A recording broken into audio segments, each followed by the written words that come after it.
It's fine?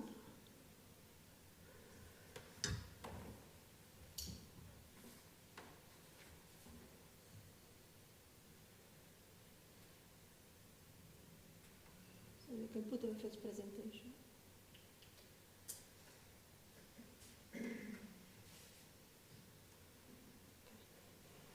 You tell me.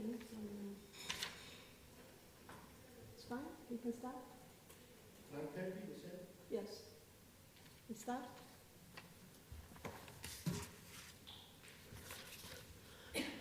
Okay, so we start now. Good morning, everybody. We start the second session of this final conference, which is implementing fung innovation for precision breeding. I will give a first presentation that is an introduction to the first part of this session. As yesterday, finally we think that it's better probably that we try to answer as soon as possible to the questions that we get in chat. So please add your questions to the chat, and the speakers will make their best to reply as soon as they can. Okay, so I start with my introduction. It's not the first slide. Can you put my slide? Okay. Okay, well. So the title of this part is Influence of Maternal Diet on the Epigenetic Programming of Offspring. And it is a part of a project co-led by Wageningen and Irae, by Jerry Wells and myself. So why is it not going? Can you help? It's the other button, the green one. It's the green one, yes. No, this is the laser. This one. Okay, sorry. Okay. So in the concept of GENE-SWitCH, well, this figure, let's say, shows what is the concept of the whole GENE-SWitCH project. So in the upper part, you see functional annotation across tissues and developmental stages. This was the subject tackled yesterday by the different presentations. And below, you see how we use functional annotations for precision animal breeding. And this is made of two distinct parts. On the left, the one pertaining genomic selection research that will follow after the next presentation. And this one, which was thought to, in a broad perspective, that is, can we find a complement to genomic selection practices like using lower quality, more sustainable feed, and perhaps that could also provide better protection from disease. And the background concerns the microbiota, because the key metabolic activity of a colon microbiota is the fermentation of non-digestible carbohydrates that lead to a variety of microbial metabolites in circulation. And propionate, butyrate, and acetate are major end products, short-chain fatty acids, or SCFAs. And these products have become very much relevant in research in the recent years. Here you see in the picture just the snapshot of their main path of synthesis that you have for these metabolites, not synthesis but production. And these provide, first of all, a quite substantial contribution to the caloric requirements of humans and mammals in general. So it's thought to be about 10% for both humans and pigs, and much more for the ruminants. And we are considered, these molecules, as major players of intestinal homeostasis via G-protein-coupled receptor, dependent signalings, and also epigenetic mechanisms. And there are a number of effects that have been documented in the gut, in these roles in homeostasis, like to ability to increase regulatory T cells to control inflammation, induction of digestive hormone production, and in general, the induction of gut defense molecules. And the SCFAs have effects on tissues and organs that are not only the gut, but also beyond the gut. Because these molecules are transported, they are absorbed by the gut epithelium, and so they enter the circulation, part of them, some more than others, but they enter the circulation via the portal vein. And in time, there have been evidences that there have been effects that can be documented at different tissues, including regulation of energy metabolism, signaling via GPR signaling in sympathetic and neuronal ganglia, for example, so a regulation in the neuroimmune axis. The acetate increase of Tregs and immune regulation via FOXP3 acetylation, and so on. So you see examples here. And including also in the bottom the epigenetic imprinting of bone marrow hematopoietic stem cells. And you find several reviews on these effects that are documented, more or less sure, more or less robust, of course.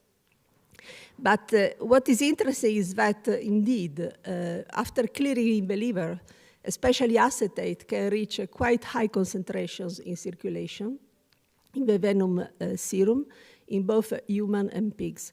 And so probably this is one of the reasons why we can really detect some effects, including epigenetic effects that are triggered by this molecule.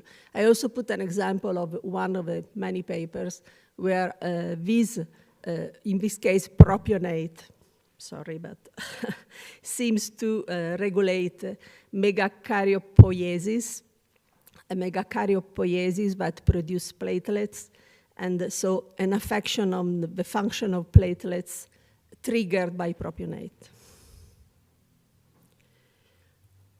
And at the time that we thought of this specific part of the project, and it was quite some time ago now, because we started to think of this in 2017.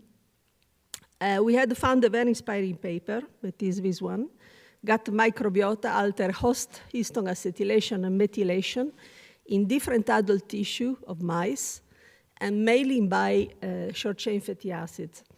And in this paper, we found that gut microbiota can alter host histone acetylation and methylation in multiple tissues, using germ-free mice, conventional mice, and recolonized mice for the microbiota. They demonstrated that Western diets, similar to Western diet, so diets that are poor in fibers, can suppress the microbiota-driven SCFA production and chromatin effects.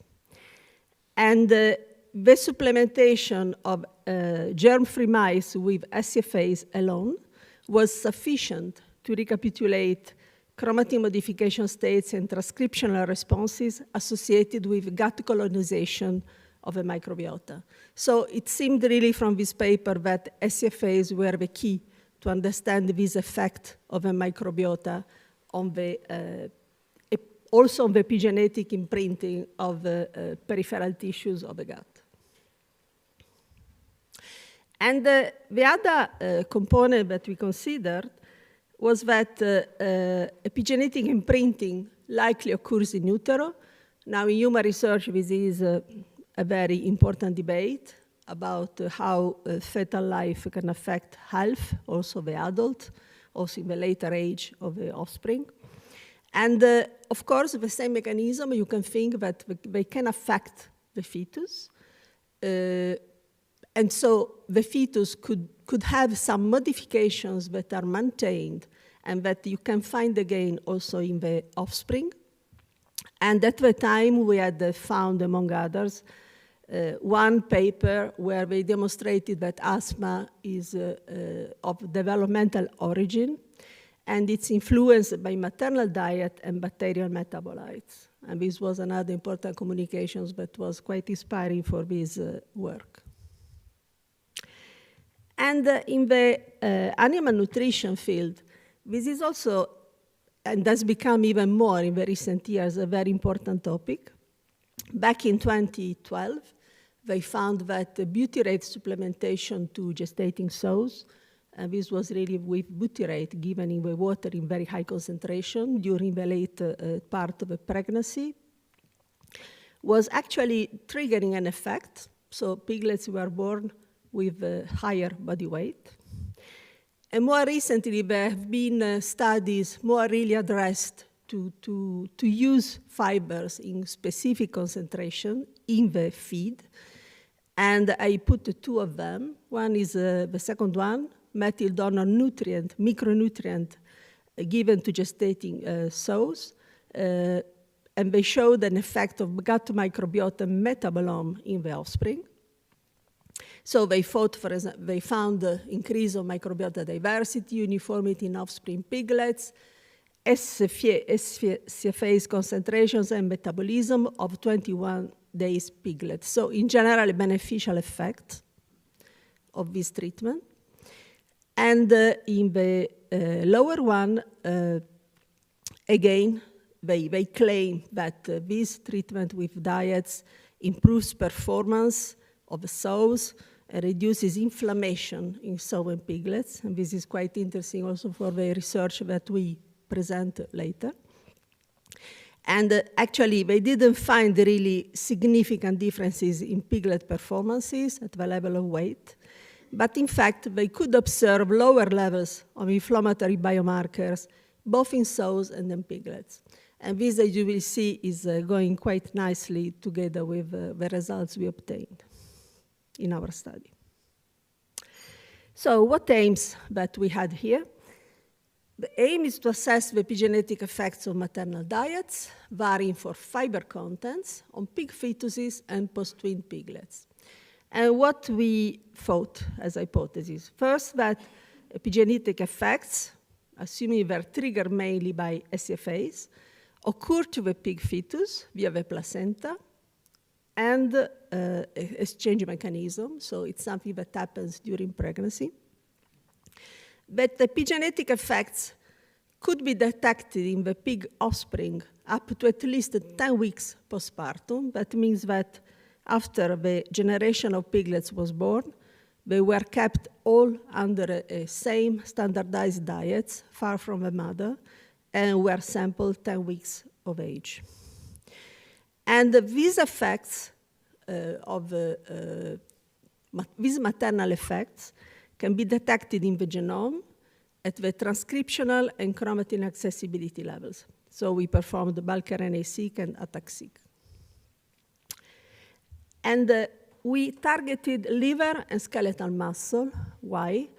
Well, first, and there have been also, as you see on the right, increasing evidence about this on the gut-muscle crosstalk, etc.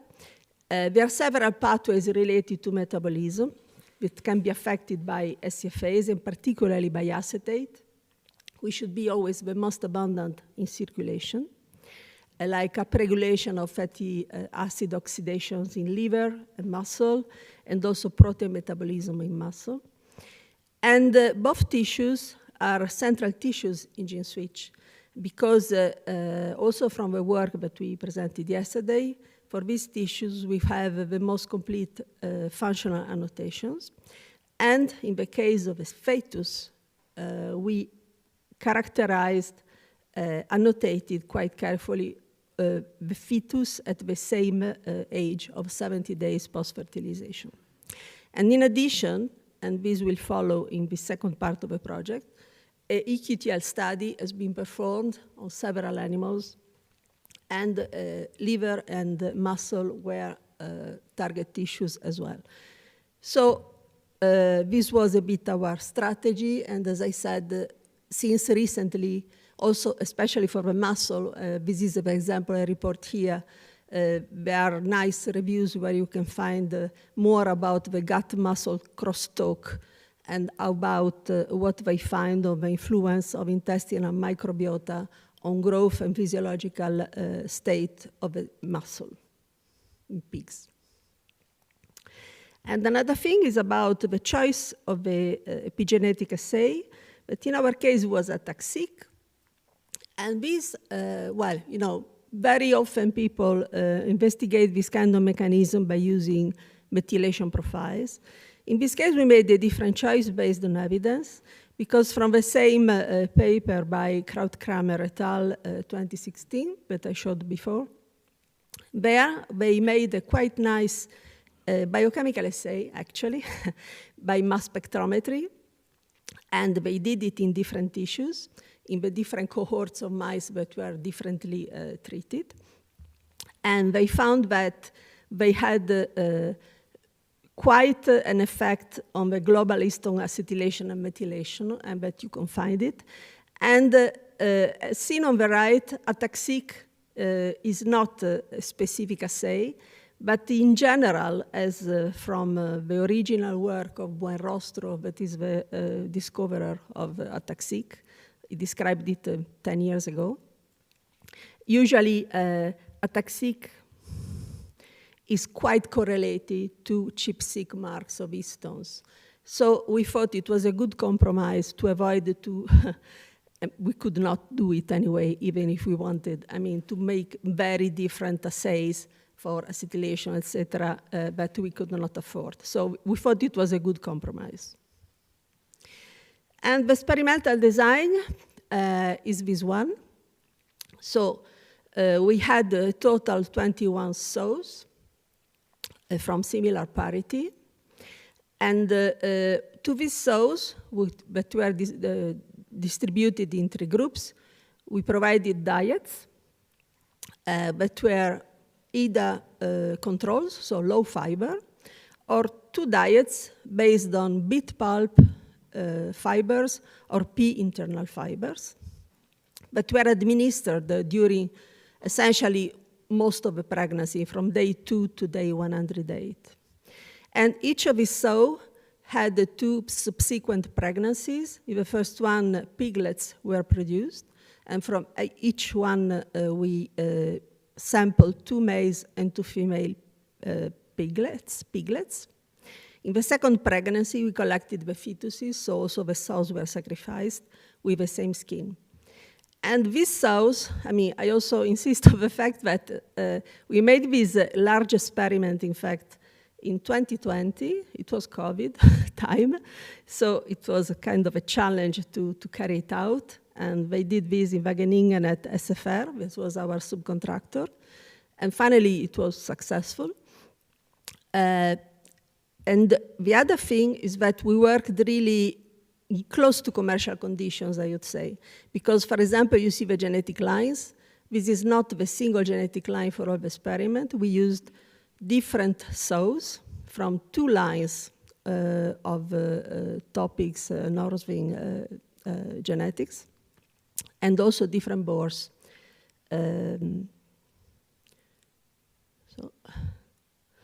And about what measures we did on this experiment, of course, the SFA measurements and analysis from blood serum and feces, depending on sows and piglets at the time, and also microbiota characterization. And for fetuses and piglets, we collected the weights, including position in uterus for the fetuses, SFA measurements, and of course, we profiled transcriptome and chromatin accessibility.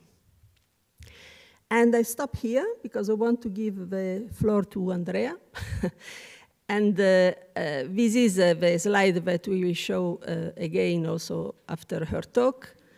So the acknowledgements of all the people that have collaborated to this work. I will not go into details, otherwise it will take too long time, and I already taken quite a lot. So thank you very much, and I give the floor to Andrea Rao.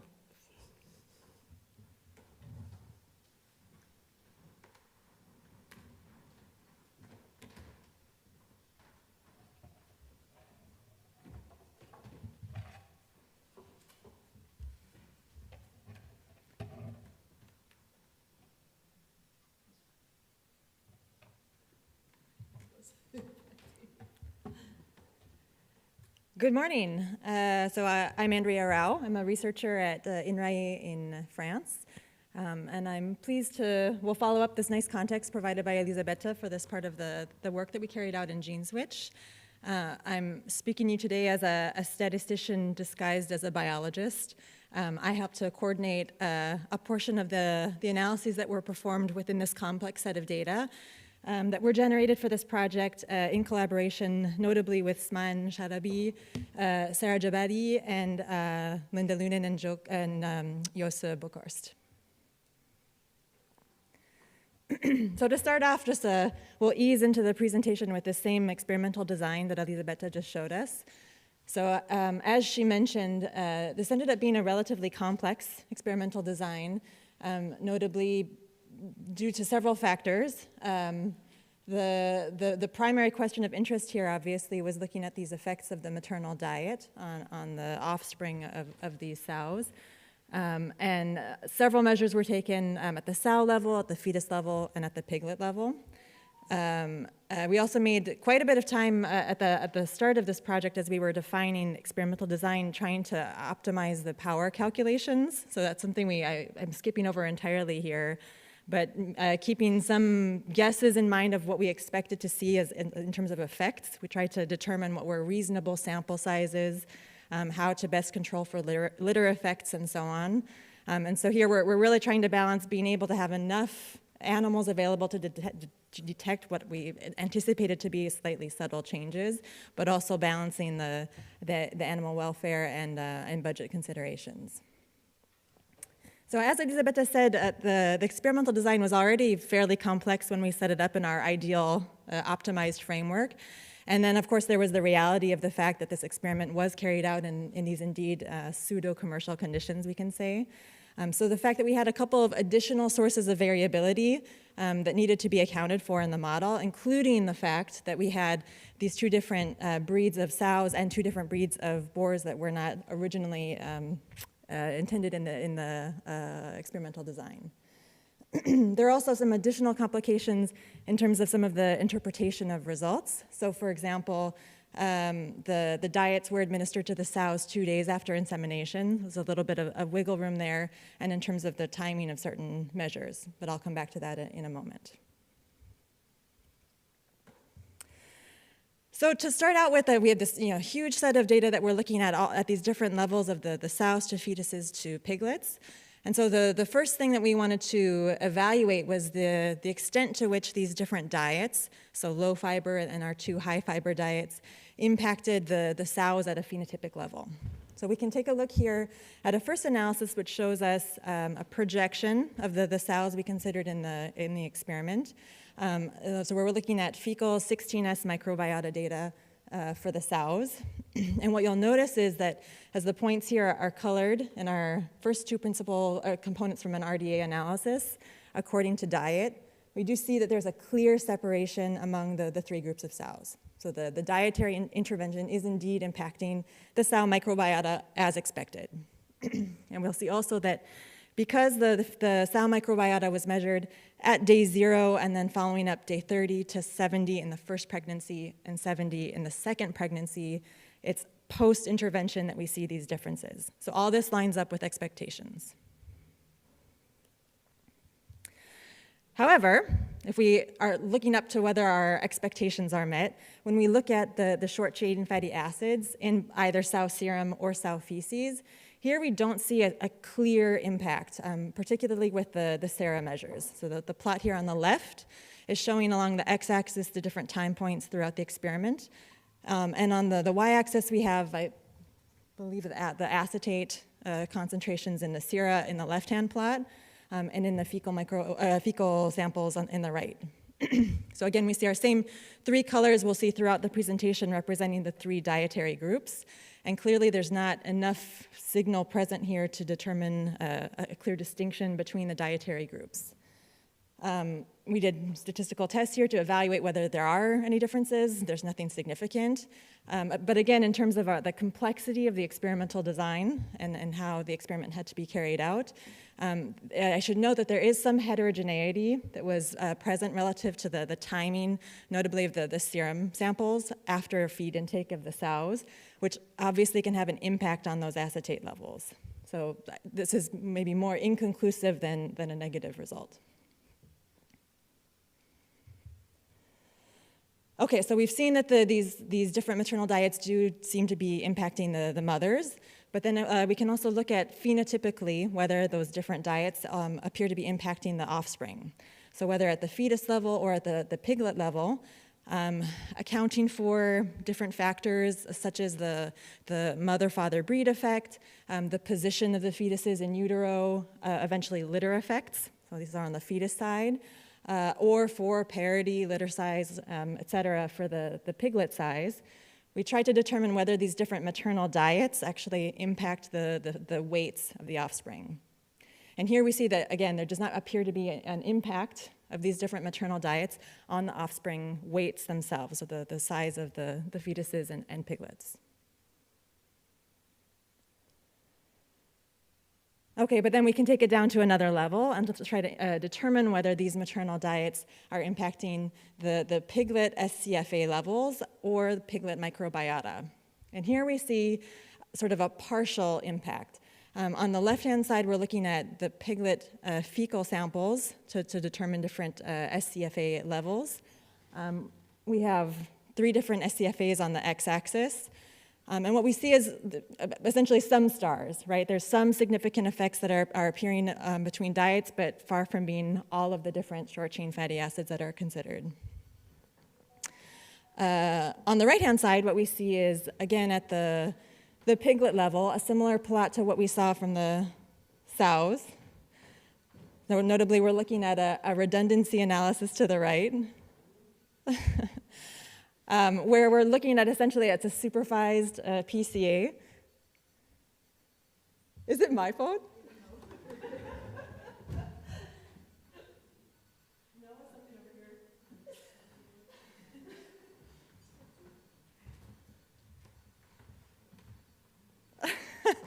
It's not my phone.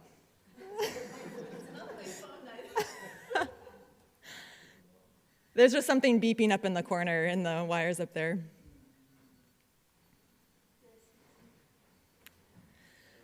So on the right-hand side of this plot, we see again this supervised PCA analysis called a redundancy analysis, looking to separate the 3 maternal groups of the piglets this time rather than the sows. And what you'll notice is compared to the previous plot, although there's a little bit of separation between the maternal groups, it's far from being as marked as we saw for the sows. And in fact, when you run permutation tests to evaluate the significance of this separation, and once we account for litter effects of these piglets, that's where we see that there's not strong enough impact to be detected statistically. Okay, so that means that we've evaluated sort of at a phenotypic level what these impacts of the maternal diets are, and then we can get into the heart of the question that we looked at, which was the impact on fetal and piglet chromatin accessibility and gene expression. So we already saw a bit about the different pipelines that were defined within GENE-SWitCH to analyze both ATAC-seq and RNA-seq data. So here on the ATAC-seq data side, well, the data are now publicly available. The NF-core ATAC-seq pipeline was used to analyze the data.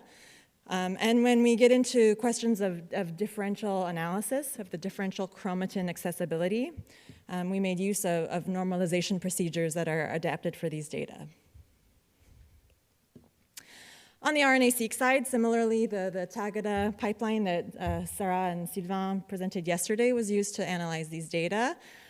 Because the characteristics of RNA-seq data are somewhat different from ATAC-seq data, it means there was a different normalization procedure used within the differential analysis pipeline. And similarly to the ATAC-seq data, these data are publicly available with the accession numbers that are recorded here. So beyond this question of appropriate normalization methods, for each of these 2 data types, there was a similar model that was used for the differential analysis. That is the model which is looking to identify peaks in the chromatin accessibility data or genes in the RNA-seq data that are showing significant differences between the maternal diets, controlling for all these other experimental factors I've already mentioned. So we had covariates corresponding to sex, the breed of the mother, the breed of the father, and a random effect to account for correlations within litters.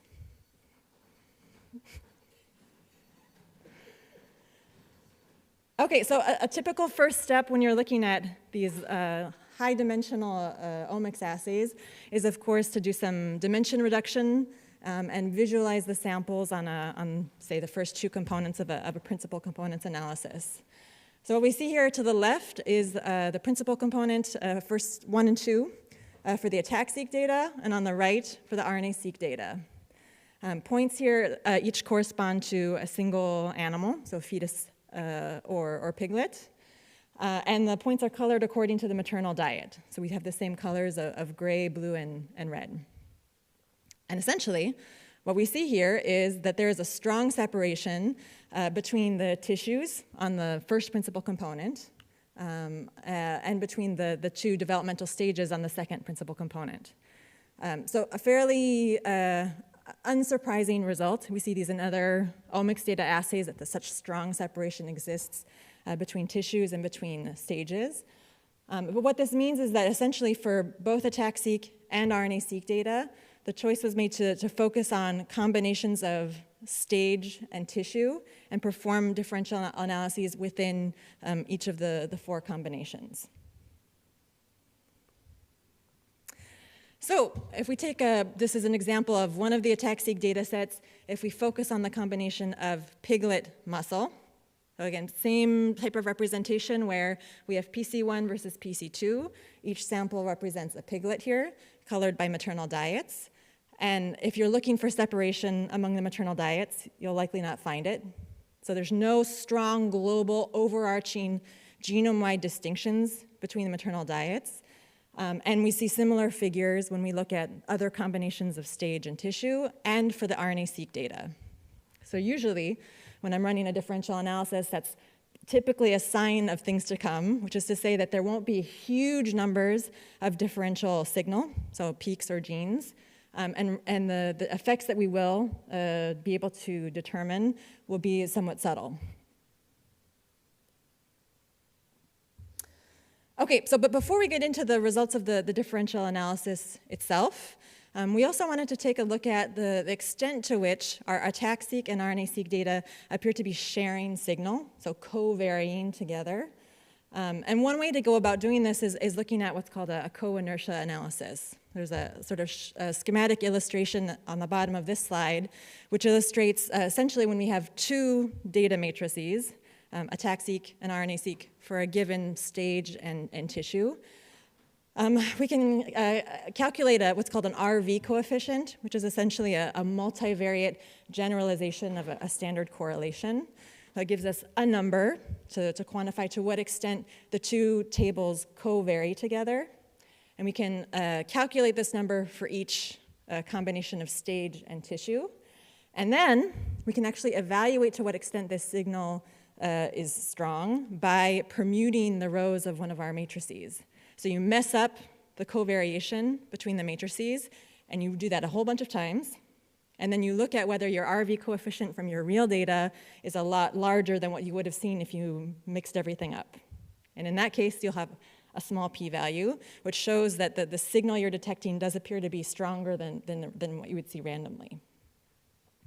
So what we see here is this covariation signal, this RV coefficient, appears to be strong enough for detection with this permutation test in all the 4 data sets, with the exception of the 4th combination, so it's the muscle fetus, where the permutation test was not significant in this case.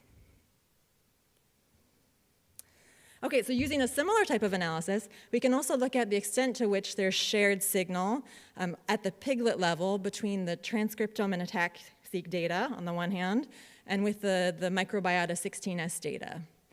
And what's quite interesting here is that we see that, in fact, the RNA-seq data do appear to be significantly co-varying with the microbiota data, but that's not the case for the attack-seq data, which here are insignificant after those permutation tests. Okay, so now we'll finally get into the results from these differential analyses, trying to assess where we're seeing different expression or different chromatin accessibility between our maternal diets.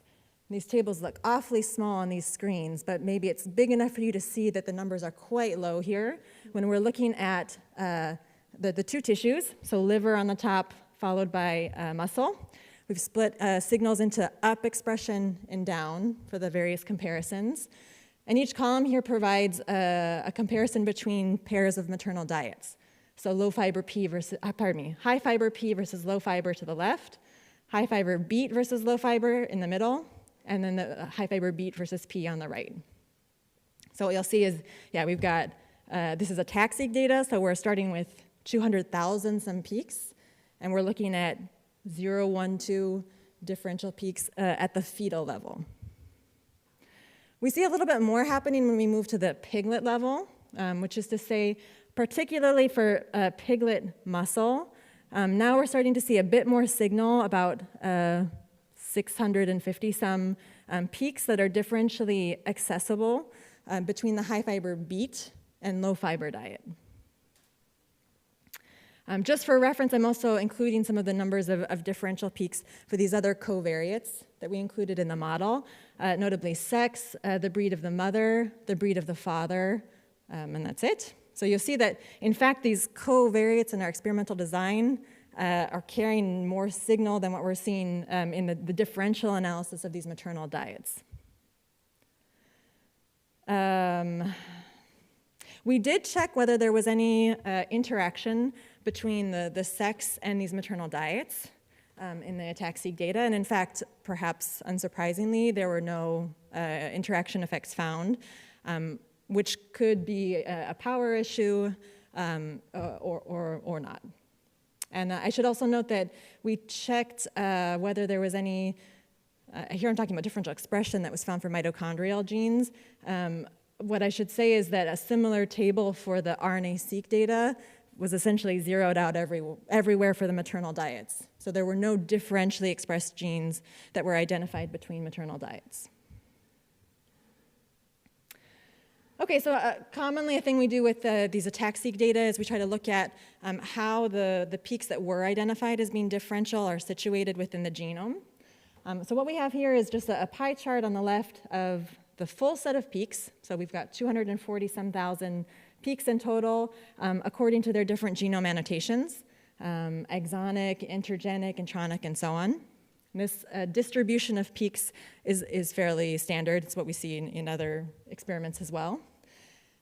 And when we compare this distribution of genomic annotation for differential peaks compared to the all peaks, what we see is essentially a bit of an enrichment in intronic and promoter TSS peaks, which again is somewhat aligned with what we've seen in other experiments, so that these peaks in these particular regions would tend to be more actively involved in these biological processes.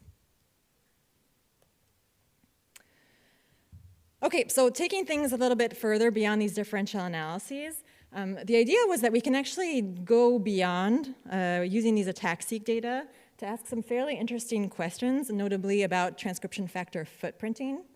So TF footprinting is in fact, well, it's illustrated by the figure on the right.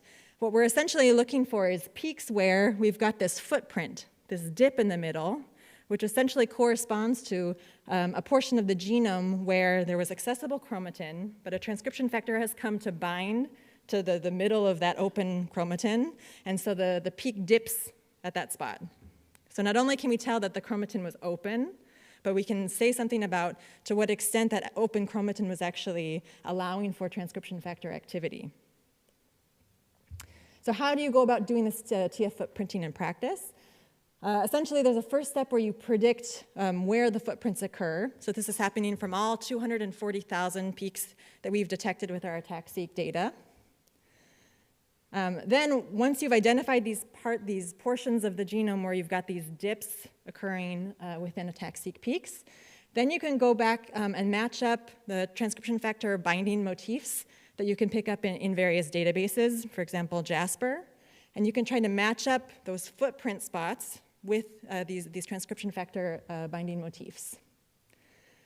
And then what happens is we can go to our data themselves and actually try to look at the average chromatin accessibility around each predicted transcription factor binding site, which then essentially allows us to look at a measure of the extent to which there appears to be differential transcription factor activity between our maternal diets using a tool here that's called a hint attack.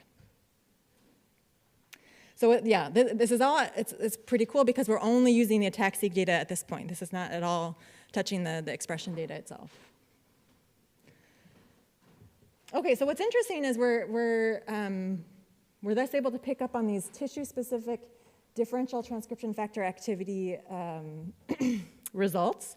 And we're illustrating them here with a figure. It's a heat map where we've got on the columns of the heat map are corresponding to different comparisons of maternal groups. In the liver are the first 3 columns, muscle are the second 3. And what we're seeing here in the rows of this heat map are essentially transcription factors that have been determined to have these differential activities between maternal diets. And we've got the red to blue scale to indicate whether it's going up or down in each comparison.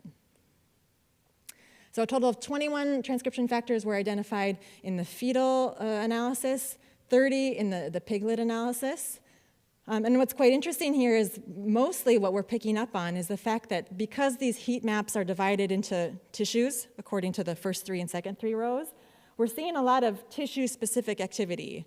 So we're going from red to blue or from blue to red when you compare the 2 halves of the heat maps.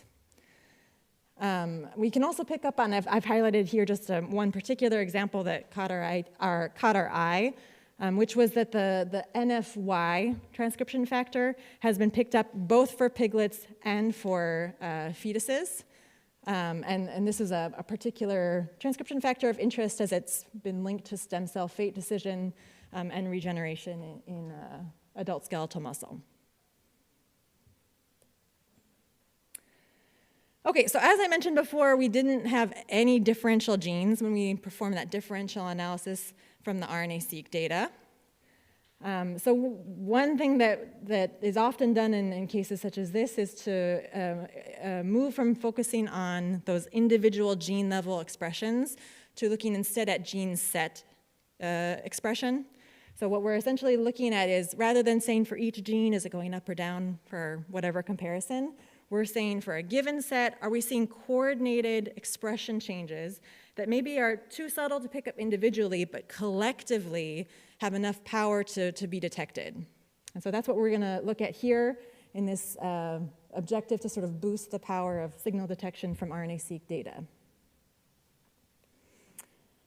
So to do this analysis, we made use of a tool called Ermine-J. And we are going to focus on the significantly altered biological processes that we identified in piglets and in fetuses in our 2 high-fiber diets versus the low-fiber diets.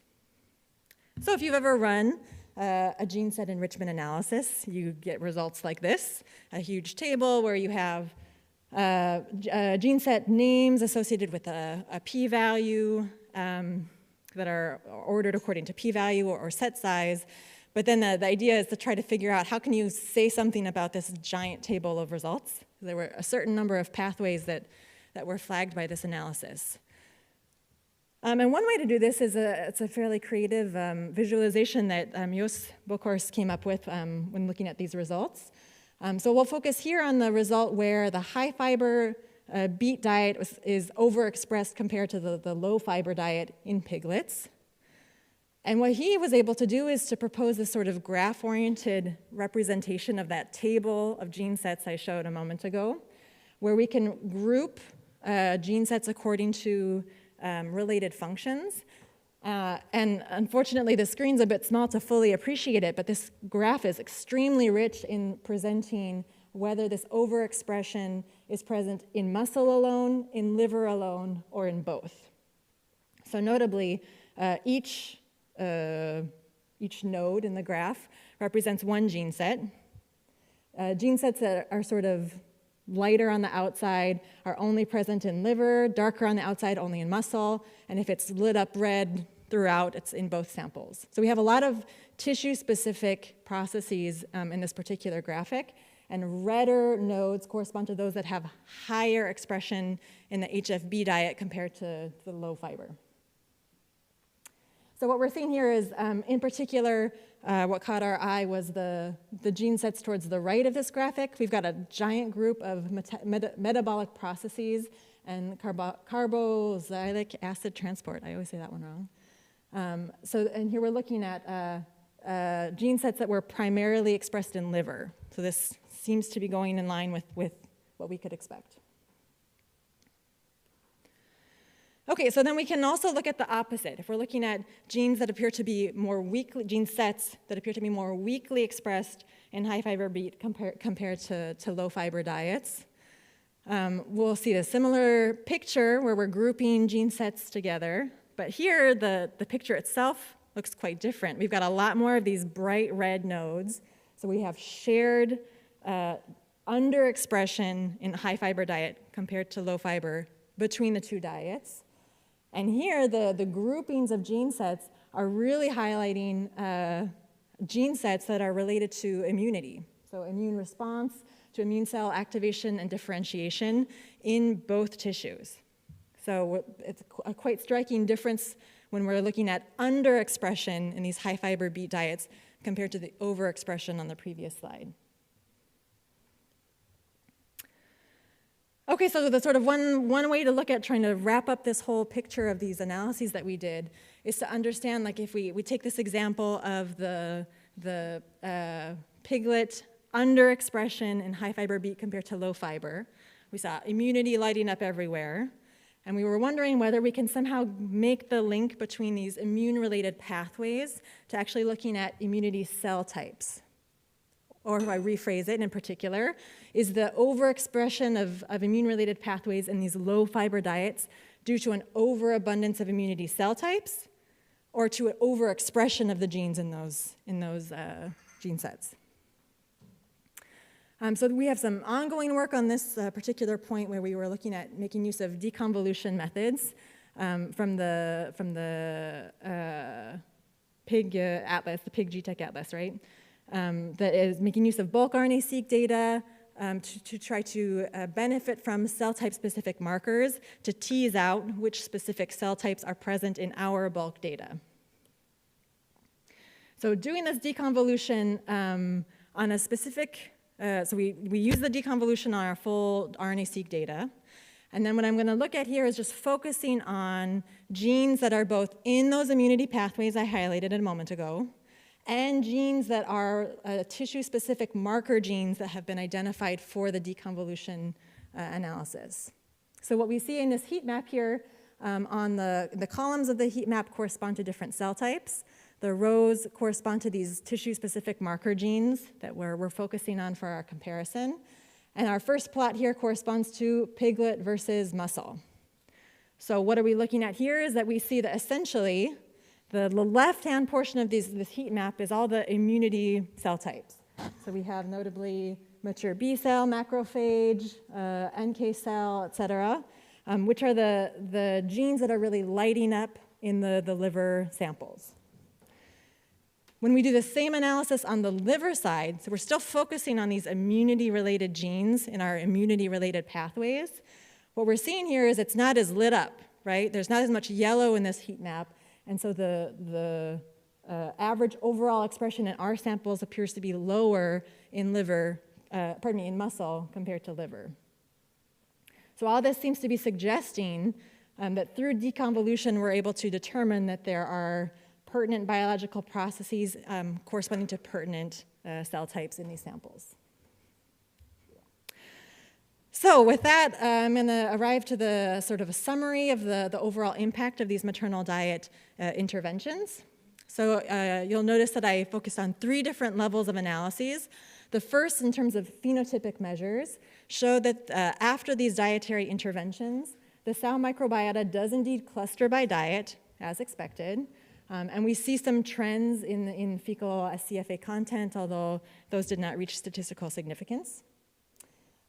For the offspring, we note that the piglet fecal microbiota and SCFA content appear to be explained, but only in part, by those maternal diets, so an impact much less strong than what's observed by the sow effect.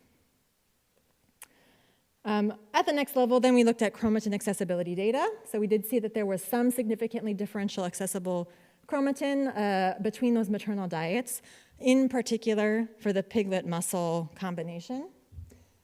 And what's interesting is that we see that those high fiber diets in the mothers does appear to trigger clusters of transcription factors that have very tissue-specific effects.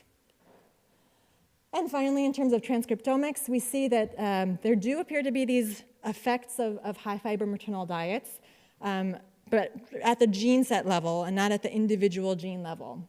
So these changes are primarily associated with immunity and metabolism processes.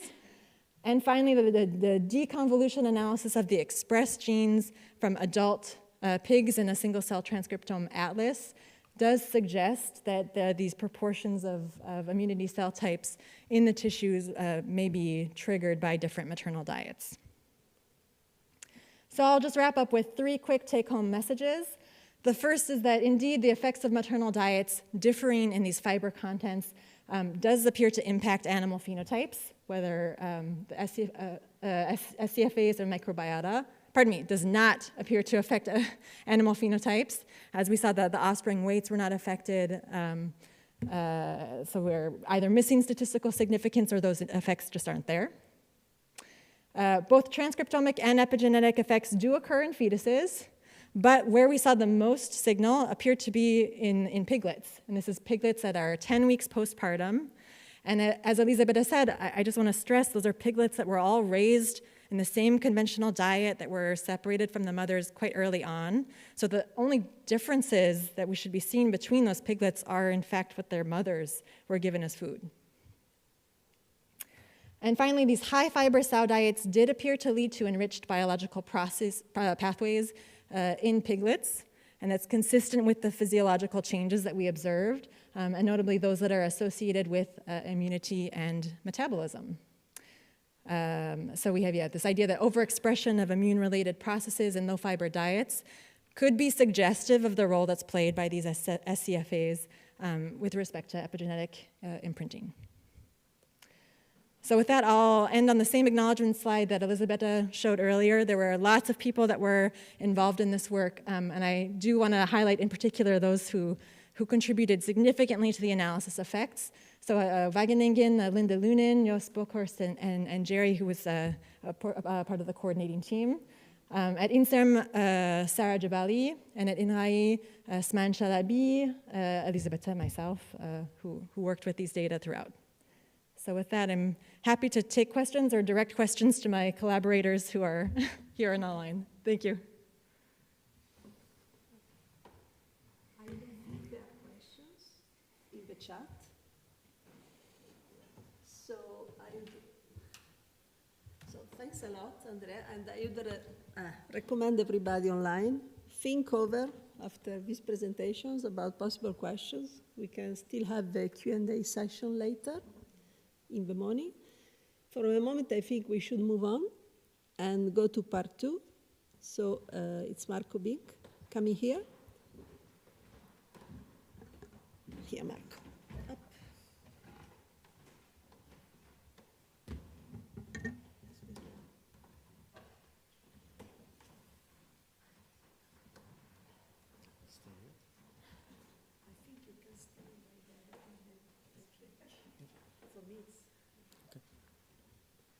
Okay. Good morning. Welcome with the part 2 of this section on implementation of FANG innovation for innovation breeding. As mentioned, my name is Marco Bink. I'm from Hendrik Genetics, and together with Mario Carlos, I was leading work package 4. And I think you've seen this one before. So this is the diagram of the GENE-SWitCH organization. So we are part of Pillar 2. And Pillar 2 also contains the epigenetic work that was just presented by Elisabetta and by Andrea in work package 5, and work package 4 is the part on genomic prediction or building genomic prediction models. A quick reminder about genomic prediction. Very simplistic. So what is the rationale is that we have a population of animals, a reference population, where we collect tissue or blood samples, and we also collect trait phenotypes. From the tissue or blood samples, we extract DNA and we perform SNP genotyping, quite often about 50,000 along the whole genome. And with this information, we built a genomic prediction model. So we tried to make a model where we calculate for every SNP how important it is to predict the phenotype. Once we have this genomic prediction model, we can apply that to a validation population where we do collect the blood samples or tissue samples, and together with the prediction model that we have established from the reference population, we can predict the breeding values for a certain trait, for example, for the daily growth. And then here for this simple example, you see the breeding values of these 4 piglets. And as a breeder, you want to select only a few of them to breed next generation. And you would select then those that have the highest breeding value. So with that, you have this prediction model, and that has been proven to be very successful, has been implemented by many breeding companies in all livestock species. The assumption is that every SNP is equally important in this equation. So we assume that every SNP explains about 1 over the number of SNPs times the genetic variance. And then the idea is to, within GENE-SWitCH, but also in other initiatives, other projects, what if we can relax this assumption about every SNP being equally important by utilizing functional information as these are emerging from FANG projects like GENE-SWitCH. And here it says that we use that as a prior, but you can do that in different ways, as we'll see later on. One step back is to consider the genome to phenome gap. And we in the genome prediction model, it's quite simple. We go from the DNA level to the trait level. So from DNA to, for example, feed intake. But as we have heard before yesterday and today, we generate more and more knowledge about the genome structure, genome accessibility, etc., with all kind of assay techniques. And we can try to utilize that information about where are the genes, whether they are accessible or not, etc. And there are two ways to capture that intermediate information. So either by performing on an individual level, so we're going to measure gene expression for our animals, so we're going to measure methylation for animals, or we can do it on a population level and take that functional information from that path to into the genomic prediction models. So if you think about the breeder's perspective on estimating estimating breeding values, the main focus is on improving prediction accuracy. So what we have seen before is that from the standard until 10 years ago was we used pedigree and phenotypes to calculate breeding values. And then with the arrival of SNP arrays, affordable commercial SNP arrays, we could genotype all our animals and we would add the genotype data into the prediction model. So and we did see about an increase, depending on the trait of interest, between 10 and 50% increase of accuracy. And then, of course, the question is whether, then one step more. So we saw an increase by using SNP array chips with 50K. And then, of course, we did try to see, okay, what if we can infer and can use all SNPs along the genome, so imputation to whole genome sequence level. People have done that, and simulations, it worked quite well, but in reality, we only saw a very marginal increase from 0 to 5%, and it was more to 0% than to 5%. So that didn't bring a lot of gain yet. Then the question is that, okay, what if we add annotations? How much can we expect of the increase in prediction accuracy? And then, so we have all kind of different maps, and we can try to build new prediction models utilizing every map individually. And we have tried that within GENE-SWitCH as well, and I think there are some results on that in the next presentations on the methylation scores. So that's one approach, but that is less flexible, I think, and quite cumbersome. The other approach could be that you try to think about a kind of scoring mechanism that integrates all these annotation maps into a single score, and you use that score to be added into the genomic prediction model. So examples of that are CAT scores or FET scores. And then the main difference between CAT scores and FET scores, in CAT scores, you do not take the trait of interest, phenotype traits of interest into account. So it's a very bioinformatic based approach. You do use a lot of information about evolutionary mechanisms, etc. But in the FET scores, you train the model using phenotypes that you have collected on your populations. So that's as a kind of introduction. Then about the presentations in this session. So in total there are 5. This is the schematic overview of the work package 4. Different tasks, there are 6 tasks. And then the first presentation by Mario will focus on model development. So we have worked on Bayesian approaches and machine learning approaches. The Bayesian approach was mostly done by Inrij, by Andrea and Fanny Molanden. And the work on the machine learning was mostly done by Bruno, but Mario will elaborate on that in more detail. Then there are 2 presentations about identification of QTLs. Maria Ballester will focus on gene expression analysis, gene expression data collected on 3 different populations, each population about 100 animals, and she'll allude further on that. And then the other presentation by Carl-Johan Rubin, he is online, and he will present about fine mapping QTLs in chickens. And then the last 2 presentations are by Bruno and Perez and Andreas Kranes, and they will focus on these FET scores that I mentioned, and also Andreas will focus on how effective it, or how could you utilize functional information to subset SNPs, so in that way to improve genomic predictions.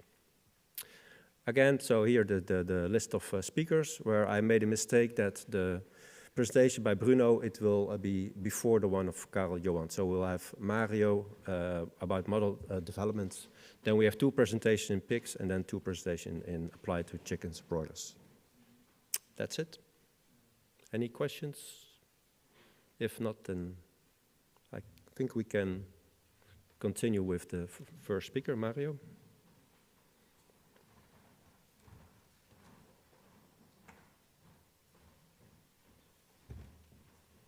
Not sure.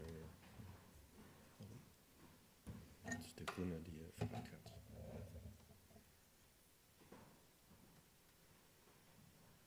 This is my presentation.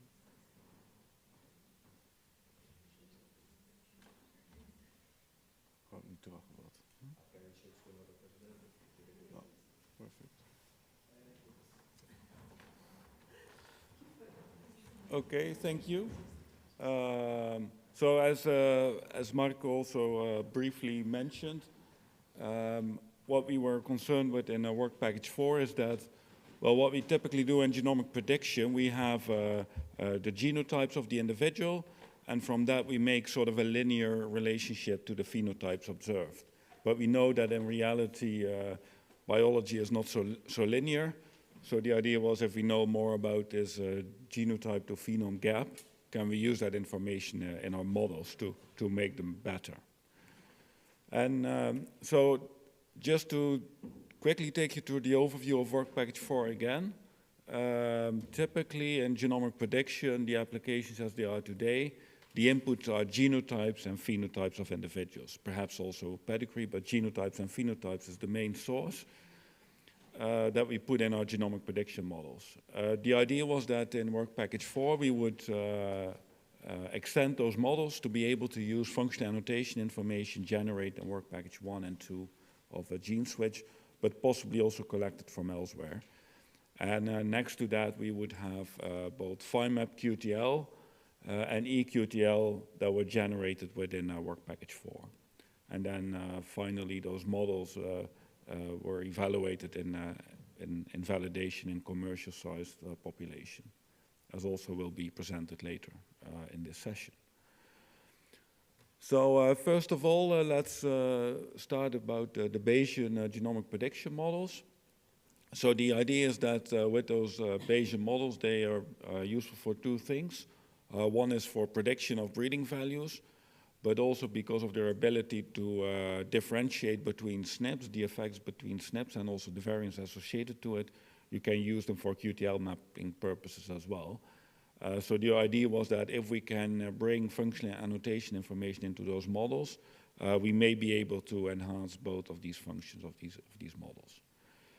So the starting point was the state-of-the-art Bayes-R and Bayes-RC models. And you can see here in the graph that the Bayes-R model by nature tries to assign for every locus that you consider whether it has a small or increasingly larger effect by assigning its effect to different distribution with increasing variance.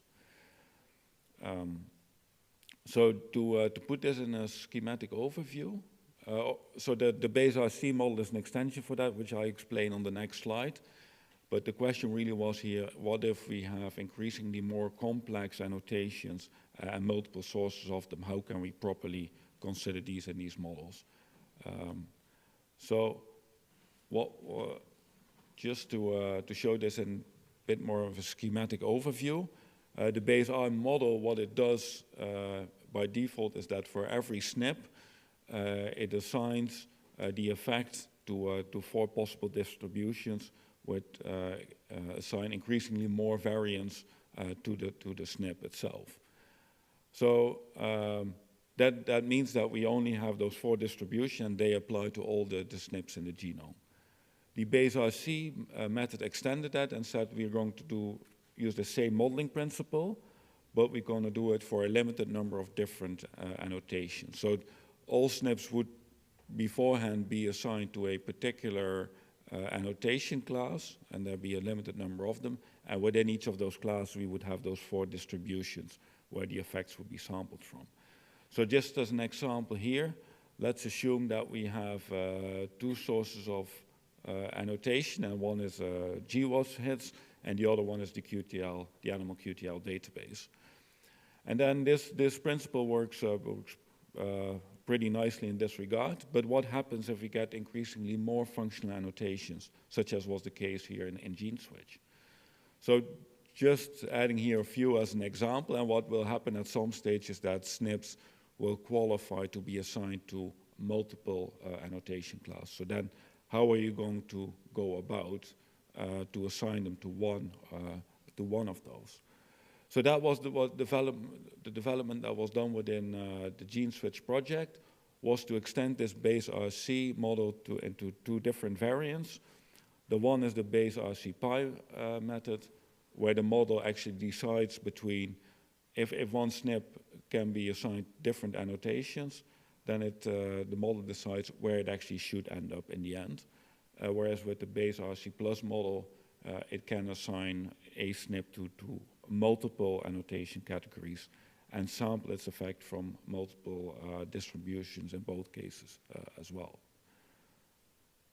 So this has been applied. First of all, this was on a big data set of a bit more than 1,000 individuals. 2 traits were evaluated in this case. In the plot you can see on the left there's an average daily gain, and on the right there's a back fat thickness. So what the bars here indicate is the difference in accuracy between those additional, the base RC, the base RC pi, and the base RC plus models over and above the standard base R model, which has only this one set of distributions. And you can see that all three models, in this case for average daily gain, actually found a marginal increase in accuracy, whereas for backfed thickness on the right, no such consistent improvement was observed. And then, based on these results, you can dive further into looking into the different QTLs, assigning them to different traits, and actually see which particular trait in which particular trait groups were the QTL that had higher variance associated in these models. You can see that here in this plot. So in terms of prediction, we saw some modest gain for one of the traits evaluated. This was not consistent, though, across the traits. And for the interpretation, it really, this base RC pi model can help to identify the most informative annotations to boost QTL mapping. So just to summarize this bit, this has all been implemented, those two new models in the base RCO software. It was on the slide, but I didn't say this previously, which is freely available, so anyone that's interested can just go to this to the GitHub site, get the package, and try it on your own data. And what we saw is that with the base RC pi model, we can it can assign this informative annotations to multiple annotated SNPs while accounting for the uncertainty in the prior knowledge. So beforehand, you don't really know to which of these annotations should it be assigned, and the model can help to make a decision on this. Whereas the base RC plus model, it can assign it to both, and the SNP can have effect in multiple categories, and this really helps also to upweight those SNPs that are assigned multiple annotations. So there's some fairly modest improvements in accuracy observed, and this was not necessarily consistent across all the traits. However, it was useful also, particularly what was seen in simulations, to help refine QTL signals. And it can also help to refine strategies for constructing annotation categories or deciding on which annotation categories are most useful to be used in prediction. So also what we looked into in addition to the Bayesian models is to compare machine learning models versus more standard linear models that are being used in genomic prediction. And in this particular situation, we used data that was available from a diversity outbred mouse data set. So the reason to use this data was that it was available early on in the project, and also because it has, for this data, there's a lot of recording on phenotypes and also individual gene expression, which will come in one of the later slides. So when we did genomic prediction in this data set, and we looked at very many different traits, I'll show you the results for 10 of them here. Because this population was so well characterized, we were able to classify for each of a trait whether it was really a polygenic trait or whether it was there was a lot of epistatic interactions underlying the trait. So if we look at those first 7 traits that were polygenic, what we saw is that the GBLUP, so the standard linear model used in genomic prediction, outperformed the machine learning model, the gradient boosting machine that we tried here. So that sort of makes sense, because if traits are very polygenic, the infinitesimal additive model probably applies, and that's exactly what GBLUP tries to model. Conversely, if we looked at a set of traits where epistatic interactions were known to be important, we saw that there was actually a benefit of using a machine learning. So machine learning can go beyond this strictly additive model and actually model implicitly interactions between loci, and it seemed that it was able to do that and to give some additional prediction accuracy. So that was really nice to see that the results lined up closely with what we had expected. Then we continued working on this data, but in this case we had an additional source of information, and this was individual level gene expression measured on these mice. And as you can see here in the timeline with the red arrow at the very right, the gene expression was measured at 26 weeks of age, and it was measured in the liver. And here I'll show you some results for if we use this as gene expression as additional information to make prediction models to predict body weight at 10, 15, or 20 weeks of age. So this has all been published, as you can see here. So here in this slide, I first show the variance explained in those different body weight phenotypes in 10, 15, or 20 weeks of age. First I show what is the variance explained by only using SNPs, only using genotypes in the model. So you can see that in this case, so these are actually heritabilities, they range from 35 to 42%. Then if we used the gene expression data, the percentage of variance explained range from 68 to 75%. And it's important to note that, remember, the gene expression was measured at 26 weeks of age.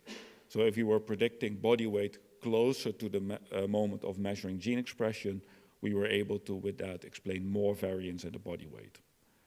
And then finally, we built a model where we try to assign as much as possible phenotypic variation to the SNP genotypes, and any unexplained variance could then be associated with the gene expression. And that's what you see here at the far right. So in this case, at all the ages, the amount of variance explained by the SNP is very stable, and it's very similar to only modeling SNPs. That's simply because we had parameterized our model to do exactly that. And then you can see that the gene expression on top of that explains increasingly more variance the closer we are to the moment of measuring the gene expression.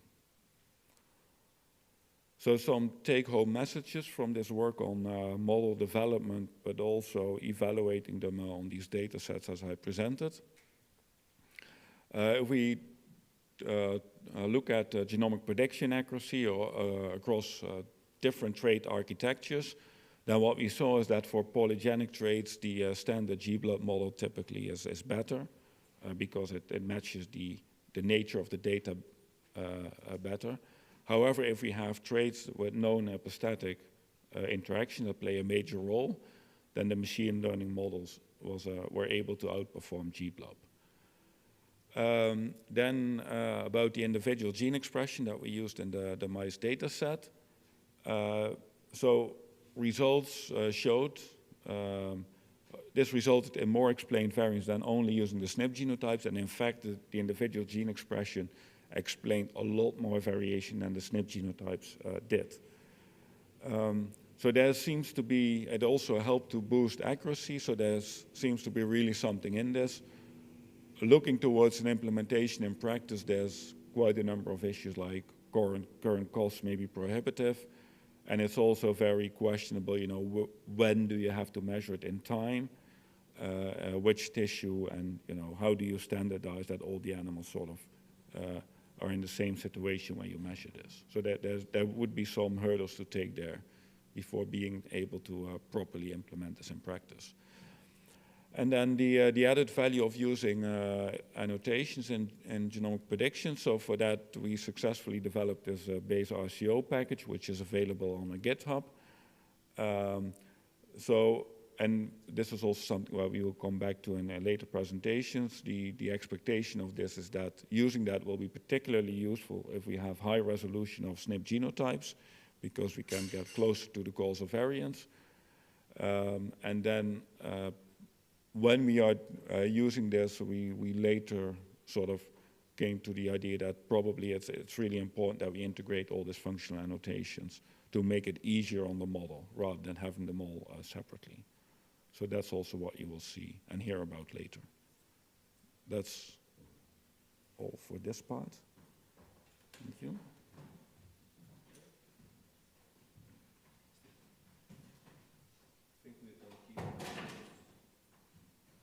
To after the presentations, right?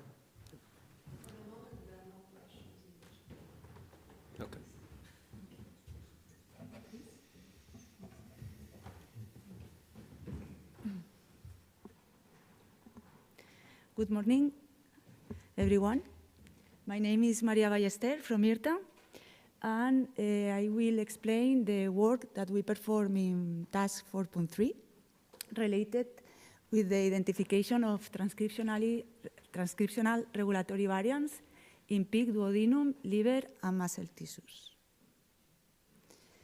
Over the last decade, genome-wide association studies have identified thousands of genomic variants associated to complex traits in farm animals.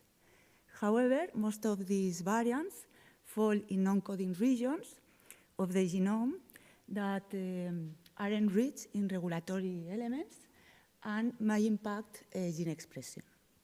In this sense, gene expression is considered as an intermediate phenotype, and it is suspected to be closely related to the end-trained phenotype than the genotype, and closely linked to genetic variations than conventional phenotypes.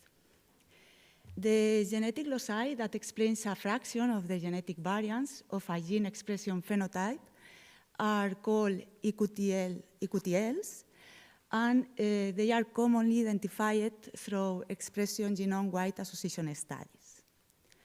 Therefore, the objective of our study was to discover genetic variants that could be modifying gene expression levels across duodenum, liver, and muscle transcriptomes using expression genome-wide association studies. To do that, we collect samples from 100 individuals of Duroc, Landrace, and Last-White populations at the slaughterhouse. And here you can see the methodology that we use to analyze the whole genome seq and RNA seq from all of these samples. After filtering, we obtain 25 million variants from the whole genome seq, and almost 14,000 genes, 13,000 genes, and 12,000 genes expressed in the duodenum, liver, and muscle tissues. The eGWAS analysis was performed with the fast GWAS tool using the GCTA software. Now I will pass to explain the main results obtained in from our analysis. The A Venn diagram represents the number of expressed genes among the three tissues, almost 15,000 genes. And you can see in the middle the number of expressed genes that were in common in the three tissues. The B Venn diagram represents the number of expressed genes with at least one significantly associated variant. The eGWAS report 14 million significantly associated variants, and the muscle was the tissue with the greatest number of unique significant associations.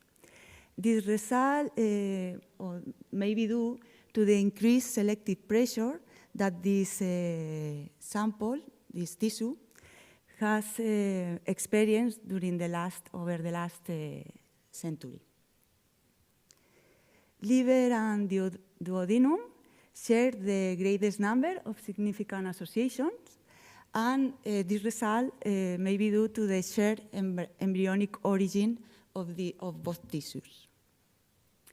From the significantly associated variants, we only identify 3% of polymorphisms associated with the same gene across the three tissues, indicating a high proportion of identified genetic variants with tissue-specific regulatory potential.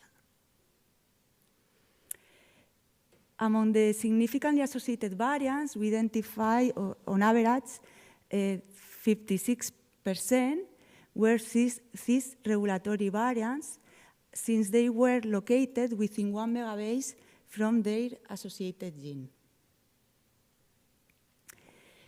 For the EQTL region annotation, we only keep those EQTL regions with at least 2 associated variants, including 1 megabase up and down of the significantly associated polymorphism. Also, we annotate the eQTL regions as cis or trans, depending on the position of the eQTL with their associated gene.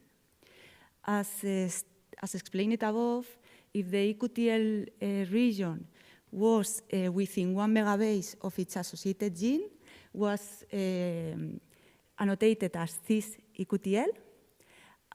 Conversely, if the eQTL was located farther than 1 megabase or in another chromosome from their associated gene, was annotated as trans eQTLs.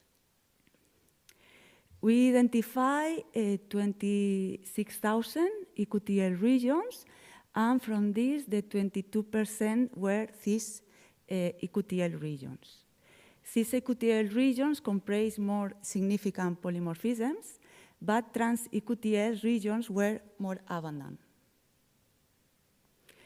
When we assess the distribution of cis regulatory variants, we obtain in the cis eQTL regions, within the cis eQTL regions, we obtain a similar pattern of distribution in the 3 tissues.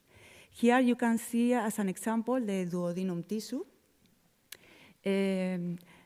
Gene locations with the greatest number of cis regulatory variants were located within 100 kilobase upstream the transcription start site and downstream the 3' UTR region. We identified 23 top regulatory variants found in common between the 3 tissues, and of these, 6 were identified as top cis regulatory variants. In this table, you can see the position of these cis regulatory variants and the gene associated with. Also, we performed the analysis of the identification of hotspots and top hotspots regulatory polymorphisms. The hotspot was defined as a significant polymorphisms associated with the expression of 10 or more genes, and top hotspots were defined as the most significant polymorphism associated in at least 10 eQTL regions. In this image, you can see the definition of the hotspot and top hotspot. Here in the table, as a summary, you can see the number of hotspots and top hotspots identified in each tissue. And we identify 100 hotspots in common across the 3 tissues. Also, from these top hotspots, regulatory polymorphisms, we identified 23 top cis regulatory hotspots associated with 11 genes. Liver was the tissue with the greatest amount of putative regulators. As an example, we identified the CHD7 and CHD8 genes. These genes are ATP-dependent chromatin remodeling enzymes that are involved in gene transcription regulation. Also, in order to evaluate the modulation of the trans-associated genes through changes in the expression of the regulators, we perform a gene co-expression network analysis, and we see that almost all the regulators were co-expressed with their trans-associated genes. Finally, we also perform a motif discovery in cis regulatory SNPs, and to do that, we obtain the sequence, the 20 base pair sequence of the position of the cis SNP, and we use the GENE-SWitCH software to do this analysis. We discovered two motifs that were recurrently found in the 3 tissues. The first motif was a poly-A short tandem repeat. These adenine short tandem repeats has been identified, is the most common sequence found in humans, and may have an impact in the transcriptional, in the transcription of the genes through affecting the poly-A site, and also have an effect over the nucleosome and transcription factor accessibility. The other motif that we discovered was usually found in the 5' flanking regions of the associated genes.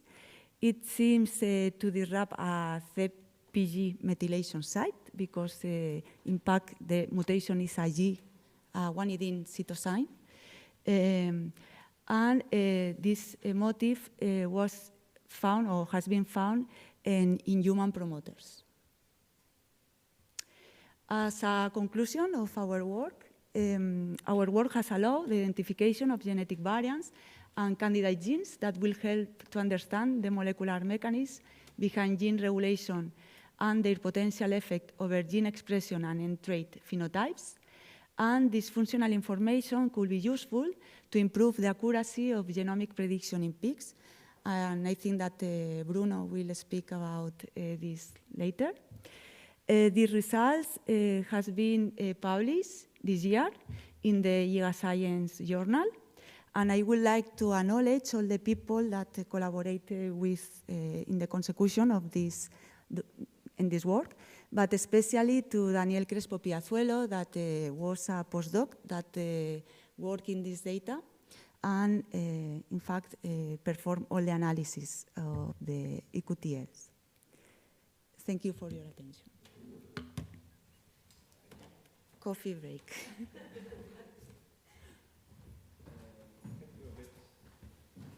Ahead of time, but doesn't. I don't think you have any question. Hmm? I don't think we have a question in the chat yet. Okay. Okay. Then we have. No, Martijn. Yeah. Is this one? I think it's working. Right? Is it working? Otherwise, you could go back. Yeah. It's better.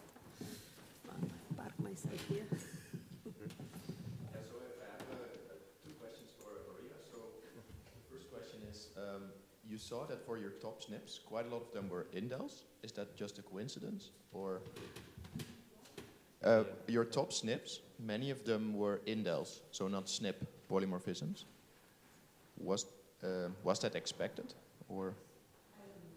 Okay. and okay. Otherwise, if you can come over here, then the online people can hear you as well. Oh. Oh, okay. Okay. I don't know if... And maybe a second question, so you have these hotspots. Did you also see that if you have a gene that was also like in a cis EQTL, that were potentially regulating the trans genes, did you also find if they had any transcription factor or cofactor annotations? Because that would be kind of the hypothesis, right? In fact, the hotspots are transcription factors that I indicate are all transcription factors or cofactors. Oh, they are all transcription yes, factors or yes. cofactors? Okay, no, then that's clear. Any other questions?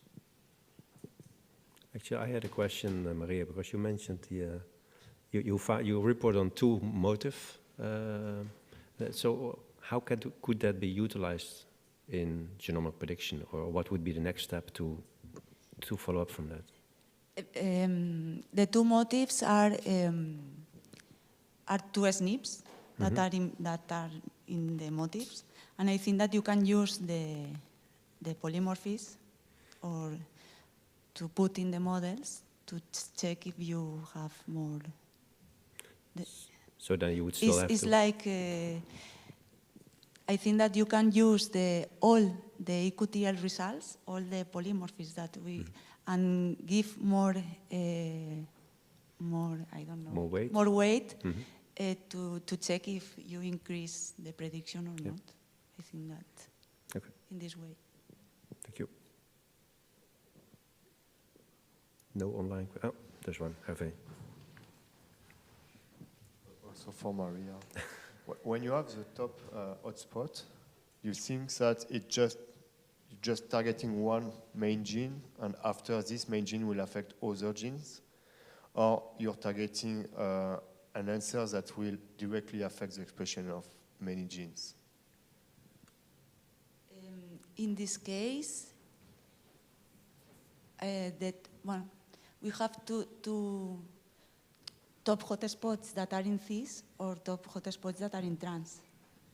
The trans hotspots maybe are enhancers, and the cis top hotspots are in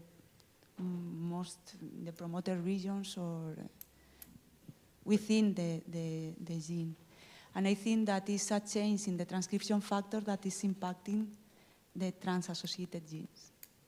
I don't know if I, yes? Okay. No online? No.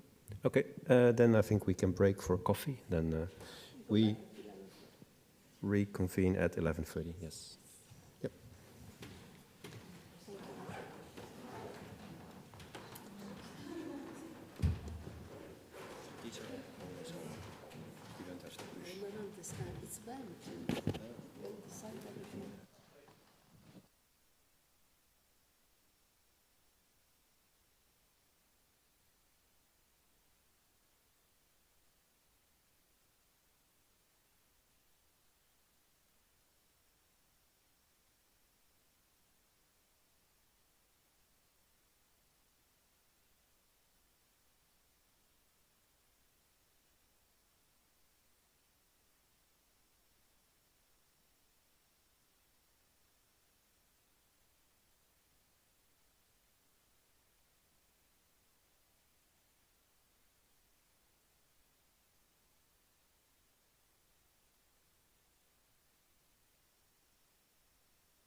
Okay. So good morning, everyone. So I'm Bruno Perez. I'm a geneticist for Hendrix Genetics, and I'm going to present our latest results from including functional annotation into genomic prediction models. Okay. So just some background first. Well, in this investigation, our objective was to include functional annotation in the form of annotation maps into genomic prediction models. And then how did we arrive here?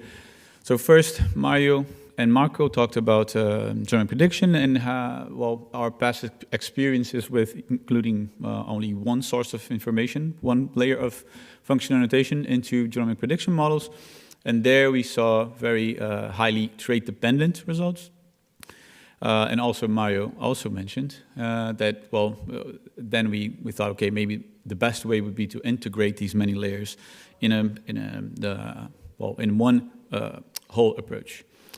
Then how can we do that? I'm pretty sure we can do that in many different ways, but the FAD scores that I show in the slide, they show a very nice, well, it's a nice framework to include all these functional annotations together. So the FAD scores were published in 2019, first by Xiang, the paper I show below. And it's a framework to score SNP variants according to how relevant they are to across functional annotation maps and across a set of phenotypes that you have. I'm going to show just quickly how the FAD score calculation works. So you have basically 3 steps. First step, in the first step you define your functional annotation map. So they're basically positions or regions in your genome that rise from results of these annotation layers. And of course they can be different across different functional annotation maps. It can be either based on p-values or other measures. Then with these maps in hand, what we do is we can build, we go back to whole genome sequence level. We extract these SNPs that pertain to the functional annotation map, and we use them to build a genomic relationship matrix. And we call it a target genomic relationship matrix. And we do it across every map. And later on, we fit together with what we can call a HD genomic relationship matrix. So we fit 2 genomic relationship matrix. One is the target functional annotation map across every map, and another one more to absorb the background noise, let's say, and to be able to capture the, well, more accurate proportion of variance explained by the target GRM. With that, when we accumulate these scores across traits and functional annotations, then we can rank our variants according to how influential they are. So then we with this in mind, we built a pipeline just to be more, well, the whole focus of the pipeline would be to be more dynamic in terms of what functional annotation maps we could include. So then basically we start with whole genome sequence, functional annotation maps, and our phenotypes. Then we use Plink software to subset across the functional annotation maps, subset from whole genome sequence the SNPs that we want. And we build the GRMs, target GRMs, using Calc GRM software. We also build the HD GRM, use it across all functional annotation maps. Then we decorrelate our phenotypes, and we estimate the proportion of variance explained by each GRM across all our traits. So the data that we used for this investigation, so we had 100 landrace individuals with whole genome sequence available, and we used these 100 animals to impute the whole landrace, well, the genotyped population. So we had around 25,000 individuals with imputed whole genome sequence, and these summed up to around 15 million SNPs. We used 6 different traits. You have just a description of these traits, how many observations we had for the reference, for training, how many observations we had for validation and the heritability of each trait. They're coded here, but we had around, well, between 6 and 20,000 records per trait. Together with that, we put on now a vast collection of functional annotation maps. If we compare to the paper from Xiang, they used around 15 functional annotation layers. And now, in our study, we summed up to 32 functional annotation maps. And they come either from consortium data or other publicly available data. So I'm going to go quickly through, well, a little bit more in detail for the consortium data. Of course, we use data from GENE-SWitCH. And it's nice to know that all the maps that we use there, and I indicate in the slide, were previously presented here, one way or another. So we have the EQTLs, so what the work that Maria presented from ITA. We have differentially methylated regions, the work that Martijn presented from Janni, Wageningen University. Then the ATAC-seq presented by INRAE, and the CheapSeq that also worked with by Martijn. We also use data from the PIG-GTX, Farm-GTX consortium, which is a big consortium, has a lot of data. I would say the main difference between the two is that for GENE-SWitCH, we have the developmental stages. This is an aspect that the PIG-GTX does not have, so GENE-SWitCH brings in addition to it. I'm not going to go into detail, but these are the maps that we use from other sources, mainly publicly available through publications, papers. Okay, so after we run the pipeline, we have Fed scores, and we can estimate what we call SNP-based heritability. So this is basically for every target GRM, for every GRM built by the functional annotation maps. If we divide the heritability estimated by this component by the number of SNPs in the functional annotation map, then we arrive at a SNP-based heritability. It's an average percentage of errors explained across all our traits. So on the right, you see for our results with the 32 different maps and pointing the GENE-SWitCH maps there. And some bullet points for conclusions there.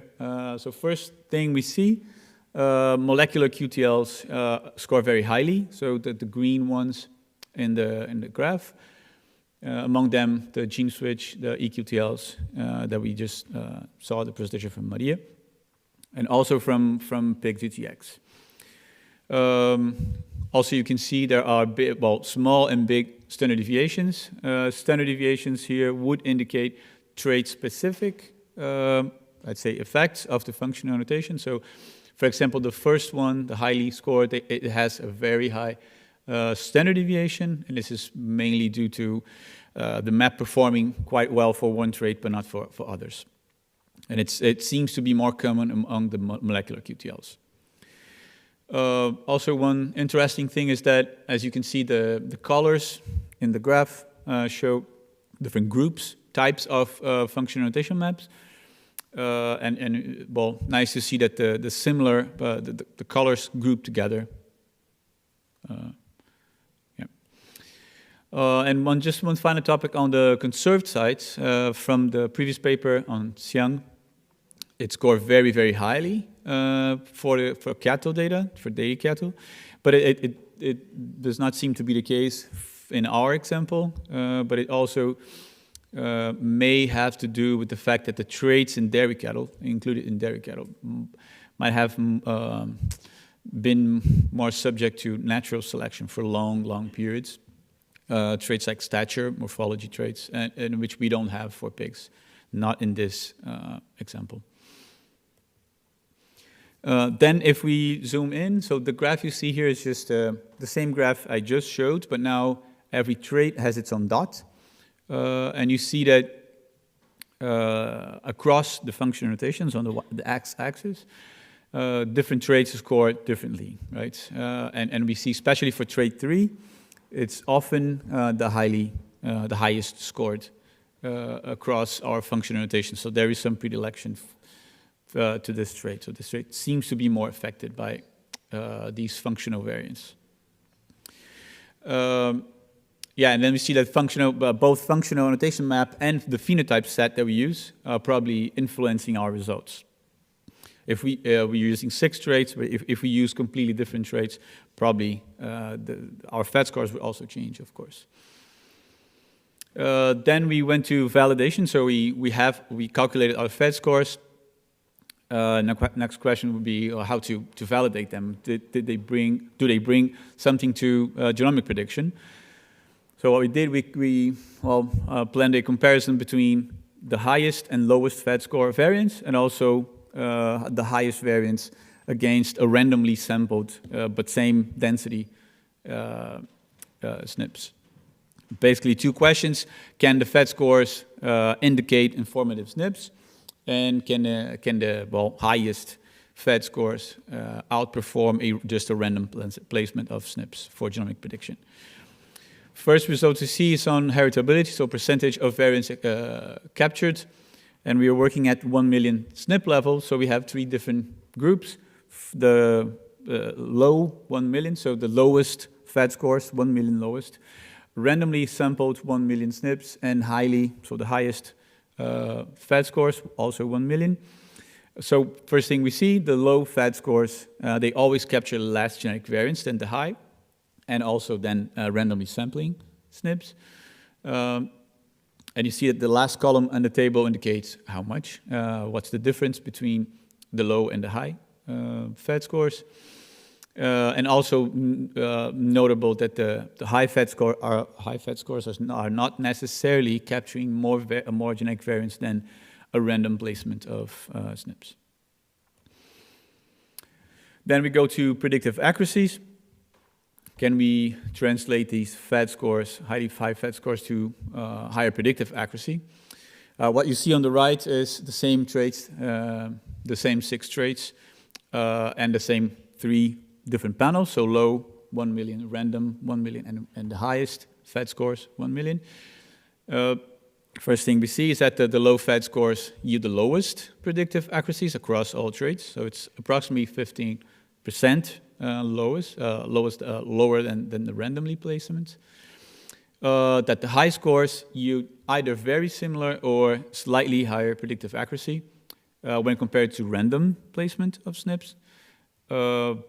But the good thing is that, different from what we saw before, when we fit only 1 layer of functional annotation, is that the high FAT score never seemed to deteriorate predictive accuracies. And when we look at the traits individually, we see either no increase, or we see from 1 to 4% absolute points increase depending on the traits. So our next step was, okay, we can subset our SNPs from whole genome sequence, and we can use FAT score for that. But what if we can inform the model a little bit more? So if we can go further, and while we have FAT scores, even if after we subset our top 1 million, we can still discern between them because they have their own values. So what if we can inform the model, okay, if the highest of FAT score variance is informing more than the lowest of the highest, right? So then we derived weights from the FAT scores, and we used them to weight the SNPs when building the genomic relationship matrices. And you just see the distribution of these weights as FAT scores and as weights on the right. However, when we use them and fit them into a predictive model, a genomic prediction model, so now what you see in the graph is the gray and the blue bars are exactly what I just presented, but now I included the yellow and the orange bars, and they indicate including FAT scores as weights in the GRM, building the GRMs, either on a linear or a quadratic form. And you see that across the traits, it does not seem to bring much to predictive accuracy. So take-home messages. First, well, we developed a pipeline. It's a very general pipeline. It fits different species. It's sort of a plug-and-play pipeline. To calculate FAT scores, we can use publicly available data, proprietary data. It all depends on putting it all in the format that can be inputted to the pipeline. From the results, we see that molecular QTLs, eQTLs, mainly can seem to be the most informative functional notation maps, but also the more trait-specific ones. They seem to work very well for some traits, but not necessarily for other types of traits. From our results, we see that the FAT scores can help to improve predictive accuracies and pig breeding, but using them as using FAT scores as weights are not necessarily resulting in an increase in predictive accuracies. And just thinking about possible limitations there, maybe by imputing big blocks due to LD, basically, we lose some resolution in the discovery part, which will have consequences to the prediction part. So we are able to point out to relevant regions, but not necessarily differentiate between two SNPs, what is the most relevant. Just quick on next steps. One thing we discussed was most of our animals were genotyped with one map, the commercial map that we use in routine. So this means that for these animals, every genotype for the variants that are included in the 50K commercial map, they are not imputed, they are the actual genotypes. And this brings some inflation to, because it have no noise around it by the imputation, since they are not imputed. So we were just a bit concerned on can this bring some inflation in the results. So this is what I'm testing right now. And of course we are pursuing a publication just to report on the results I just presented. Yeah, and I'd like to thank everyone involved. The data that was provided to us from the teams that worked with the raw data. Yeah, thank you. Any questions, or we take them later, I think. Okay. I think we move on to the next presentation. Thank you. The next presentation is online.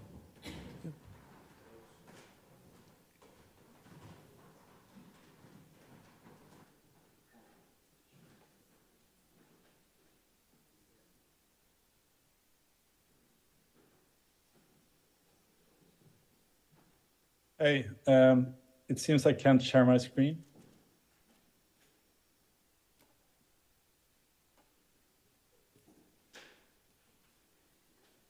Okay, perfect.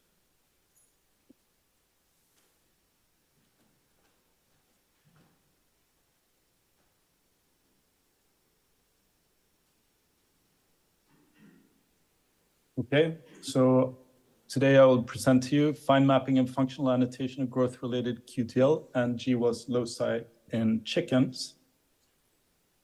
And the lines in question are the Virginia chicken lines. They've been divergently selected for one single trait and one single trait only, body weight at 8 weeks of age.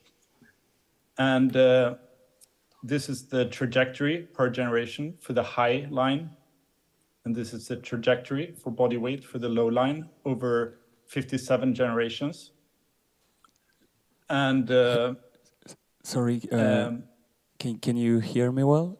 Could you swap between the presenter view and because we see only your editing window. All right. Yeah.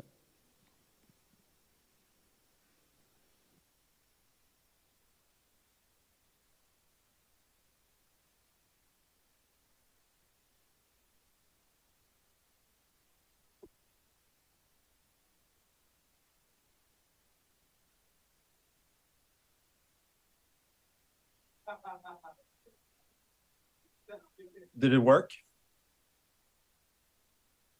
Yes. Perfect. Sorry, I didn't hear you. Did it work? Is this fine? Yep.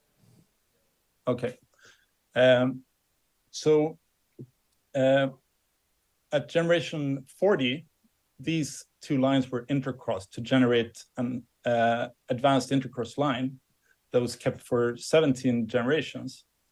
And as you can see, this is the phenotypic mean, so the advanced intercross line and they converge to approximately the mean of the parental populations, indicating a highly polygenic architecture for the trait in question, which was body weight at 8 weeks of age.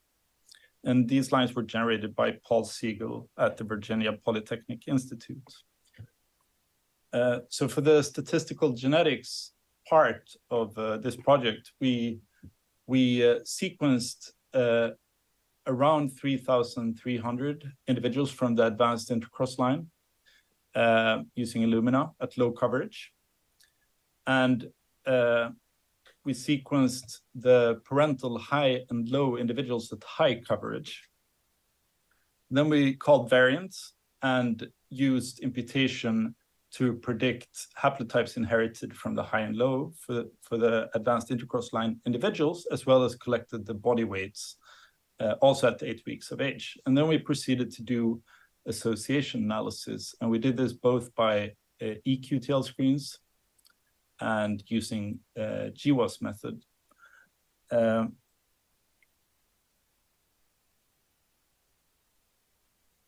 So this is how QTL and GWAS peaks look like over the entire genome. So in red, you have QTL peaks, and in dotted gray, you have GWAS peaks.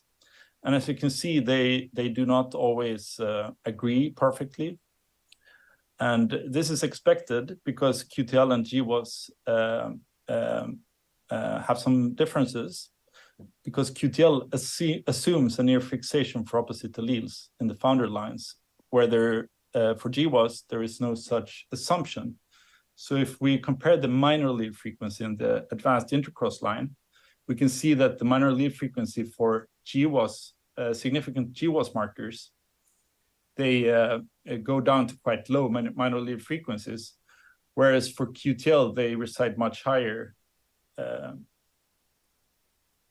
And for the ones shared between markers and QTLs, we have very high minor allele frequencies on average.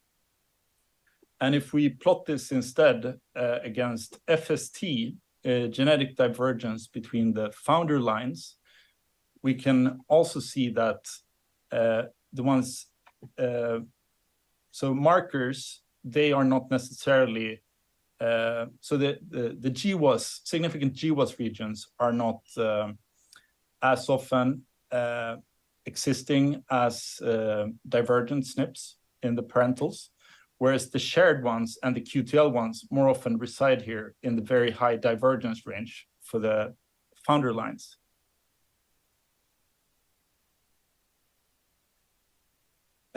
If we characterize the genetic divergence between the founder lines, and we do this by two different methods, one quite stringent, where we require delta allele frequency to be 1, completely fixed for different alleles. We can see that these are distributed in about 2,000 10 kb windows. So the genome, summing up to 69 megabases. And if we relax this criterion a little bit, we reach a figure of about 18% of the genome are nearly fixed for opposite alleles, or have at least one marker which is fixed for opposite alleles in these lines. So for the functional annotation part of this project, we used various GENE-SWitCH sources. We used gene and non-coding RNA content in GWAS and QTL regions, whole genome bisulfite sequencing data to calculate methylation in CpG clusters, coding variants, high-C data, gene expression level from the isoseq data, as well as attack sequencing data. And in addition to the GENE-SWitCH data, we also used data generated from different sources. We used the variant effect predictor, we used SIFT, and we used evolutionary constraint based on phylo-P scores based on the 77-way vertebrate genome alignments. And when intersecting genes and non-coding RNAs with this data set, we noticed that the QTL and the GWAS regions contained about 2,000. So the the GWAS regions when we class a significant region as having SNPs that have a minus log P of above 4, we get 2,000 genes. When we instead use the minus log P above 6, we get 734 genes that are protein coding. And for QTL regions, we get about 3,000 protein coding genes. And as you can see in this top figure here, we have consistently higher amounts of genes per megabase within significant GWAS regions in compared to regions outside of significant GWAS regions, both for the P4 and the P6 level. And you can see the corresponding increase also for non-coding RNAs. And albeit not as strong enrichment, there is still a small signal for enrichment of genes within QTL regions. And if we show this as an enrichment ratio instead, we can see that we have about 1.4 times as many genes per megabase in the significant GWAS regions, and about 1.6 times as many genes in the significant GWAS regions when we increase the significance threshold a little bit.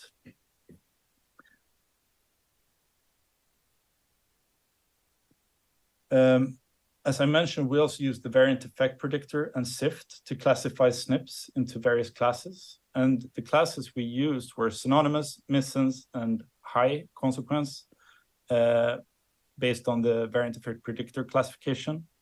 And SNPs annotated as missense were further annotated by SIFT as deleterious or deleterious at low confidence.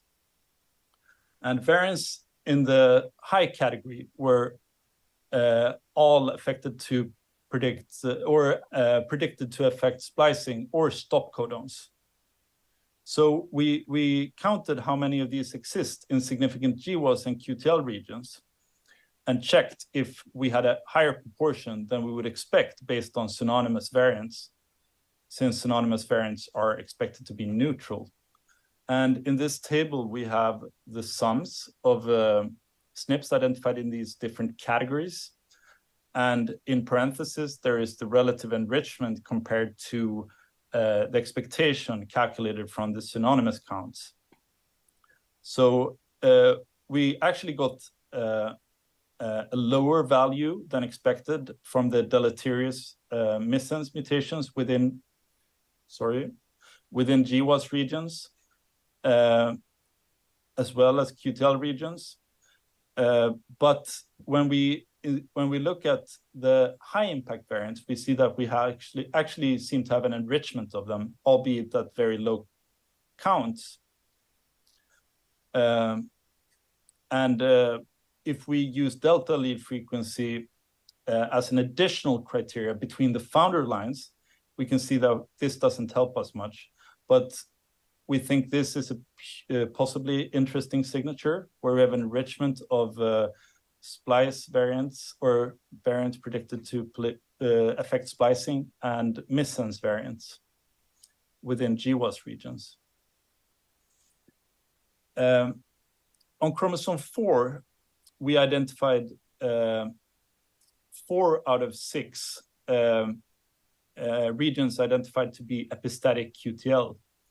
And they cluster in a relatively small region on chromosome 4 of approximately 26 megabases. And when we were looking from the high C data generated within GENE-SWitCH, or actually capture C data, here shown is hind limb muscle at stage E15. We can see that where the QTL signal peaks up here, we do seem to have something resembling a TAD. And if we zoom in a little bit, we see that there is plenty of off-diagonal contacts connecting these regions, which would theoretically make it feasible for cis effects being involved in conferring this epistatic nature of this cluster of epistatic QTL on chromosome 4.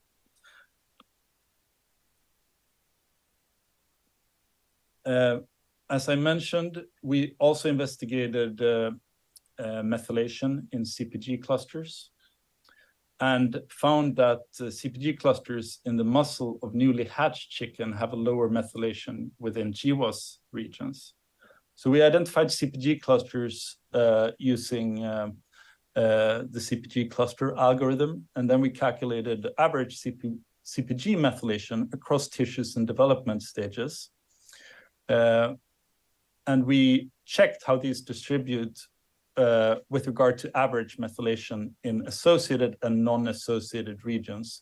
And by associated, I mean associated with the trait body weight at 8 weeks of age.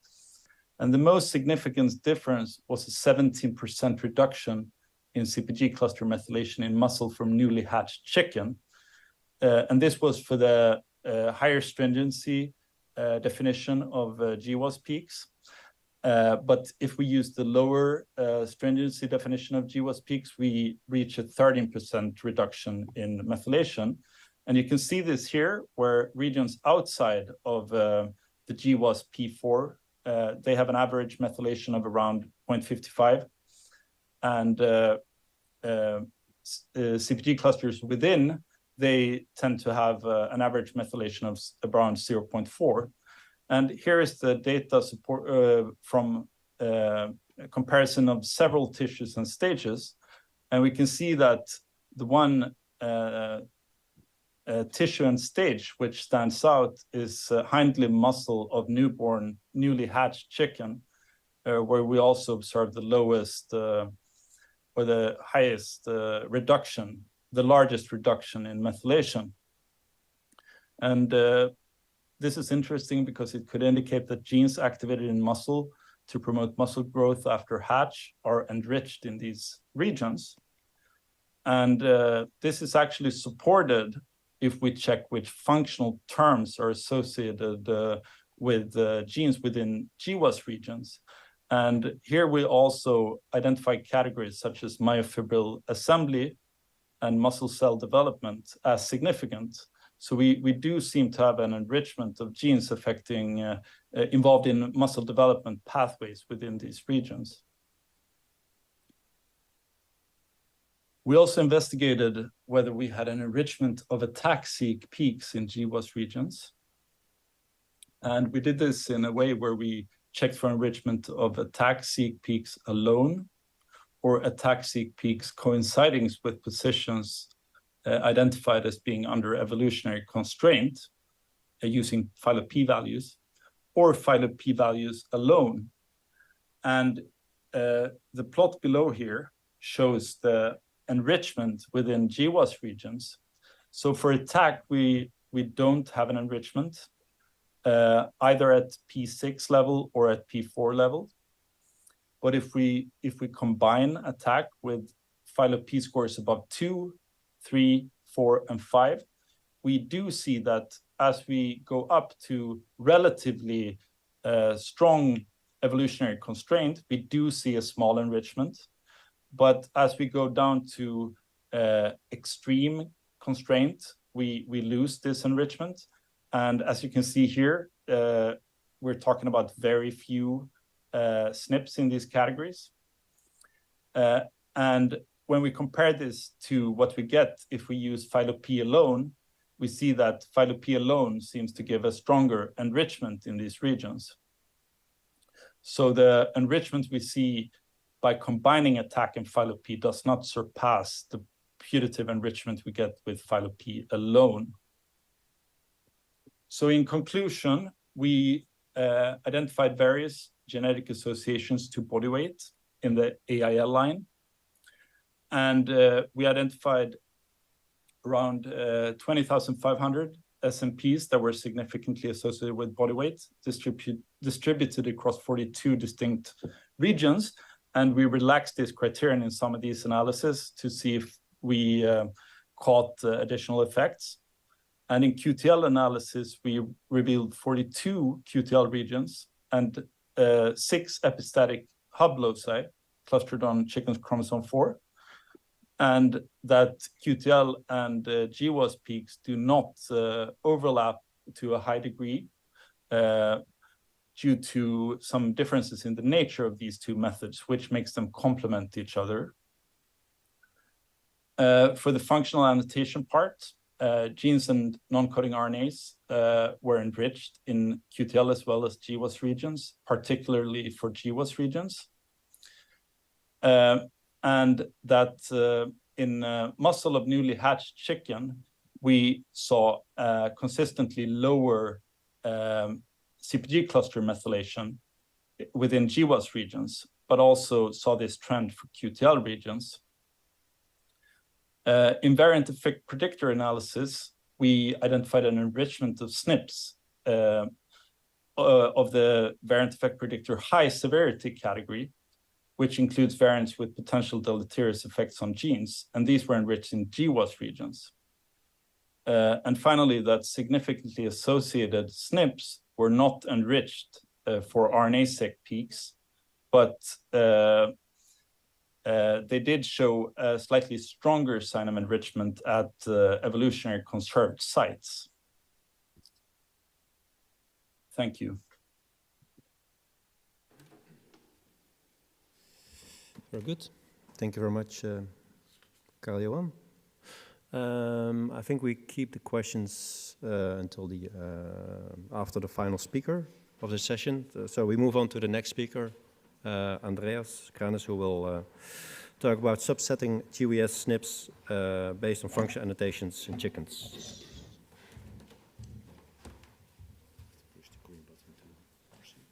Perfect.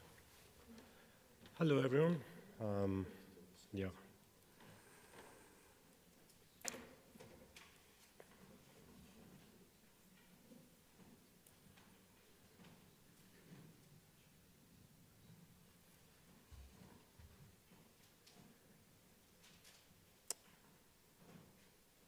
Perfect. Okay, so hello again. I'm going to talk to you about the work that we've done in package 4.6 with Irini and myself and other colleagues. But before starting, I just want to give some perspective on... perfect. Okay, sorry. Needs to push hard. About how things evolved in the genomic prediction and the application in breeding programs. So chicken was the first farm animal that has been sequenced. The sequence has been available since 2004, and then there were various panels released that coincided with the developments in the technology, and the density kept increasing. The main challenge, of course, was the cost, especially in poultry breeding programs, where the value of the selection candidates is small, and we can't justify the cost. So back in the early days, it was costing, including processing, almost $200 or $300 to genotyped one animal, and that was not sustainable. However, technology improved, and we were able to increase accuracy. And that was important because at these early stages, density was deemed as one of the most important factors when it comes to get more accuracy. And obviously, the density was important because it allowed us to capture LD blocks. However, quickly, we got into a stage having 600,000 SNPs in the panel. And that meant that we could start looking at the impact of the density and regarding the accuracy. So back in 2014, we looked at that, and what we've seen was that going beyond the few thousands or few tens of thousands of SNPs didn't offer a lot in terms of accuracy. And what was more important was the training size, the size of the training data, which again, I mean, gave some indication that the structure and the relationships are also very important. And again, this is not, these are chickens, these are closed populations, so they are not exactly the same as, for instance, what our colleagues in human genetics are doing. So again, we know, of course, that there is an ascertainment bias in terms of which SNPs go into the panel. Obviously, we favor SNPs that have higher minor allele frequency. I have been involved in building the 600K chip in chickens, and that was, again, a big challenge because you have to bring together the layers and the broilers, which are completely different. So all sorts of limitations of the SNP panels. And that's why moving to whole genome sequence data gave a lot of promise. The ascertainment bias is not anymore applicable. Hopefully all the variants are in the data. Well, when I say variants, obviously SNPs. But of course, in that case, our job when it comes to do genomic prediction becomes more difficult because now we have millions of potential predictors, and therefore, again, we are back in square root one where there's too much noise in the data. So obviously, our aim is to improve the noise to signal ratio, and that's exactly the promise of using whole genome sequence coupled with improved annotation. So that allow us to not only incorporate this annotation, but also try different combinations and see the impact of having this information at hand. In order to do that, it sounds simple, but we can decompose it to three main steps. And first of all, we need to build this large repository of the whole genome sequence data, annotate the SNPs, and run the genomic evaluation. So when it comes to building the whole genome repository, we had a quite big data set.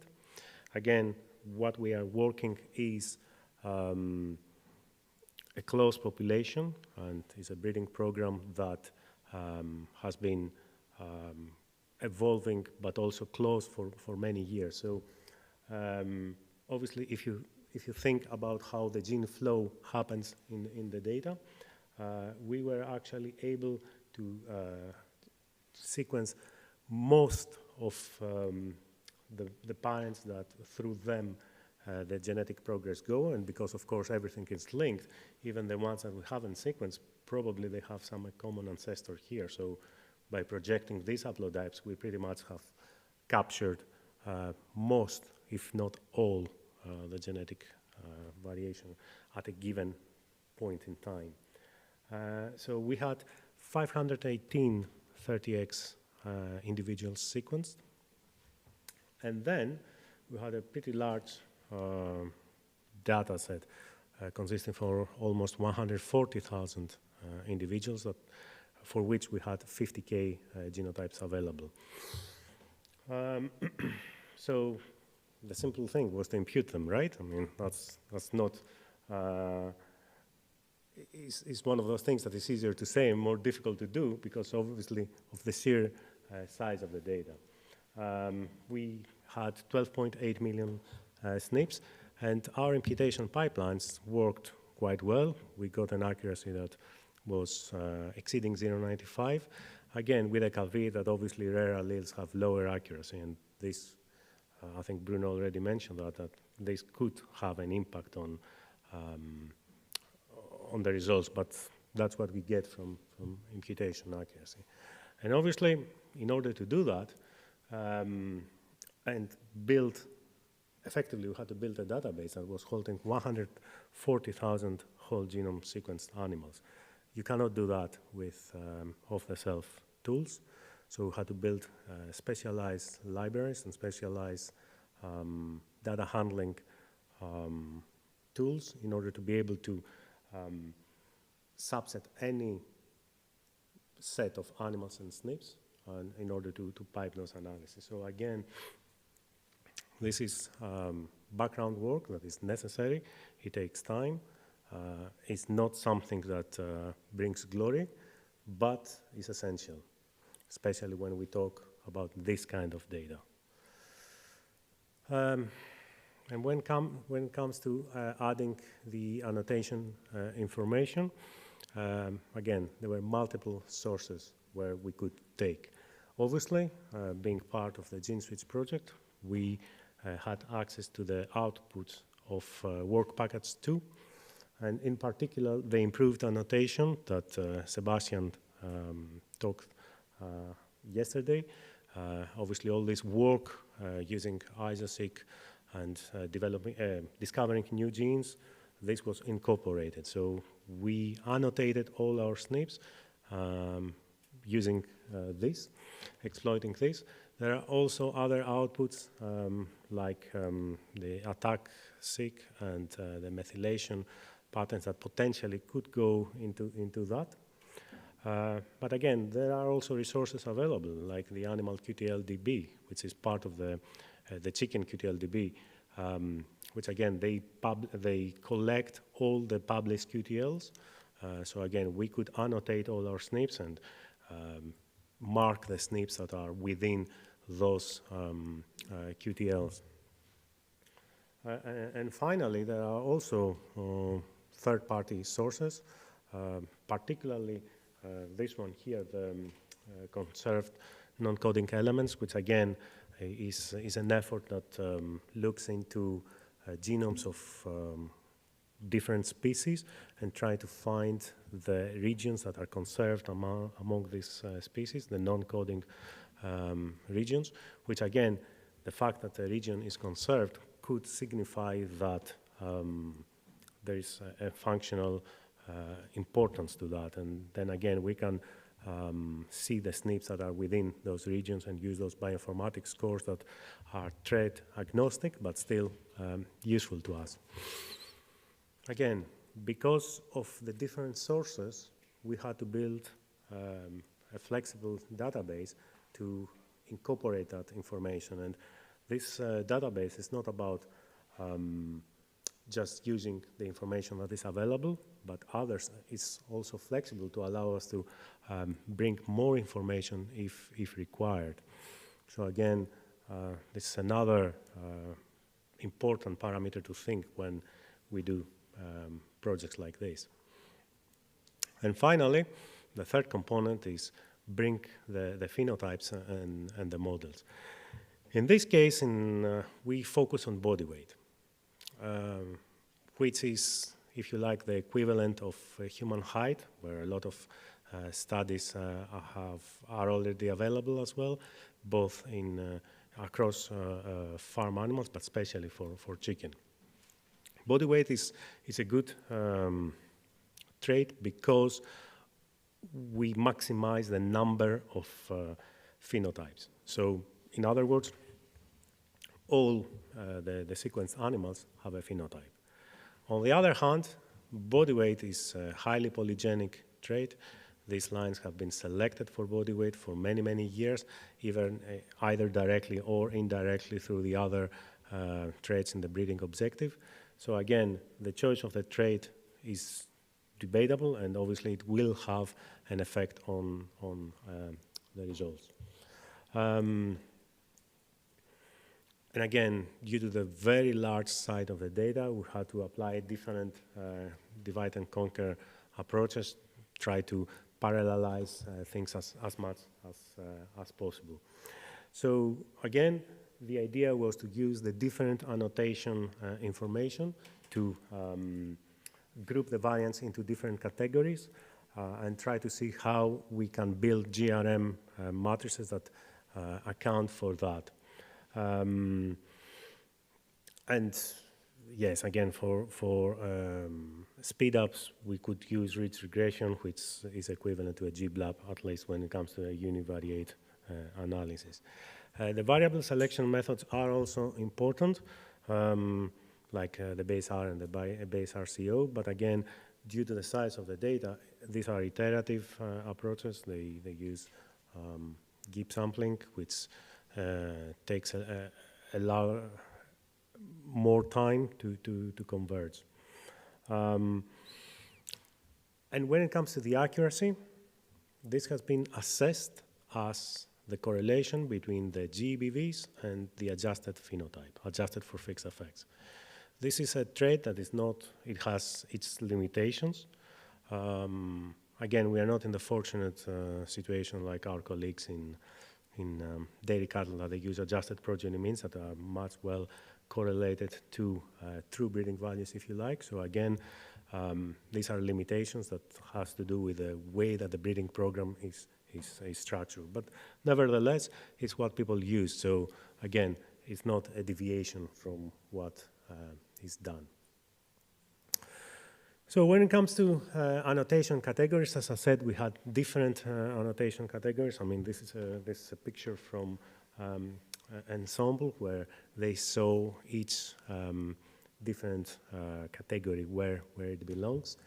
And we devised different in silico panels, right? So the first one was a cheeky one, right? It consisted of 45,000 SNPs, explicitly trying to get SNPs that are intergenic, and they have absolutely no annotation tag against them. They have no QTLs.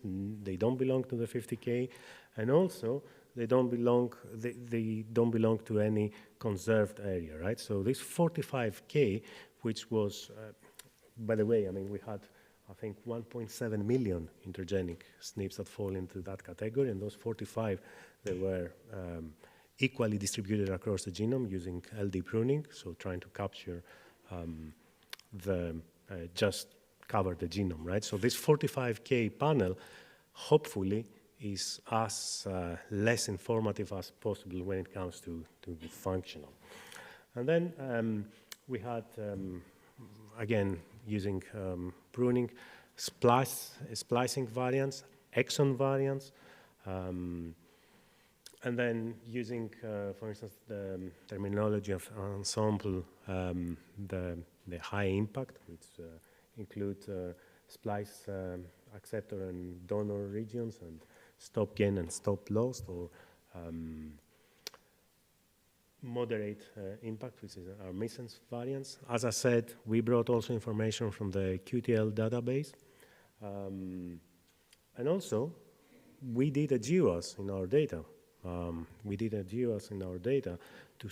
To see whether we get peaks, right? And this was also prior information that was meant to be used. And finally, we had our routine 50K, right? Which is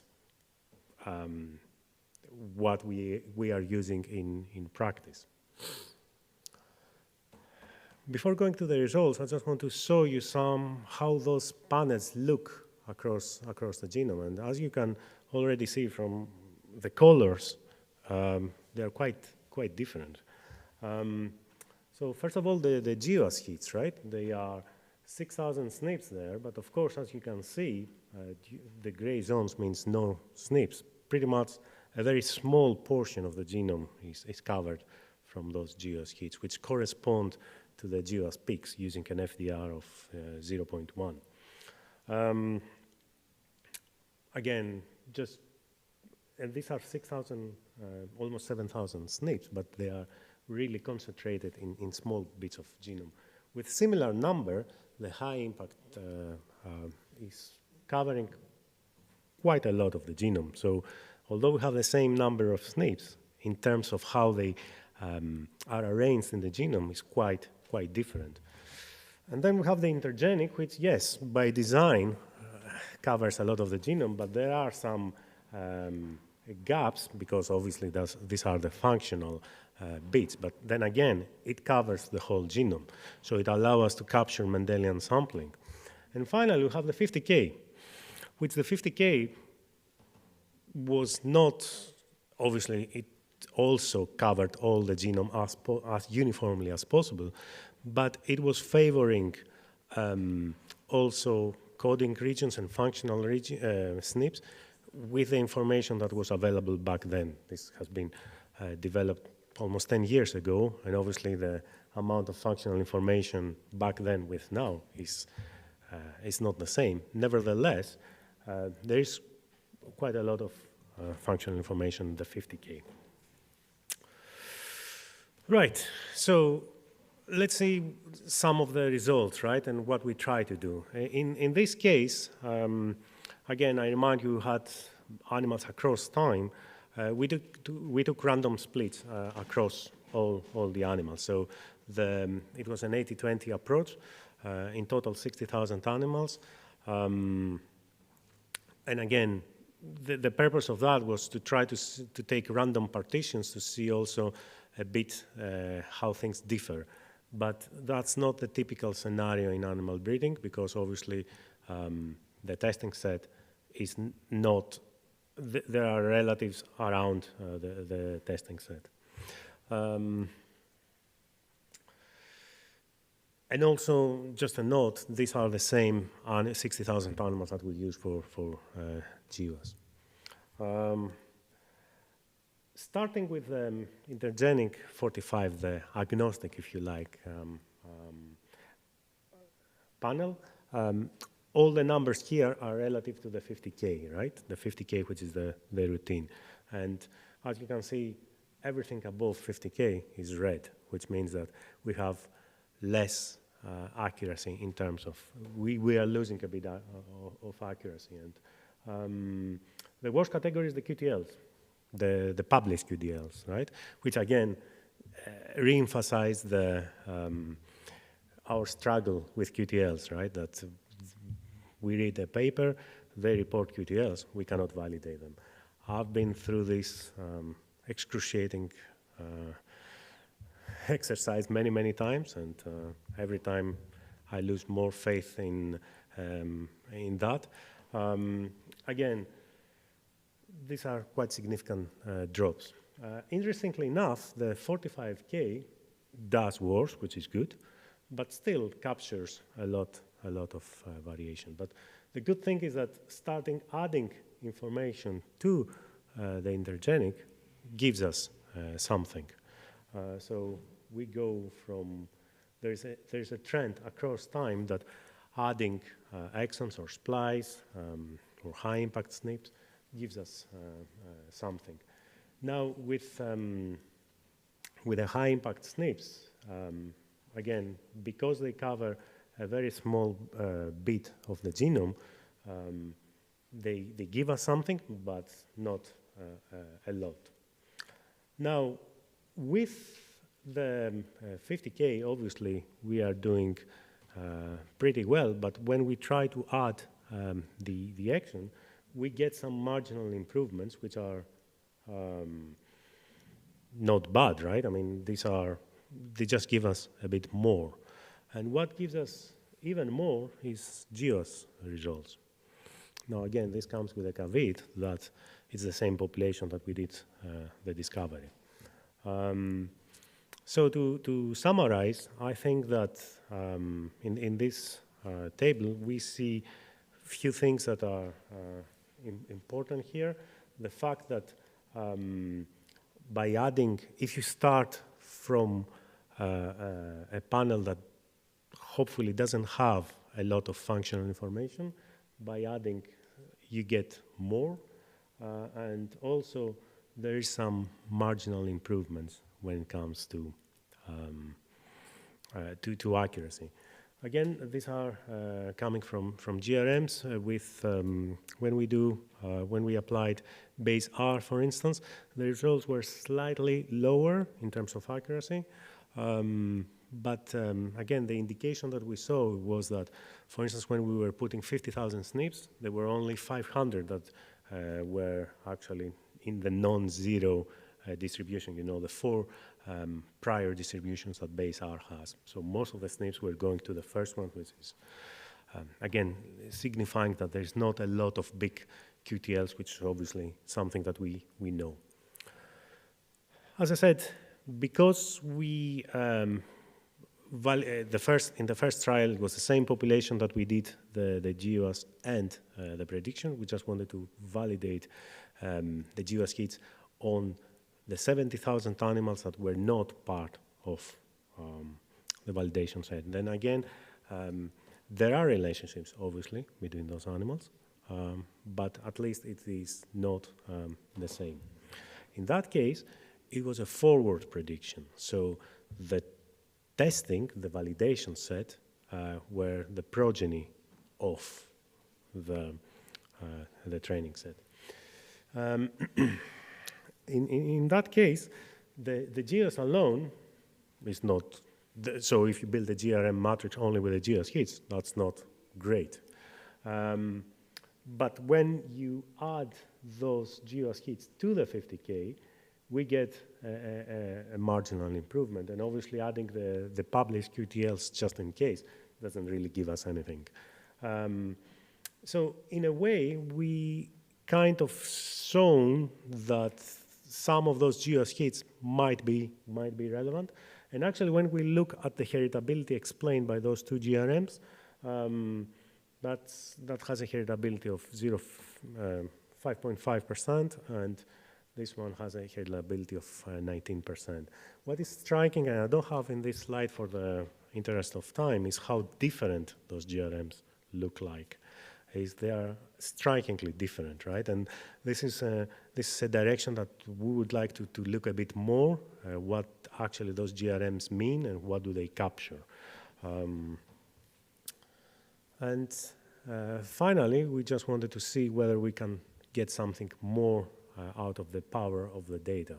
So in that case, we had a training set that was consisting of 105,000 animals, and we were trying to produce 10 consecutive cohorts of selection candidates. In that case, again, using only the exon gives us less accuracy, but when we combine the exons and the 50K, again, we get slight improvements in accuracy. I mean, these are marginal improvements anyway, but still, there is something there. So, as I said, those improvements are modest, but they are not. This is also something that has been shown from other studies with whole genome sequencing data. Again, thinking of what we were doing, we were using body weight, which is a polygenic trait. There is merit to think of other traits.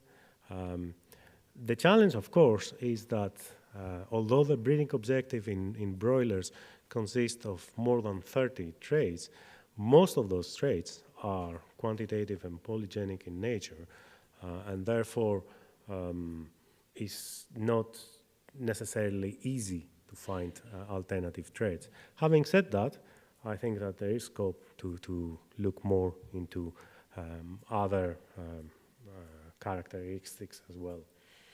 And I just want to re-emphasize the computational challenges, right? I mean, these are not trivial data sets, these are big data sets. We had issues with convergence in some cases, especially when we try to put more than one GRM in the same analysis, and also issues with time, especially when it comes to the iterative algorithms. And finally, I want to highlight things that not necessarily are highlighted usually, but building the capacity, being able to handle these data sets and develop that in large scale is not a trivial task, right? These are necessary steps to think how we can, what else we can do. And when it comes to that, yet again, I think that getting a variant-specific prioritization is important, relating the phenotype specific for the traits. We saw that perhaps for the first time, GWAS has some value for us, but this is just the beginning when it comes to the variant prioritization. Trying the integrated scores like FAITH, we are working on that. Again, as I mentioned, there are some issues when it comes to convergence because of the size of the data. Which brings to the last point that, yes, a GRM is something that we want to look how the GRMs relate and how they compare with each other, but the variable selection methods will play a role, but need also to be improved in terms of speed and the ability to handle big data sets. Thank you very much.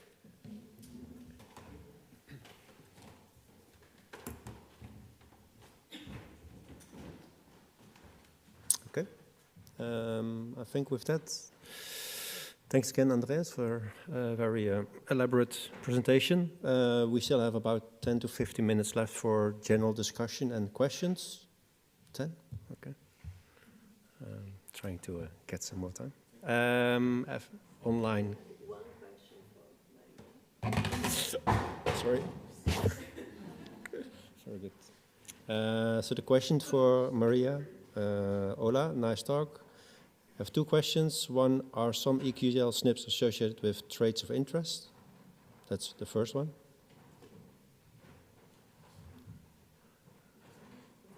For Maria. Oh, yes. So are some of the EQTL SNPs are they associated with traits of interest? But we don't look to this at the moment. Okay. For traits of interest, no. For the moment, we only perform the EQTL analysis. Yeah. We don't look to the association with the traits of interest. Yeah. No, we maybe to elaborate on that, we did try to look in the same three populations on traits of interest, phenotypic traits, but we decided not to continue on that because data was very incomplete and heterogeneous. So, okay. Second question for Maria is, what next? Will you validate some of these EQTL SNPs? That is an interesting question because I like a lot to do experiments in the lab. And yes, we can validate some of these results by luciferase assays or by some assays. If they are impacting enhancers of promoter, we can check in the lab. Yep. I don't know if it's in this line or the question. Sorry, that was in the line of validating at the functional level or? I think so. The question is from Dominique Rocha. Ah, okay, yes, it's at functional level, yes. Okay. But yes, we are interested to validate. To validate some of these mutations. Yep. Okay, thank you. I think these were the...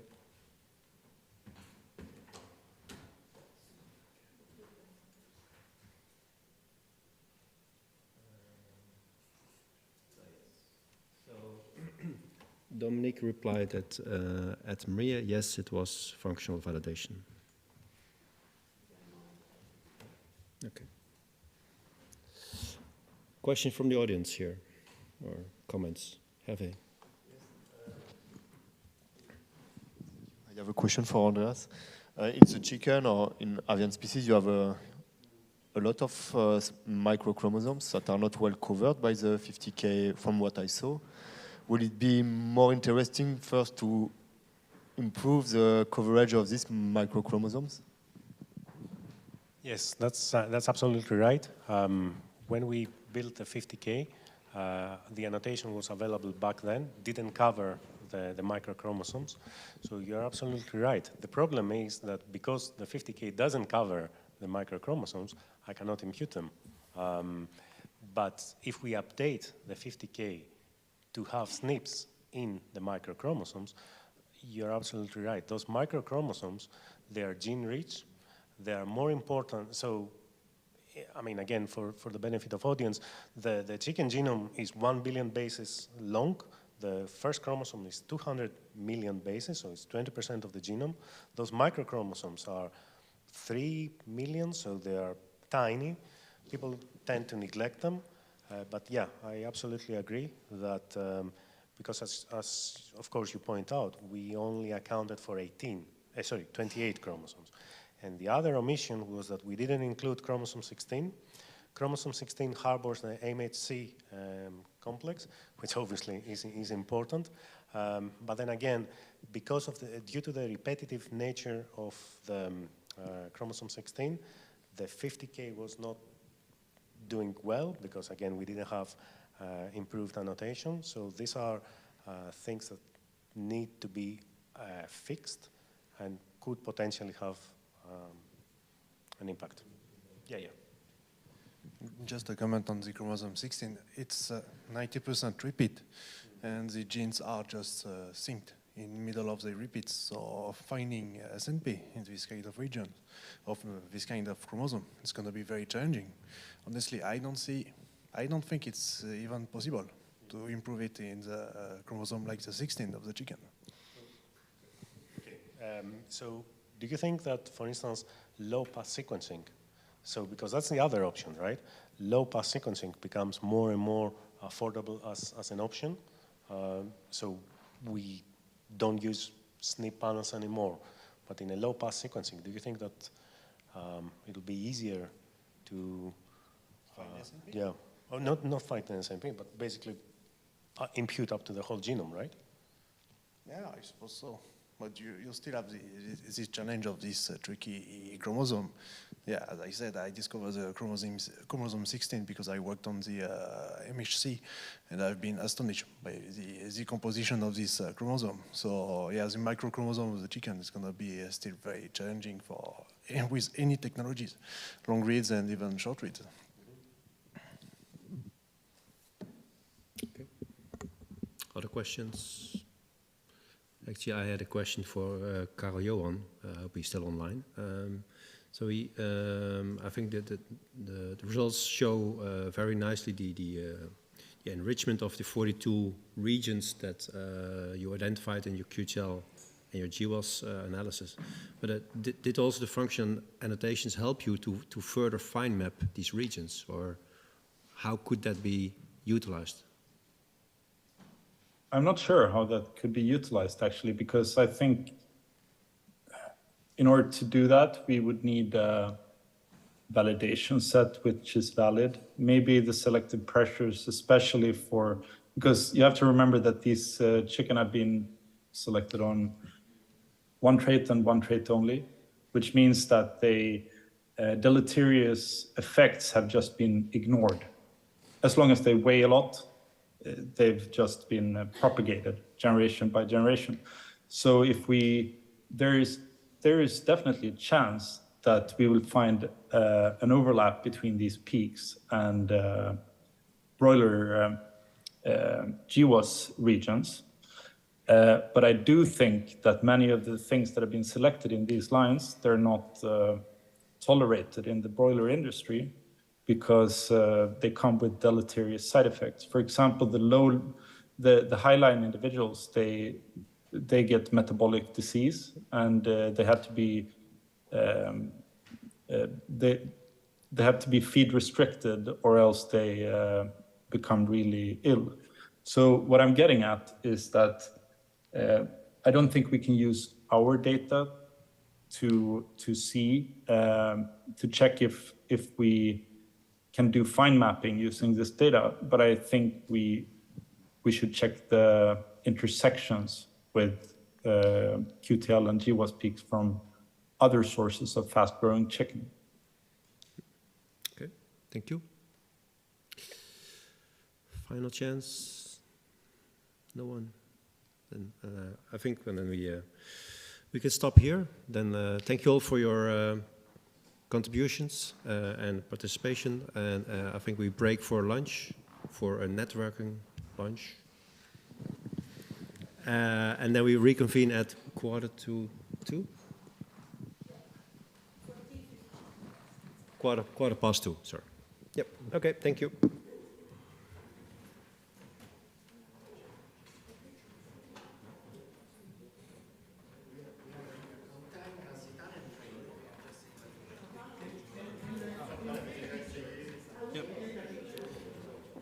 Okay.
Blah, blah.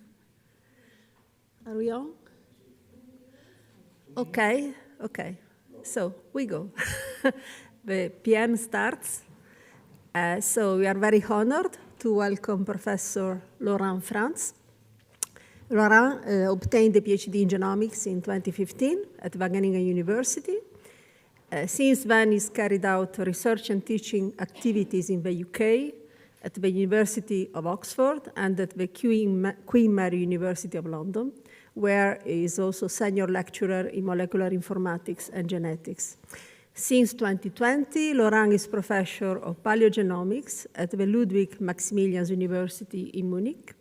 And with his group, he exploits the power of ancient and modern genomics to contrast current patterns of genetic diversity to those in the past, tracking evolutionary processes, including artificial selection, extinction, speciation, and domestication through time. So I give the floor to you, Laurent. Thank you.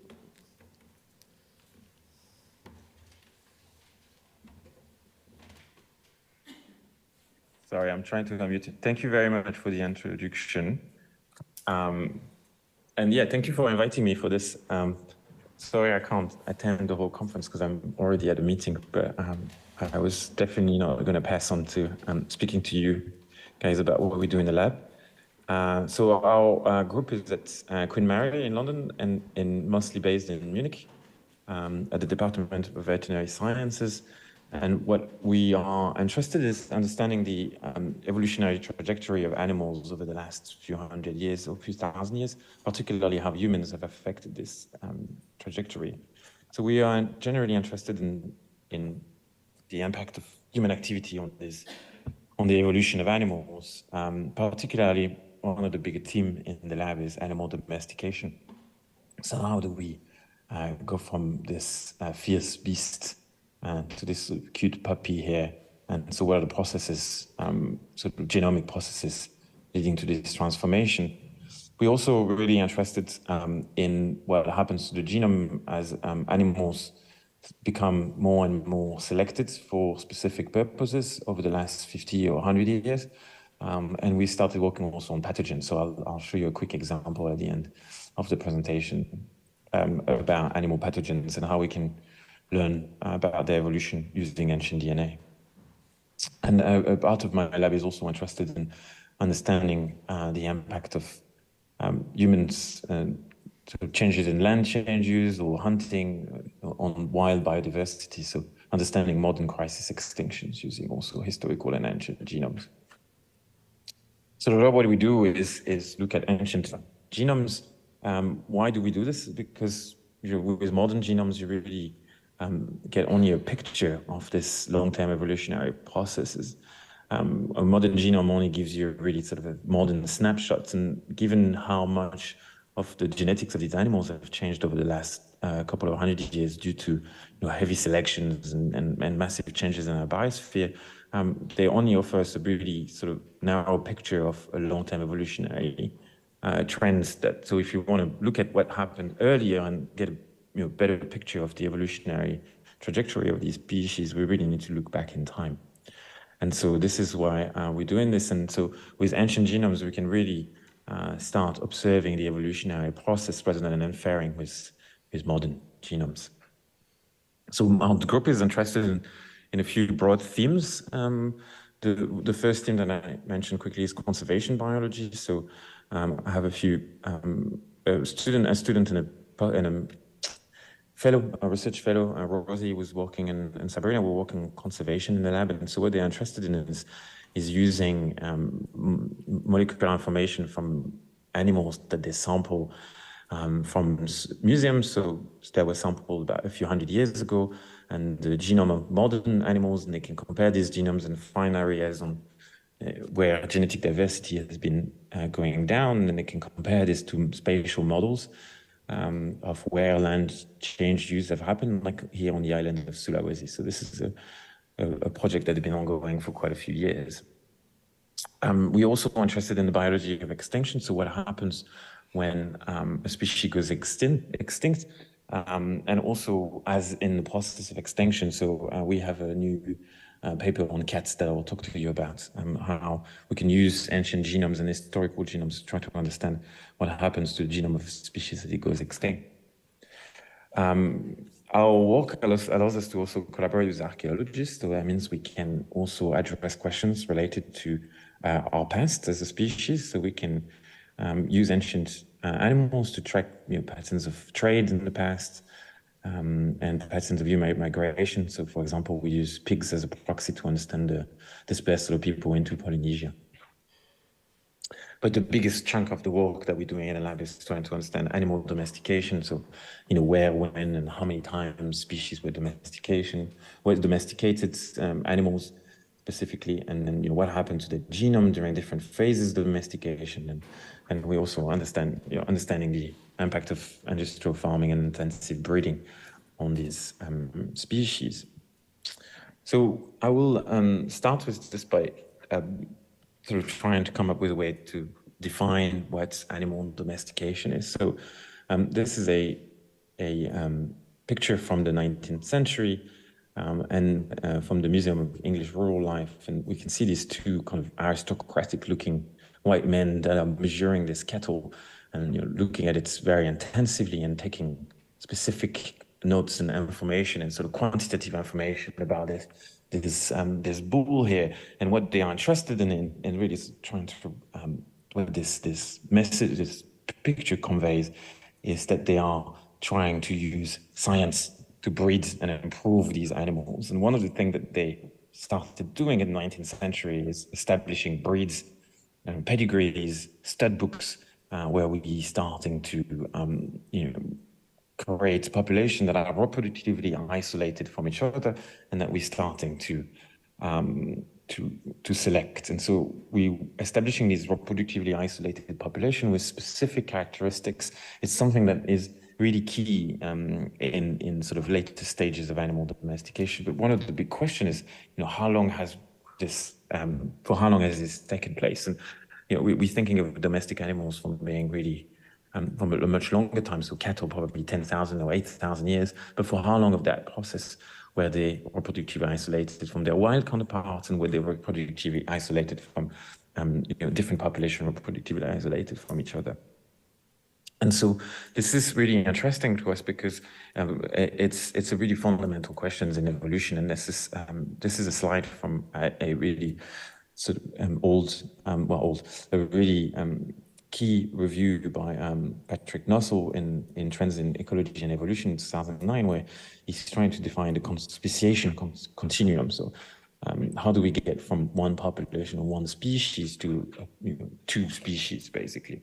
And so one of the main important things to get two species with two different phenotypes is to maintain reproductive isolation. So he has here this speciation continuum here at the bottom here. We have weak to no divergence, the genetic level and at the phenotypic level, and as reproductive isolation increase and become stronger and stronger, we get divergence of phenotype and genotype. And so this is a process by which we think domestication is also taking place. And so how we differentiate our domestic animals from the wild, and also how we differentiate our different populations from each other, so different breeds. And so what we're really interested in one of the things that we're interested in the lab is to try to understand, how much of this is true for domestic animals in the past. We know that this is definitely true today. No breeder is going to breed their pigs with a wild boar. We don't have aurochs anymore, so we can't do this, and nobody breeds dogs with their wolf. But for how long has it been the case? How long did it take to acquire this strong reproductive isolation, and also, is it different across species? And really, we are interested in this because a lot of what we're seeing in this sort of reproductively isolated population it's really what we think is really kind of fundamentally recent process by which people have applied sort of quantitative thinking the same way as we had these two old white British men measuring this cattle. It's this idea of reproductively isolating population is fairly recent. Whereas domestication itself is thought to be a much older process. And so, for example, this is an old slide from Greg Larson, 2014. It's a bit outdated, but it's nice because it gives you a brief overview. And here we're talking about, for example, dogs being at least 11,000 years since domestication. Actually, I'll show you in a minute. We think that this is much older than this, maybe more like 22,000 years. And here we have sheep, cattle, goats, pigs that are thought to be domesticated about 9,000 years ago. And so have they been reproductively isolated from their wild counterpart for that long? And if no, when this reproductive isolation started to take place, and is it different in different species? So I'm going to start walking you through some examples we have from walking in pigs, which is a really interesting model to address this question. So pigs were at least domesticated at least twice. We think once somewhere in China, and definitely independently domesticated also somewhere in either in the Near East, so Fertile Crescent or Eastern Anatolia, or maybe somewhere in Northern Levant, in one of this area about 8,000 years ago. They were then introduced to Europe. What's interesting about this process in pigs is that as farmers were introducing pigs to Europe, they encountered a new population of wild boar that was genetically differentiated from the population of wild boar from which they were derived. So here we have a map that represents the genetic ancestry of wild boar in Europe and in the Near East, and each of the dots is a different sample. And these are modern and ancient genomes of wild boar. And so what we do is we project the ancestry of each wild boar onto the map, and that gives us this sort of 3 different colors. So we see in yellow in the Near East, so the wild boar in this region have a different ancestry from the wild boar that you find in Europe, which is represented in red. And then here we have the eastern part here in Iran, and further east, which is represented by this blue here. So what we have is, as people taking wild boar from that area here, domestic pigs that are derived from wild boar, that should have this yellow ancestry, they take it into Europe and they meet a different population. That's a really good setup for us to address whether was there any gene flow between these. And so we can start looking at mitochondrial DNA here, for example, where, which is really easy to genotype. And so here, each of these pie charts represents an archaeological site, and the size of the pie chart represents a different haplogroup. So yellow means it's something you find at Near Eastern wild boar, and red is something you find in European wild boar. And so what you can basically see is there's a lot of yellow in sort of Germany, France, and the Balkan, where actually there is no yellow wild boar. So this is really suggesting that we see the Neolithic expansion of farming, of people taking animals and plants and all these packages together to introduce farming to Europe, brought in pigs with this ancestry from the Near East. And so that's a clear signal that we can see from about 8,000 to 5,000 years ago. When you start moving closer to the present in time, however, that yellow ancestry start disappearing. And this is the picture that we see in 5,000 to 180 years. Basically, the yellow signature has disappeared in domestic pigs and in archaeological sites generally. And so what we think is that is happening, actually, I'll just go to the next thing. What we think is happening is there's been a lot of gene flow.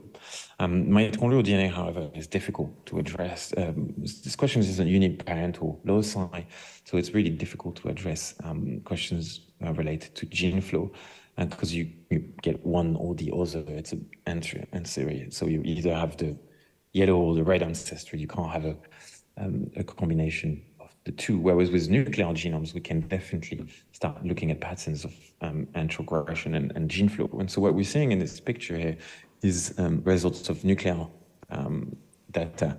And so what we have here is in W is represented a genome of a wild boar, and in D is a domestic pig, and the round ones are ancient, and the square ones are modern.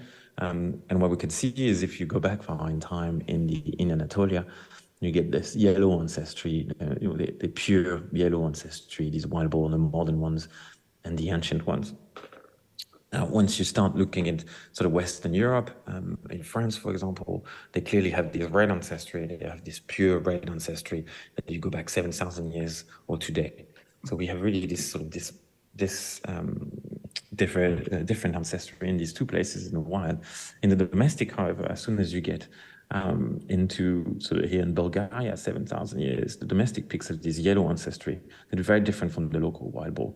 And this is because people have brought pigs into the area at the onset of the spread of farming in this region. However, as you're moving towards sort of Britain here, and so you're moving sort of northwest, what you see is the amount of this yellow ancestry start decreasing and decreasing until it actually kind of disappears in Neolithic Britain 4,500 years ago, so really late Neolithic Britain.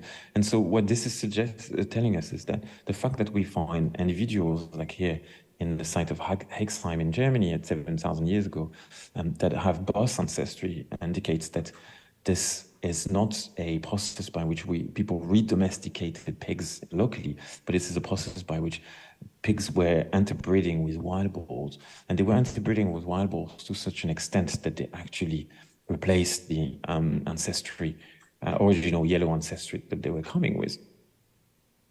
And so, although this is most of the ancestry of the wild boar has been, or the original domestic pigs have been replaced, we think there is still a little bit left of that original ancestry in the genome of our domestic pigs today. And in fact, some part of the genome might actually be important and be maintained. It's sort of the original ancestry might still be maintained in some part of the genome. And one of the regions that we think this is happening in is in the MC1R gene, which is related to coat color in pigs. And so depending on whether you are wild or domestic, you have really different coat color in pigs. As a piglet, you have this stripy coat color in wild piglet, and you have this sort of yellow, so white or black coat color as domestic pigs. And it would be really disadvantageous to have this white coat color in the wild because you would most likely be subject to higher level of predation. But here, what we can see actually is that when we're looking at ancient data, we're trying to see what the frequency allele coding for this white and black coat color is in the wild, for example, and for the last 10,000 years, we basically almost never see it. I think out of thousands of wild boar that we've looked at, you see it only in one individual as a heterozygote, and it's a recessive nation, so we actually don't see that phenotype and the genotype, underlying genotype in wild boar. But in domestic pig, however, this phenotype and this genotype increase in frequency dramatically and really early on. And so we see it, for example, when we're looking at science, and this is in Anatolia, and 8,300, 7,500 years ago, it's become to already 50% of the domestic pigs. The pigs found in these different sites have this high frequency, and it increased to almost about 100%, and it started decreasing a little bit in the last few hundred years. And the reason for this is the Duroc pigs. This is basically that we have pigs that have a different new allele and the red allele, and so that not 100% of the pigs today in Western Eurasia have this black or white allele, but they have a different one. But this is not the wild type. They have a different one, so the sort of reddish coat color that we find in the rock pigs. And we think, and this is something that we're investigating now, is to try to figure out whether this gene is in the small portion of the genome that might be still nearistin in the genome of domestic pigs. So the proportions are so small that we haven't been able to really validate this yet. So we're generating more ancient genomes from all these time periods to try to map the regions of the genome now that are of nearistin ancestry to try to address this question. So if we're going back to our slide from Patrick Nozzle about reproductive isolation, we can put the pigs here basically in the first part of the slide here. So they definitely didn't have very much reproductive isolation, and they were genetically, but genetic and phenotype were still slightly divergent. So they will be in between the first stage and the second stage. And so we can think of this as pigs as kind of being the null model for what we would expect to happen if there was no selection against hybrids. So if we think about it in terms of in a population genetics context, you think about it as having these two populations of wild boars. So this population with the yellow and the red ancestry, one in the Near East and one in Europe. And then what you do is you're basically taking very few individuals from the Near East and bringing them to Europe. So the proportion of individuals in Europe that have this yellow ancestry is they are vastly outnumbered by the individuals with the red ancestry. And unless you have a very strong reproductive isolation, preventing gene flow from happening, you will basically, over time, very quickly lose that ancestry. And so what we think is happening in domestic pigs is there is just really little selection by people against hybrids of domestic and wild pigs, probably due to the way that people were keeping pigs at the time. And for the majority of the evolutionary history, pigs were sort of, almost semi-domesticated and kind of a commensal organisms that was living almost semi-managed rather than being directly managed. So really we are here in this sort of really first part of this speciation continuum 8,000 years ago in wild boars and domestic pigs. And so really different from what we thinking about domestication today, or this view that we have domestication from the 19th century. So if we're looking at dogs, though, the picture is really, really different. And so dogs are interesting because, first of all, they are the first domestic species. They were domesticated thousands of years before any other domestic species in a really different context. So people at the time were still hunting and gathering. They were living in much lower density.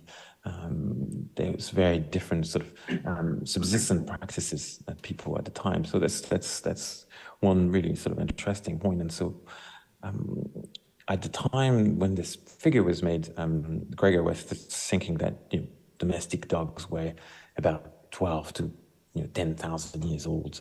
In fact, our recent research suggests that this is actually probably a lot more a lot older, maybe more than 20,000 years, maybe more than 20 to 22,000 years ago. And the reason for this, I'll show you why we think this, but to put it into context, right, we're talking 22,000 years, let's say 20,000 years in dogs. It's more than 10,000 years before any other domestic species even begin their domestication process. So it's a very long term, and so domestication history, and so a lot of chances to do a lot of for interbreeding between wolves and dogs. So this is really interesting to us to look at this process back in time. And so the reason why we think that dogs were domesticated more than 20,000 years ago is because they are found in really early context in the Americas. So back in 2018 and 2021, we conducted a couple of studies where we looked at the genetics of dogs found in North America, associated with early dispersal of people. And so basically, what we make a long story short here, what we found is that the dogs that you find in North America in the past are related to the dogs that we have today in Europe, all over the world. And they came from the same population of dogs that were probably living somewhere around Siberia over 20,000 years ago. So that means that as people were going into North America and during the peopling of the America, dogs accompanied humans. And that happens at least 20,000 years ago. So that means by 20,000 years ago, there must have been domestic dogs somewhere in Siberia. Although we don't know more about where dogs were domesticated, this is as far as we go, but this provides us with at least the time frame by which dogs must have been domesticated. What's interesting about this is that we're talking, it's a very similar process of what's happening in pigs, but except for a few thousand years earlier. But when dogs are taken out of Eurasia and into North America, they meet a new wild population of wolf, a population of wolf that's genetically differentiated from the population of wolf that you find in Eurasia. And again, it provides opportunity for gene flow, and it provides us with the possibility to detect that gene flow because the genetics of the wolf population in North America is different from the population in Eurasia. So we can ask, query these genomes and ask whether we find North American wolf in the genome of dogs that have spent thousands of years in the North American continent. And based on what we're seeing in pigs, we would expect that this would happen because, again, we would have had a vast majority of wolf compared to dogs in this area. So very few dogs were taken into North America compared to the number of wolves that were there. So if you didn't have a strong reproductive isolation, you would expect a lot of gene flow. And are really different from what we're seeing in pigs. We're seeing that actually there is almost no gene flow between these different populations, between the domestic and wild canids here. So domestic dogs have absorbed almost 0% of the genome from wolf from North America in over 20,000 years of cohabitation.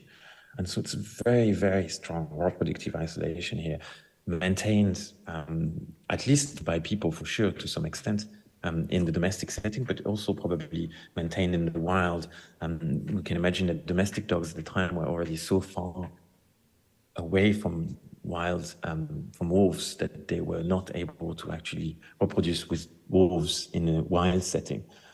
They probably couldn't integrate themselves into wolf packs. But then the same thing as the other way around, the dog-wolf hybrids would not be able to integrate it in human society, maybe due to some sort of, probably due to some aggressiveness. But it's very hard to test. But what we know for sure is that they were definitely really strongly reproductively isolated. So if we go back to our slide here from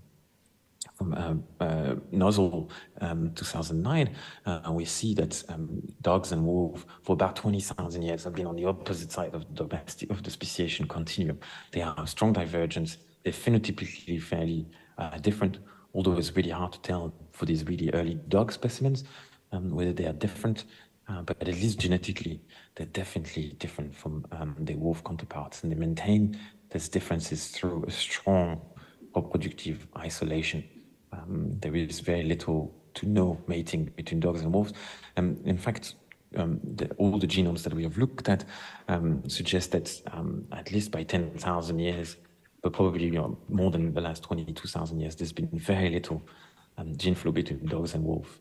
So here we're really talking about an enforcement of reproductive isolation by people in the same way that Victorians are thinking about it in a way.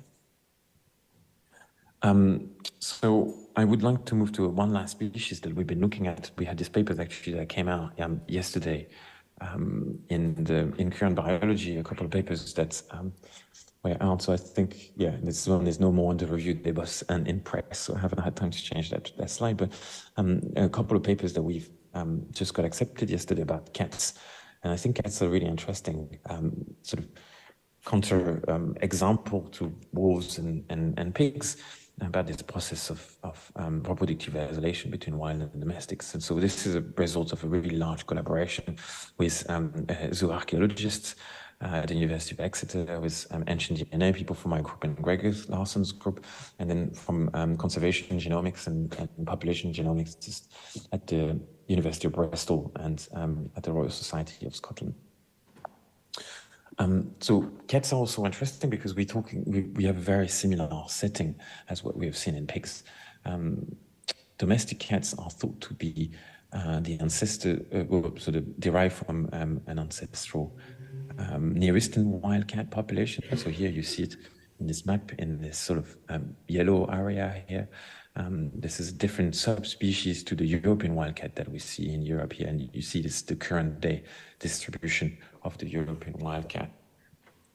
One of the big questions that we had at the time is first, validating this this link between European wildcat and domestic cats, and so addressing whether Near Eastern wildcats are indeed the ancestor of domestic cats. And using genomes, we could do this.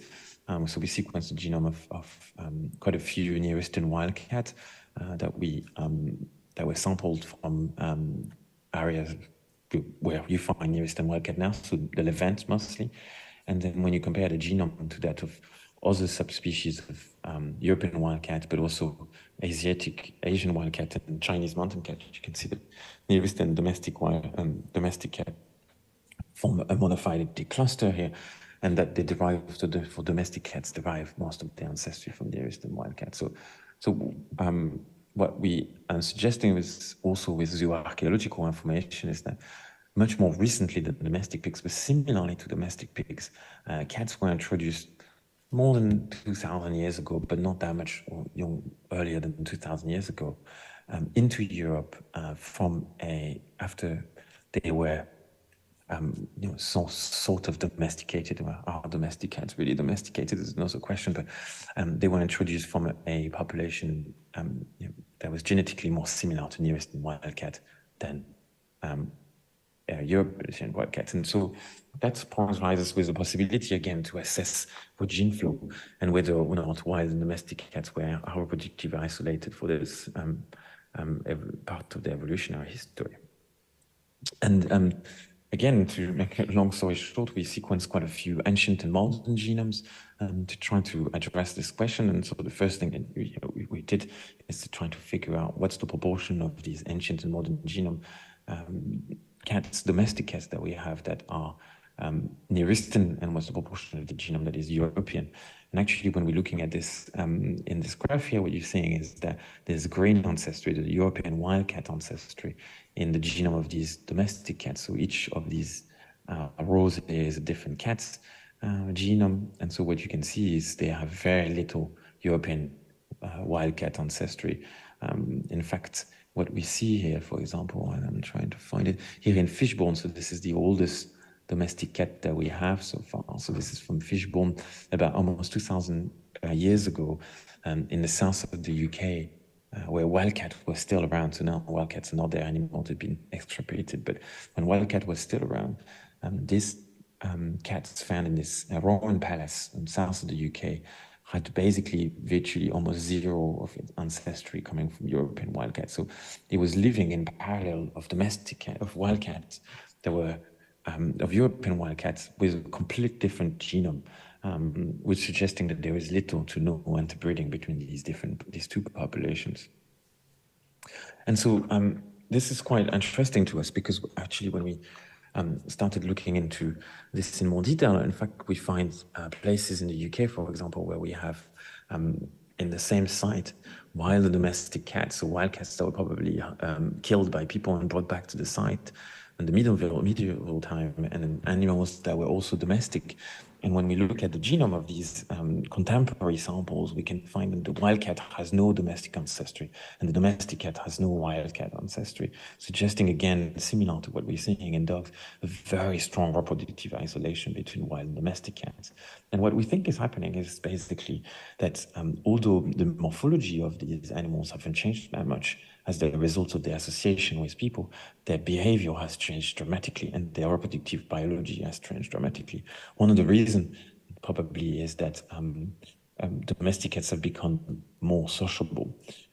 Domestic cats are able to extract resources from anthropogenic settings by able to tolerate other cats. And so they are able to tolerate other cats, which is not something that can happen in the wild.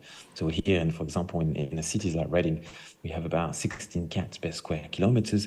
In a wild cats, you would expect about 1 cat per square kilometers. And so we can imagine how this potential this huge difference in behavior can create a very strong reproductive barrier.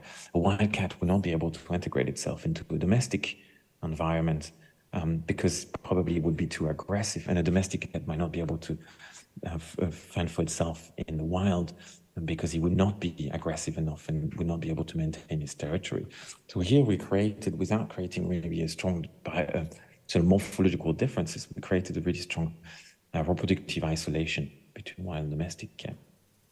And this is until we started to mess up with domestic cats and wild cats, particularly wild cats, especially what's happening in Scotland over the last 50 years, where basically wild cats have been persecuted. So wild cats are being killed to a very large numbers in these areas, and the population are dwindling. And because the population is dwindling, it means that wildcats are making it more difficult for wildcat to find mates in the wild, and so they are starting to turn to domestic cats. And so what we're seeing is that actually you see a lot of interbreeding now happening between wild and domestic cats only in Scotland. And so here we have a principal component analysis, which each dot represents a genome, and the position of these dots on the plane here it relates to its ancestry. So here in this right side we have all the domestic cats, and here on the left side here we have all the wild cats. These are wild cats, for example, really all wild cat from Britain, old cats from Scotland. So all of these are wild cats. And then here you have what we call modern wild cats from Scotland. And you can see they occupy a really large part of the PCA. So number 10, for example, basically has huge amounts of domestic ancestry, whereas number 1 has very little domestic ancestry. So what we're seeing is this hybrid swarm where wildcats are absorbing more and more European ancestry, or more and more domestic ancestry in their genome. And with ancient genomes, what we can do is really start looking at this process in time and trying to figure out when this started to happen. And so here what we have is on this side, on the right side of the y-axis, is the proportion of domestic ancestry on different genomes. So here you can see between 2000 and 2020, some genomes of wildcats have more than 75% of their ancestry that are domestic, and in some cases less than 25%, but all of them have some domestic ancestry. If we're looking at genomes from the 1980s, the 1940s, or even the 1900s, we find very little domestic ancestry here in wildcats that predates basically the 21st century. And when we model this with a program called Mosaic, try to figure out when this admixture between wild and domestic cats take place, the dates are pretty consistent to become in the really sort of the later part of the 20th century that we've started seeing these really strong admixture. And actually, this coincides really well with this idea that this decline in wildcats. So what this suggests is basically, although we've by living next to these animals, we have established a really strong reproductive isolation between wild and domestic by basically killing the domestic population, persecuting the population in a domestic setting. We are reducing its population to an extent that we are now sort of reversing all this sort of long established reproductive isolation.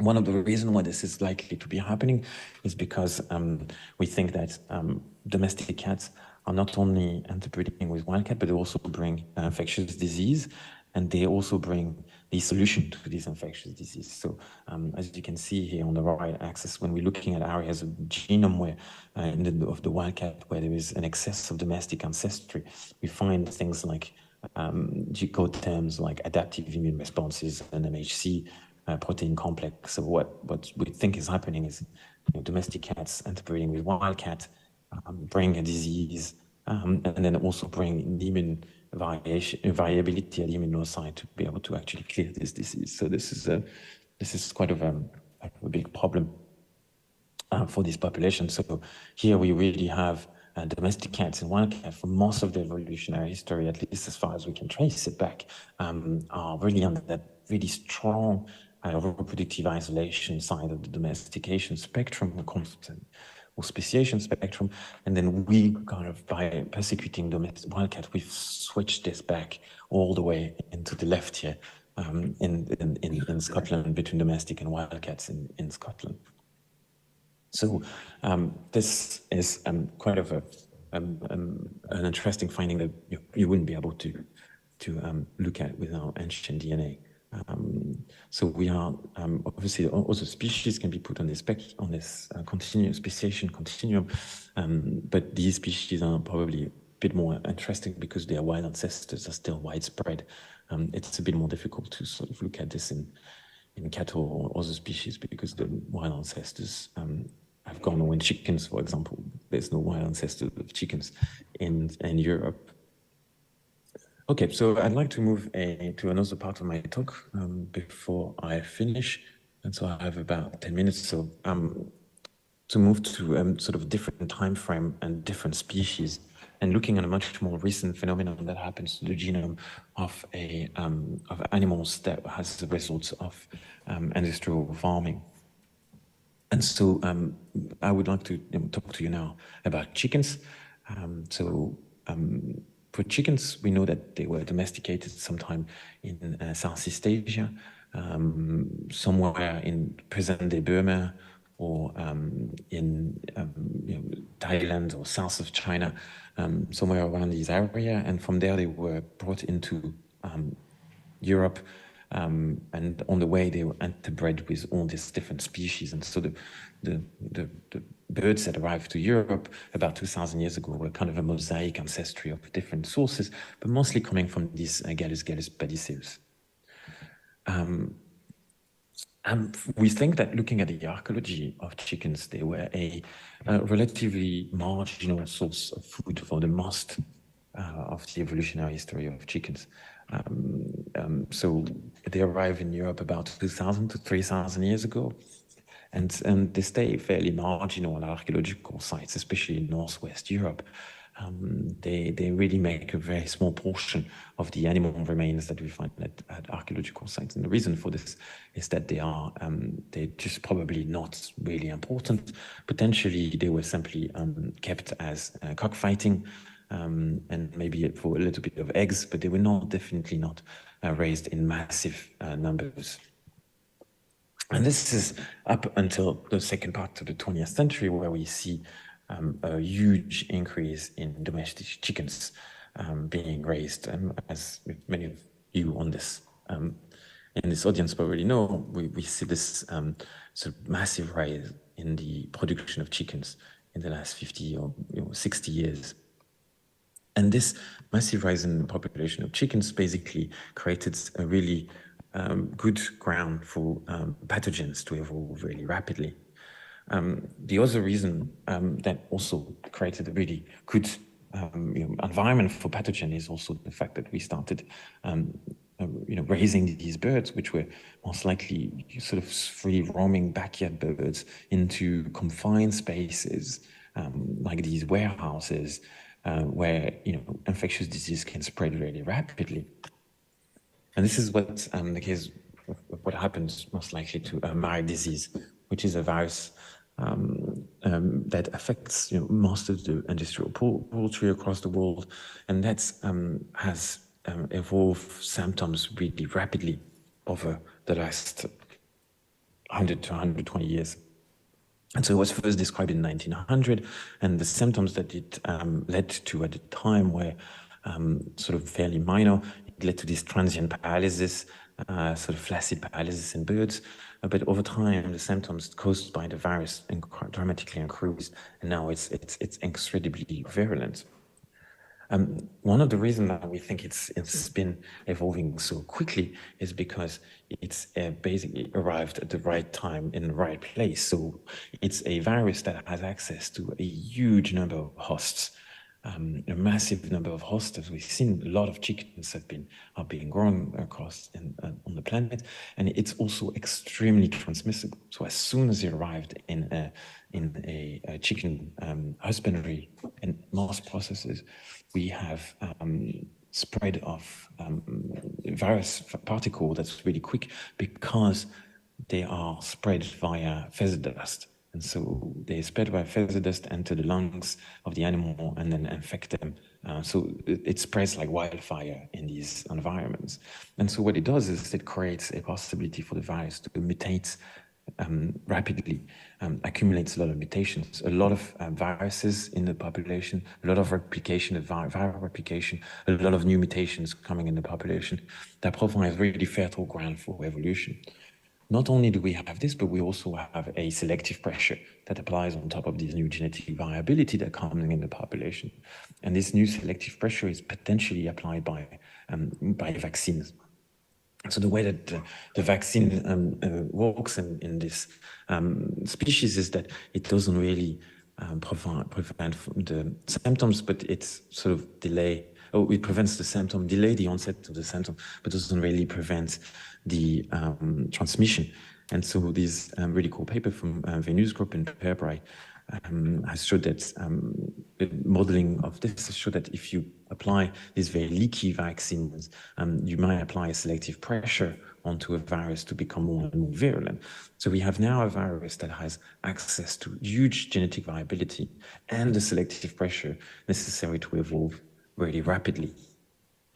The problem with understanding really what happened at the genetic level of this virus is that we don't have any information from samples prior to the 1960s. So addressing questions like for how long MDV has been circulating in the population, or what is the molecular basis for virulence, is really complicated.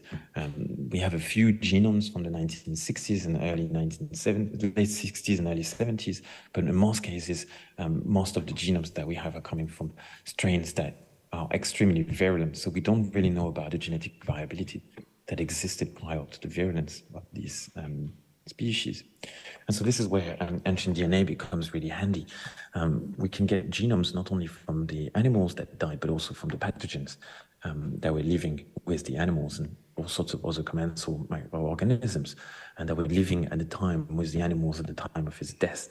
And so this is something you can do for Marek disease, and we've managed to generate genomes from ancient Marek from quite a few places all across Europe. And the first thing that we've been able to show is that we think that Marek has been around in the population of chickens for at least 2,000 years. So we find it again, this is fishbone. We saw the cats from fishbone earlier. This is fishbone here. The chickens from fishbone seems to have Marek. Very low genome coverage. So this is the genome coverage, but we have really good evidence that we think that Marek was circulating in the chicken population for more than 2,000 years and leaving probably little symptom or not enough symptom to actually be noticed in any veterinary treatise. What you can do with this data is you can compare the genome of the ancient and the modern strains and try to find the regions where they really look really different. And this is a virus chromosome, this round chromosome, circular chromosome here. And so we can look at different summary statistics like pairwise divergence and sequences. And when you're looking at this, you find a gene called the MEK gene that's looks like it has evolved very rapidly in the modern lineages compared to the ancient lineages. So we find regions in this gene that are fixed now in modern lineages that were viable in the past. And these regions of the genome of this specific genes often overlap with specific amino acid changes. Often these proline repeats. So I won't have time to go into detail about this, but what we see is that we can really pinpoint in the genome and in the genes here involved in this MEK gene, which is involved in tumor proliferation, what molecular changes happened in the modern strains. The molecular changes that are now fixed in modern strains. So for example, here the number of proline repeats in this gene used to be 6 in ancient sequences, and now it's between 4 to 5 maximum in less virulent strains and about 3 to 2 in really highly virulent strains of Marek disease. We can then also take this sequence and do a transfection experiment, so we can sort of re-synthesize this MEK gene and do a transfection experiment and express it in the cell and look at its transactivation capabilities. And what we can see is that basically transactivation capabilities of this ancient MEK strain is very much less. Means that it's much likely much lower transactivation capability in the ancient strain compared to the modern strains, even what they call mild strains, which are still pretty virulent strains, or compared to the very virulent strain. So what we think here is that given this low transactivation capability, the ancient of this gene, the ancient strain was unlikely to be able to cause tumor in the modern. In ancient strains were unlikely to cause tumor in the birds that it was affecting. And so this is probably the first time that we have been able to sequence a naturally occurring strain of Marek disease that was non-virulent. And so some of the things that we're doing now is starting looking into in vivo experiments to try to validate this, not in vitro, but also in vivo. All right, I think I'm out of time, so I will leave you with this. So this is obviously a lot of collaborators and a lot of people that have been involved in a lot of these studies, and this is our lab, and some of the major collaborators, but a lot of them are missing here. And thank you for your attention. I think there probably will be time for questions. I hope you can hear the claps, Laura. Yes, I can hear you. So thank you very much for your talk. I don't know if we have any question here or online. I don't have my PC at hand. So Riccardo, do you see any question in the chat? No? Not yet? Well, so I can start. Oh, yes, Tatiana, okay. You need the microphone, please.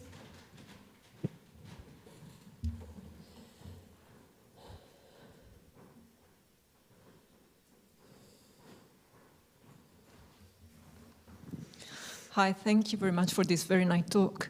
I had a question concerning the dogs in America. Maybe I missed something from what you said, but from what I understood was that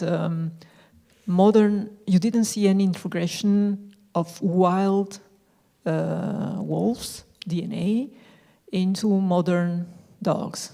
Is it right?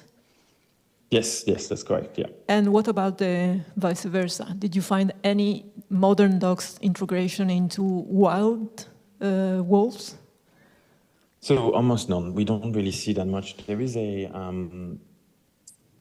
a few examples, so maybe in the wolf from Yellowstone, which so in this national park in North America, which maybe acquired a few alleles from dogs that may confer them some different coat color, but that's a very rare sort of marginal occasion, and that's a very small amount of gene flow anyway. So we really don't see that much gene flow between wolf and dogs at any time in the past or today.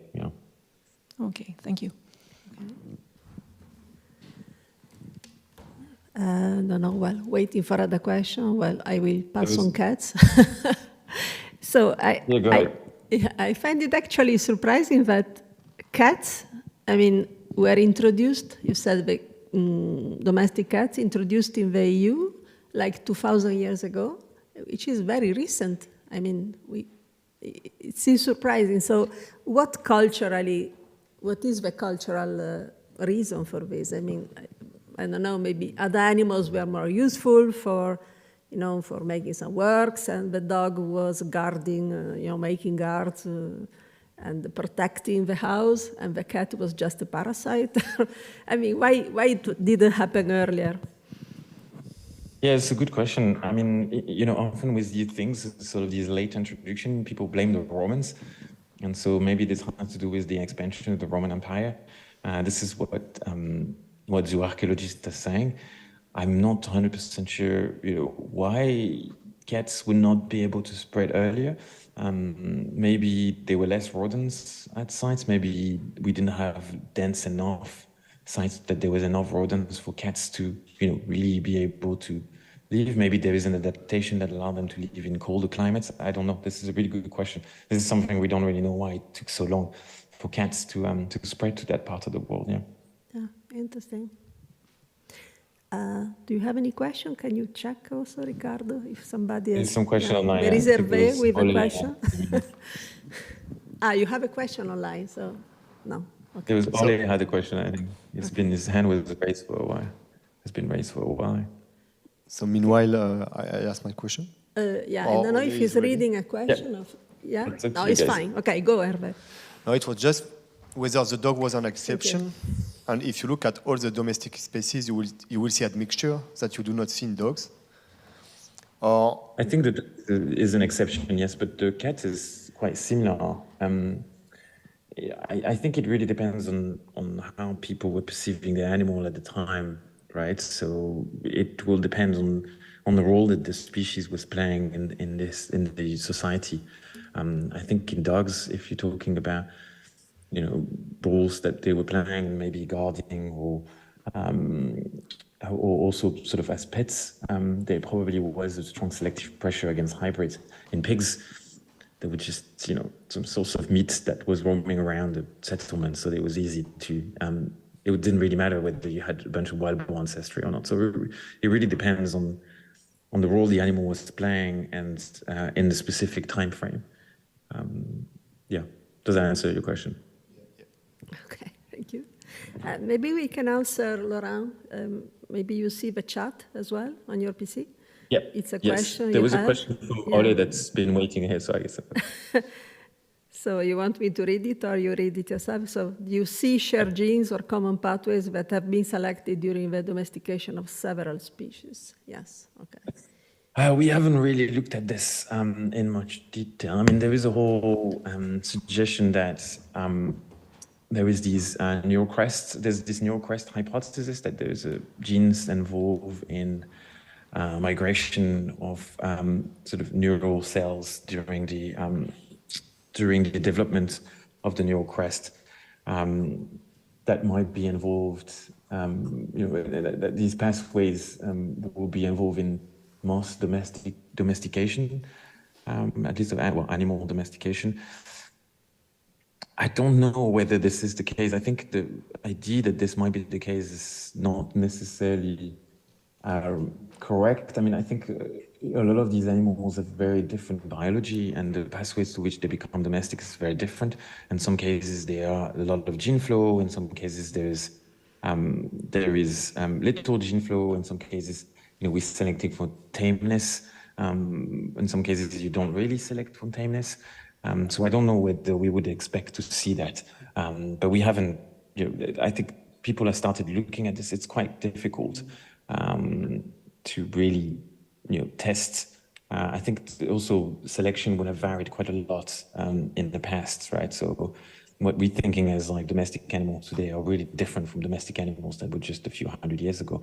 I mean, pets, for example, dog pets probably. The earliest dog pets is probably a Roman thing. There was no dog pets before this. So the selective pressure that we see in these animals in the genome of animals, probably for docility and tameness and things like this is probably something fairly recent as well. So it's really hard to say whether sets of common genes will have been sort of selected early during the process. The sets of genes will have been selected early in the process of domestication in different species. It would be really hard to test, yeah. Okay, and I think Ole has raised the hand. So. Yeah, thank you. Hello, on. Nice to see Hi. you. Yeah, good.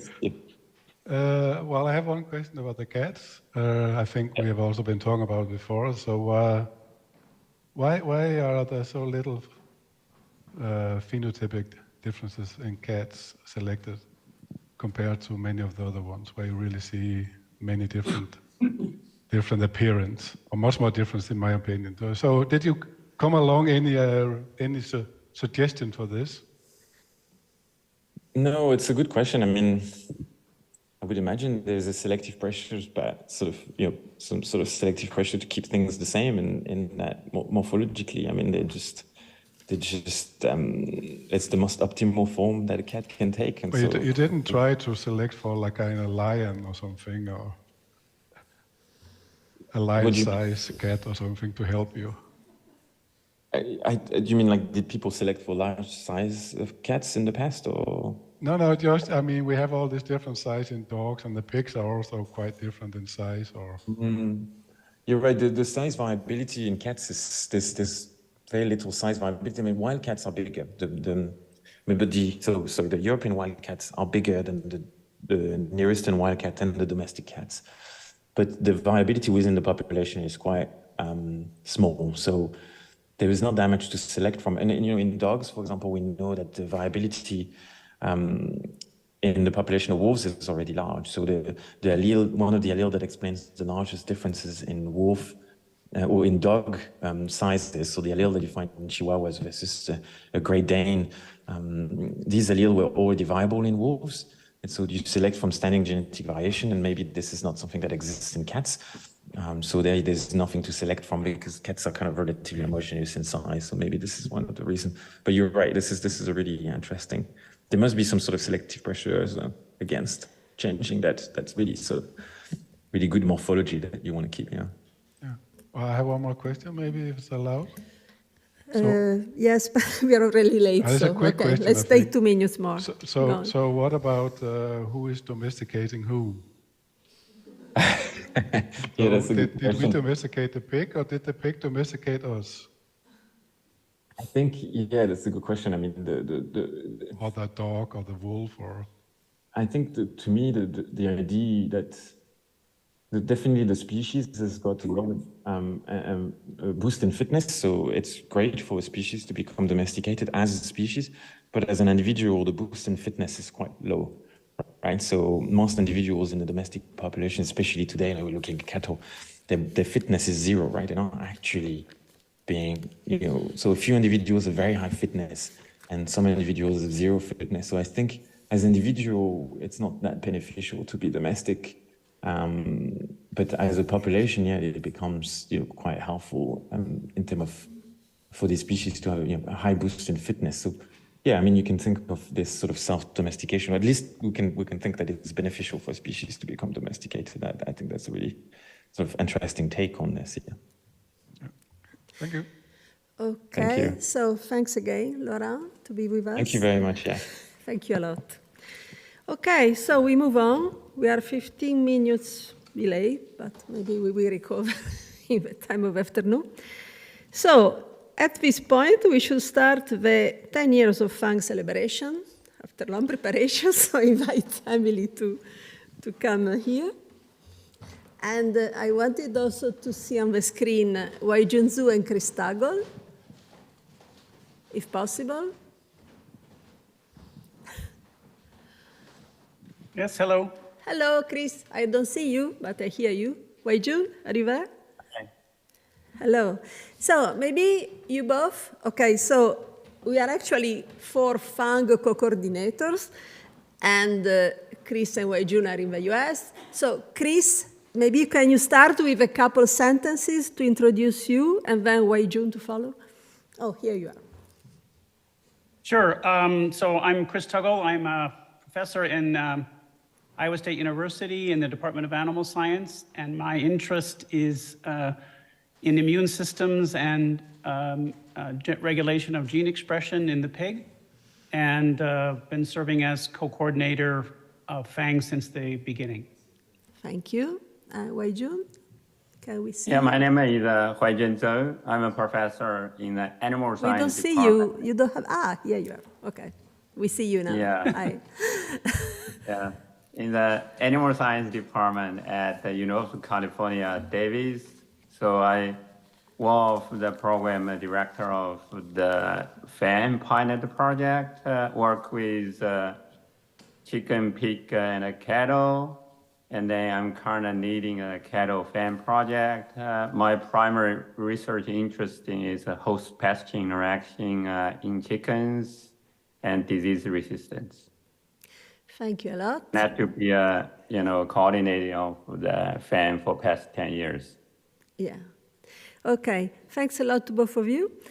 So we are here with Emily Clark, and I will introduce Emily Clark. She's a research group leader at the Rosling Institute in Edinburgh.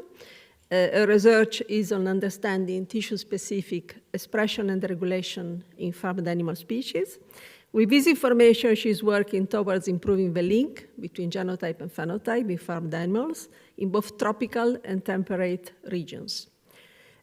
She's co-coordinator of the Eurofang Research Infrastructure Project that started early this year and led a recent white paper describing the next decade of research priorities for the functional annotation of animal genomes consortium.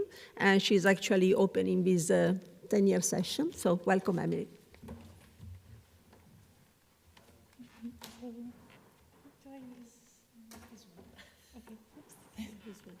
Oh, is that one? Okay, great. Okay, thank you. Thanks, Elisabetta, for the introduction. So on behalf of Chris and Haijun and Elisabetta, I'm going to talk about the FANG to Fork research strategy and give a bit of history of FANG from the last 10 years and introduce the concept of how highly annotated farmed animal genomes can improve food security and sustainability. So just to give an overview of what I'm going to cover, so we're going to talk about why understanding the genome of farmed animals is important, give a brief history of FANG, and an introduction to the Eurofang and US FANG projects that are particularly relevant to GENE-SWitCH, and then talk about exploiting functional annotation in farmed animal breeding programs very briefly, and then talk about the FANG to Fork research strategy and priorities going forwards for the FANG consortium. So why is understanding the genome of farmed animals important? So the FAO reports that by the year 2050, the global human population is likely to reach 9.7 billion. And sustainable improvements in efficient production from farmed animals to provide healthy food are required to address this huge population growth in the human population. So the demand for meat and for aquaculture products globally isn't showing any sign of slowing down. And we need to focus on sustainable, climate-friendly food production from farmed animals. So the challenge is to produce more food using fewer resources in a sustainable way that meets societal expectations. So how can highly annotated farmed animal genomes help to meet these challenges? So a breeding and management program is a balanced and responsible combination of several traits as outlined by Code EFABAR, developed by EFAB. In reality, this is actually quite difficult to achieve. So understanding more about the genetic code of farmed animals or their genomes can benefit breeding and can help influence, I guess, breeding and management programs in several different ways. For example, through genome editing, informing genomic selection. So providing targets for genome editing, I should say, informing genomic selection in a potential future where all high-value animals have their genome sequenced, using genome-enabled management to make management and husbandry decisions, and then also providing more information about the fundamental biology of farmed animals. So in order to meet the global human population growth and the demands on food production, chief among the improvements required in animal breeding is the ability to more accurately use an animal's genome to predict its phenome, so its genotype to predict its phenotype. So in populations of animals, they're made up of thousands of genetic differences and hundreds of different characteristics. So we want to be able to associate the genetic code of the animals with their outward characteristics, and animal breeders do that using genetic information. What the FANG consortium is doing is introducing information about the genome to generate potentially improved prediction equations and provide information about, for example, the examples I provided on the previous slide around targets for genome editing and inputting into genomic selection to lead to better prediction accuracy and breed healthier and improved animals, for example, for disease resistance and other difficult to measure and improve traits, including reduced environmental impact, such as lower greenhouse gas emissions, and then adapting to changing environments. So we're likely to see considerably more climate pressure in coming decades. So animals that can survive under sort of long dry summers and very long wet winters will probably be more suitable, I guess. So advances in the analysis of genome function will provide tools and knowledge for the genetic improvement of farmed animals. And the FANG consortium has been working over the last 10 years, I guess, to discover basic functional genomic knowledge about the genomes of farmed animals. And this knowledge underpins the genotype to phenotype question across the major farmed animal species. So the first stages of FANG focused on creating comprehensive genome annotation maps for a small number of reference animals. And just to give a brief history of FANG, so the concept for FANG was devised based on the Human ENCODE project, where we generate a number of different assays to look at genome dynamics and genome function and characterize the different expressed and regulatory regions of the genome, including, for example, using ChIP-seq to look at histone modifications, ATAC-seq to look at chromatin accessibility, and then assays to look at the transcriptome and DNA methylation. And now, since, I guess, the start of FANG, other assays have been developed to look at these things that also at a single-cell resolution. So FANG was based on the concept of the Human ENCODE project, although obviously had much less funding than ENCODE did, although it managed to achieve a large number of things. And the goals of the FANG consortium were to standardize core assays, so the assays I mentioned on the previous slide, and also experimental protocols, coordinate and facilitate data sharing through the FANG data portal, and establish infrastructures for data analysis. These were to lead to improved farmed animal genotype to phenotype prediction. And in the beginning was to really highly annotate the genomes for the main farmed animal species, and then it's evolved from there. So there are major initiatives that are sort of linked to FANG or specific to FANG. So the US FANG projects that were funded by the USDA, and then the Dairy Bio project in Australia, Genome Canada, AG2PI in the USA, and also the Eurofang Horizon 2020 projects, obviously of which GENE-SWitCH is one. And then, as Elizabeth mentioned briefly before, we also have a Eurofang research infrastructure project that was funded earlier this year through Horizon Europe. So FANG started in actually 2014, I think, but the first white paper was in 2015, and then there was a similar white paper for the aquaculture community in 2017. So FANG is a global initiative, it's a non-institutional organization, it's a community of labs and people, and there are currently around 500 contributors across the globe for FANG. There's a FANG website, and there are multiple different task forces that were launched relatively recently. So there are 6 different task forces, one on genomic prediction, others on data and single-cell analysis. And anyone can sign up to FANG, but you also have to sign up to the data sharing statement. So the FANG Data Coordination Center is useful for the whole of the farmed animal research community. You can download data sets there via links to the ENA, protocols and publications, and there's also a beta version of Track Hubs where you can load track visualizations on the genomes that you're interested in from, for example, the GENE-SWitCH project or the AquaFang project. And then there are project environments for the different Horizon 2020 projects, and also ontology resources. And a really important point that a colleague of mine, Ling Zhao Fang, made at the ISAG meeting was that you really need to get your metadata correct for these data sets in order for them to have an impact. So the FANG data portal was really set up in the beginning of FANG to adhere to a set of metadata specifications and make data usable, which is really important, I think. So this is a timeline of FANG starting from 2014 with the Ag Encode workshop. So that's why we're counting from the start, so 10 years will be just ending next year, I guess. So starting with the Ag Encode workshop, and then there was a FANG Europe cost action that some of you might remember, and then the cluster of Eurofang projects were funded in 2019, and a few more projects joined later. And then there were also several US projects funded through the USDA just before the Horizon 2020 projects.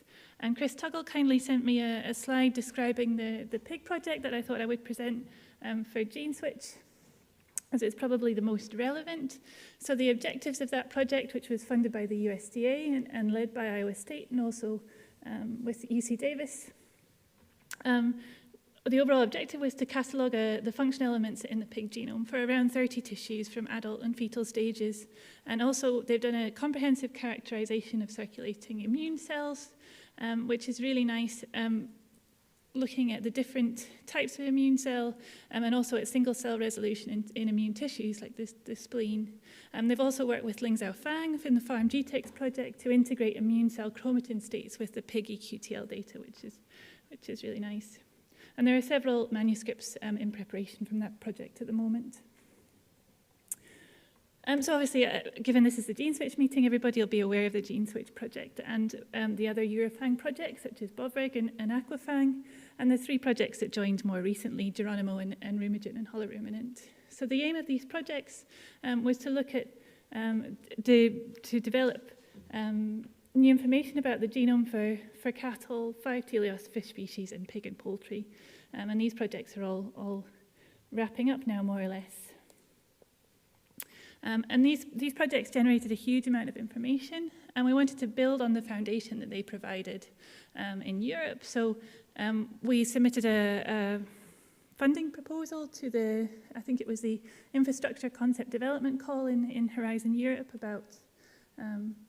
and that was funded at about this time last year and then started in January this year. And it's called the Eurofang Research Infrastructure Project, and it'll run until 2025. So the Eurofang Research Infrastructure Project has 7 different partners, including several of the contributors to the Horizon 2020 projects. It's coordinated by FBN and coordinated by the University of Edinburgh. And it includes many planned activities, some of which have all already taken place. So we've had a large number of activities this year, and they're basically really set up to improve networking and linking transnational access to genotype to phenotype research for farmed animals across Europe. So the planned activities include the summer school at INRA in September, think tanks on in vitro systems and genome editing. A survey was run by INRA on biobanking and interconnectivity of biobanks, and we've had several stakeholder workshops as well over the year. So the Eurofang Research Infrastructure aims to facilitate research and innovation for GTP research in farmed animals to achieve sustainable and efficient farmed animal production, really builds on the foundation that was provided by the Horizon 2020 projects, and also has a really strong component of global networking and collaboration, and we have a global networking event at the Plant Animal Genomes Conference in January.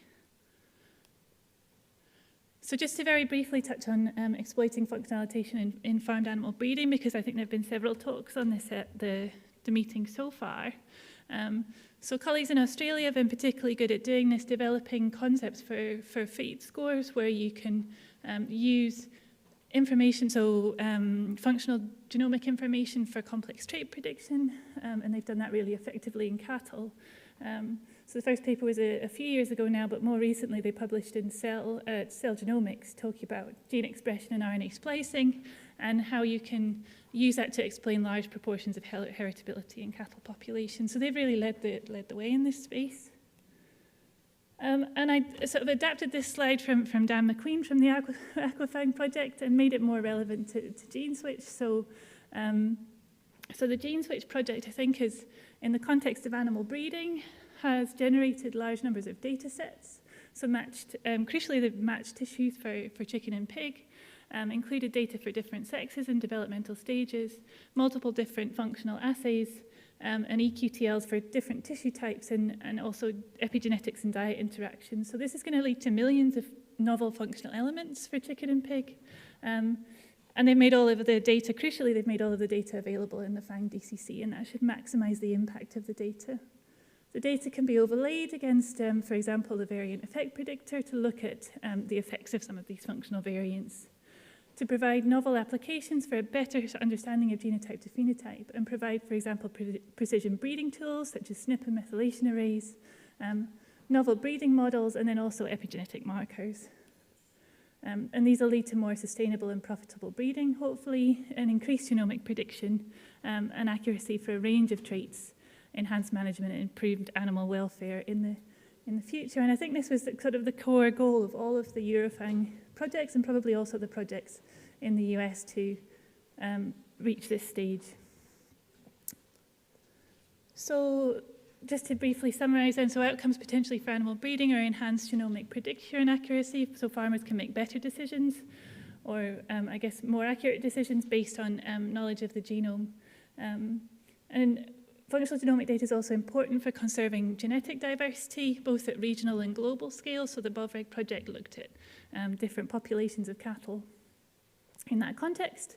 And then also that should lead to improved farmed animals for health, welfare, and productivity. And that's important because it's a key component of the farm to fork strategy outlined by the EU for sustainable food production. So just to briefly summarize the FANG to fork research strategy and the priorities for FANG going forward. So as Elizabeth mentioned in the introduction, so a couple of years ago, maybe 3 years ago now, we published a paper outlining a strategy for the FANG consortium for the next 10 years called the FANG to fork strategy, with a number of collaborators across the globe. So it lays out a framework for research linking genotype to phenotype in farmed animals for the coming decade, and it has 3 main components: generating more knowledge about the genetic code of farmed animals to make informed breeding decisions, building maps of gene expression and gene regulation for each farmed animal species, and that could be for example, at cellular level resolution, and then providing information about fundamental biology to link cell tissue and whole animal scale knowledge in farmed animals, to inform genome editing, genomic selection, and really understanding more about the genome. So it had 6 main research priorities, and they were focused on building tools and resources for new breeding technologies. So for example, using high throughput screens to highlight targets for genome editing, using pan-genomes and comparative genomics to provide information for many breeds to preserve and utilize genetic diversity, building information for large cohorts of animals, and linking gene expression information at scale to genotype information. And colleagues in the Farm GTEx project have done that particularly well for a number of farmed animal species now. Generating large collections of phenotypes and building biorepositories as resources for research and conservation, and also developing, as I mentioned previously, single-cell level resolution tissue maps. So I just want to take this opportunity to give an example of a project that matches those priorities, so, and also introduce it as a new project to this consortium because it might be useful and relevant. So with colleagues in the US at Iowa State, USDA in Michigan, and also colleagues in the Netherlands, we're working on generating a telomere-to-telomere genome assembly for pig. So we're using we collected tissues from a Hampshire sire across a large white landrace dam and generated an F1. And we collected tissues from a day 72 male fetus for this project. So just a relatively small number of tissues. And we are generating the telomere assembly based on this cross. So we're generating Illumina short read whole genome sequencing information from both the parents and using a trio binning approach to generate the new assemblies, I should say. So an assembly for the sire and also the dam. And then also generating hi-fi reads and ONT ultra-long sequencing. And then also a high-resolution transcriptome annotation based on the tissues. So the USDA are generating the assembly, Currently, Rosalind are working on the transcriptome. Iowa State are generating single-cell resolution RNA-seq data, and Michigan State and colleagues in the Netherlands, Martin and others, are working on the pan genome for pig. So the current assembly statistics for the genome look a bit like this. So we use 2 assembly strategies, and most of this work, I should say, or all of this work has been done by Ben Rosen and Tim Smith at the USDA. So we use 2 assembly strategies, Virco and HiFi-SM. And at the moment, so these are not quite the most up-to-date ones. So at the moment, using Virco, 16 chromosomes are T to T. Actually, when we run HiFi-SM in scaffolding mode, the maternal haplotype, there are actually only 2 chromosomes that aren't T to T. So and that's chromosome 15 and 16. I think they're both eccentric chromosomes, and one's very large and one's very small. So we're almost there with the maternal haplotype. For the paternal haplotype, there are 13 chromosomes that are T to T at the moment. There's also a large inversion on chromosome 15, which is really odd, and we're trying to resolve that at the moment using optical mapping data because it's only present in the sire haplotype and not the maternal haplotype. So some interesting things about that, and please do get in touch with us if you would like to be part of the project. There's specific things that sort of would be useful to look at, and we're always happy to share the work for this one, and it'd be a community-based effort. So the Pig T2T project I thought was a good example of generating new genomic resources for pig pangenome projects, generating a highly contiguous reference for prediction of regulatory elements such as the pig GTEx project. We're going to culture, we have cultured embryonic fibroblasts as a non-finite resource for DNA and also for biobanking. And then, obviously, the Chris's group at Iowa State are generating the single-cell resolution information. And then we hope that having a new genome of this contiguity for pig and unlocking some of the regions that have previously been difficult will provide new targets and resources to inform genome editing. So just to summarize then, so the priorities for FANG going forward, so it's generate functional genomic information for additional developmental stages, breeds and populations, building on the work that's already been done, and leveraging expertise, for example, in the Farm GTEx project and others. This will help us better predict genotype to phenotype relationships, and moving forward, generating population scale information will help translate the FANG research out of the laboratory and into industry application in the field. What's needed is public investment, international collaboration and training of new scientists to expand genotype to phenotype research in Europe and also globally. So this will contribute to the genetic improvement of farmed animal populations to meet the challenges faced for food production in the future and allow us to harness the power of functional genomic variation and turn it into sustainable genetic gain. So just to summarize, obviously we're celebrating the 10 years of FANG at the moment, and there are various conferences coming up, including the Global FANG Workshop at PAG in San Diego in January. The Bovreg project will have its final meeting here in the University Foundation in Brussels in February. EBI, as part of the Eurofang initiative, are running a livestock genomics course, which is really targeted at early career researchers. And then also we have an open call for papers in a special issue of genomics at the moment. So please, if you have papers, please consider submitting those there. And thank you everyone for your attention.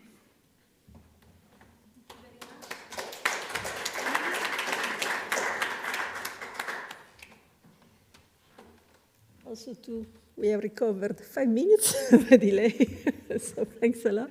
I don't know if you have any questions, also online, but probably people know quite well. So we can maybe advance. So now what happens is that we have 4 summary talks that are aimed to recap what was discussed yesterday afternoon and this morning when US people could not be connected. And after that, maybe we will be able here to still grab a coffee, but at 16:45, we should have a roundtable discussions, and that will end the day. So the first person is Martijn Derks, that is here for the first summary talk. Thank you.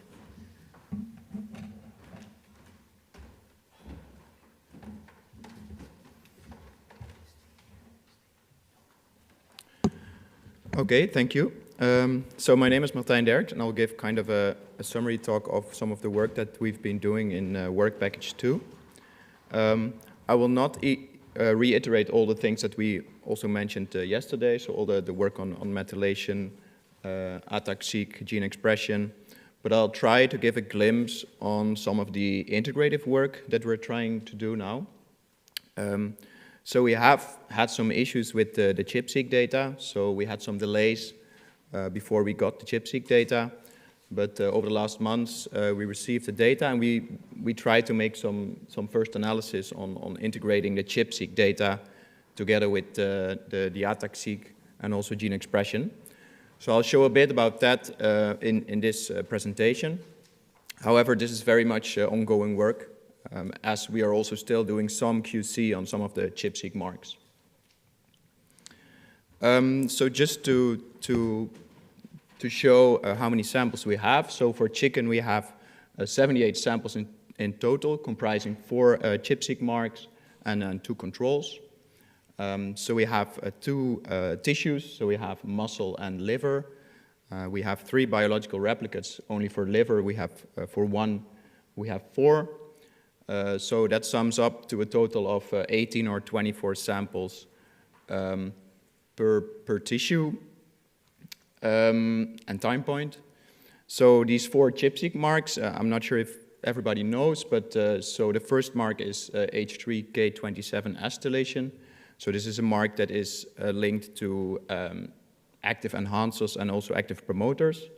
We have H3K27 trimethylation, which is a mark that is linked to suppression of gene expression. We have H3K4ME1, so this is a mark that is linked to active and also poised enhancers. And also H3K4 trimethylation, which is a mark which is enriched for active promoters. So I analyzed the data, and for most of the samples it looked good. So this is the peak count, and we got, we got a lot of peaks as expected. However, we had 2 samples, so it was from the muscle newborn. So you see below, you see that we have some samples where we see basically no peaks. So unfortunately these failed, but still I think the others looked quite good. We also checked the number of fragments that were identified in peaks. So this is the FRIP score, which is also a measure of the quality of the ChIP-seq data. And there we saw that for most of the samples it was good, again, except for the muscle newborn. And this is specifically for chicken. And also for the other samples, as mentioned, the FRIP scores were quite good. For pigs, we actually have even more samples. So for pigs, we have 3 tissues. So we have liver, muscle, and kidney. We have 4 samples, times 6 marks, times 3 developmental stages. So that sums up to a total of 72 samples. So again, this is a pretty good data set to do some integrative analysis. Also here we did some QC, and we saw that here again you see the number of peaks that we called. And here you see that for the kidney and the muscle at 30 days, so that's the first stage, we saw basically no peaks. So unfortunately these failed. But for the others, again, we got good results. So we got good peak counts and also good FRIP scores. So one of the things that we want to do is to do epigenomic state prediction. So there's a tool called Chrome HMM.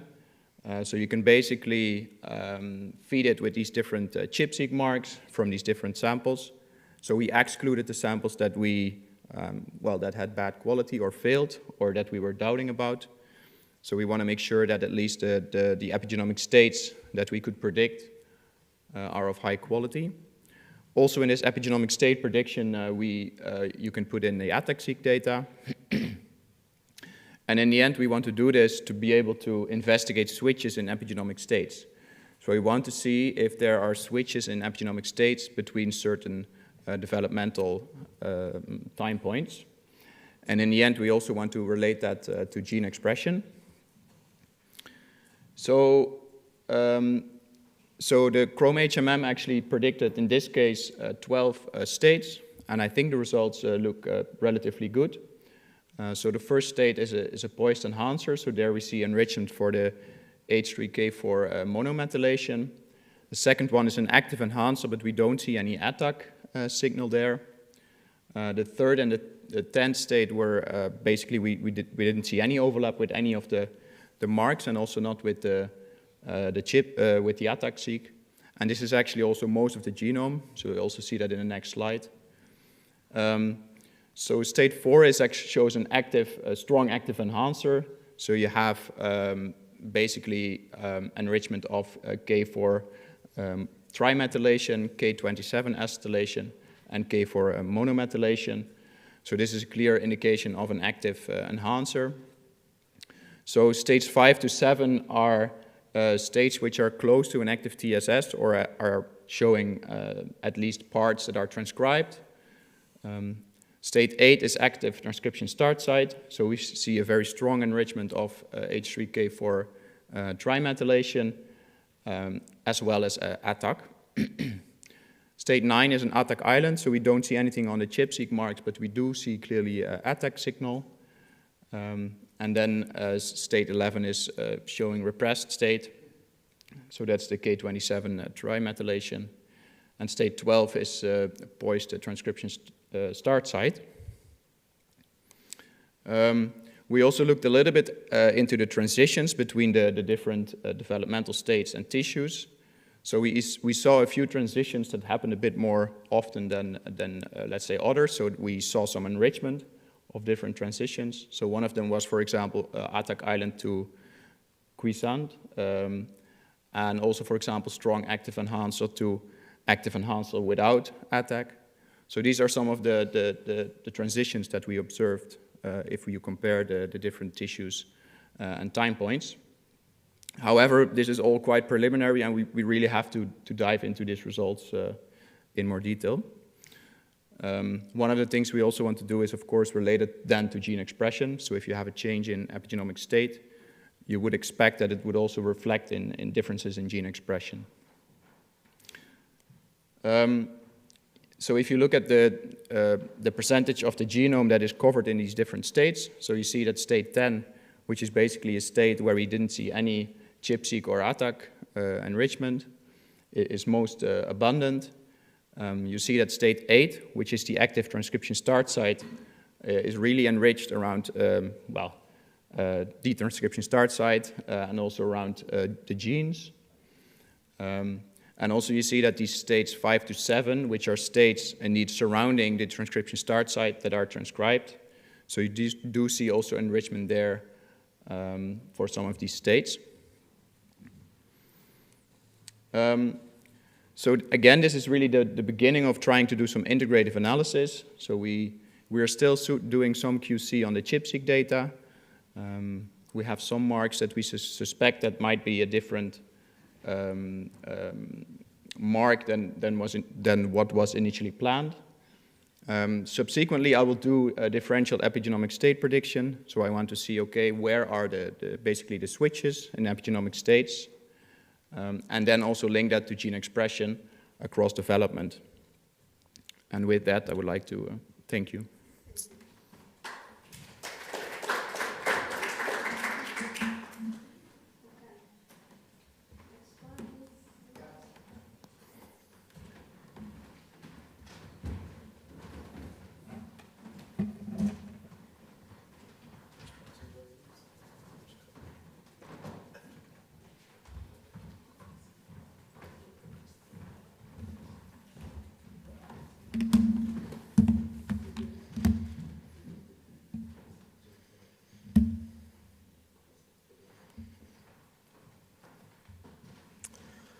Right, thank you. So the focus of my talk today is to introduce you briefly to the annotation we have in Ensemble.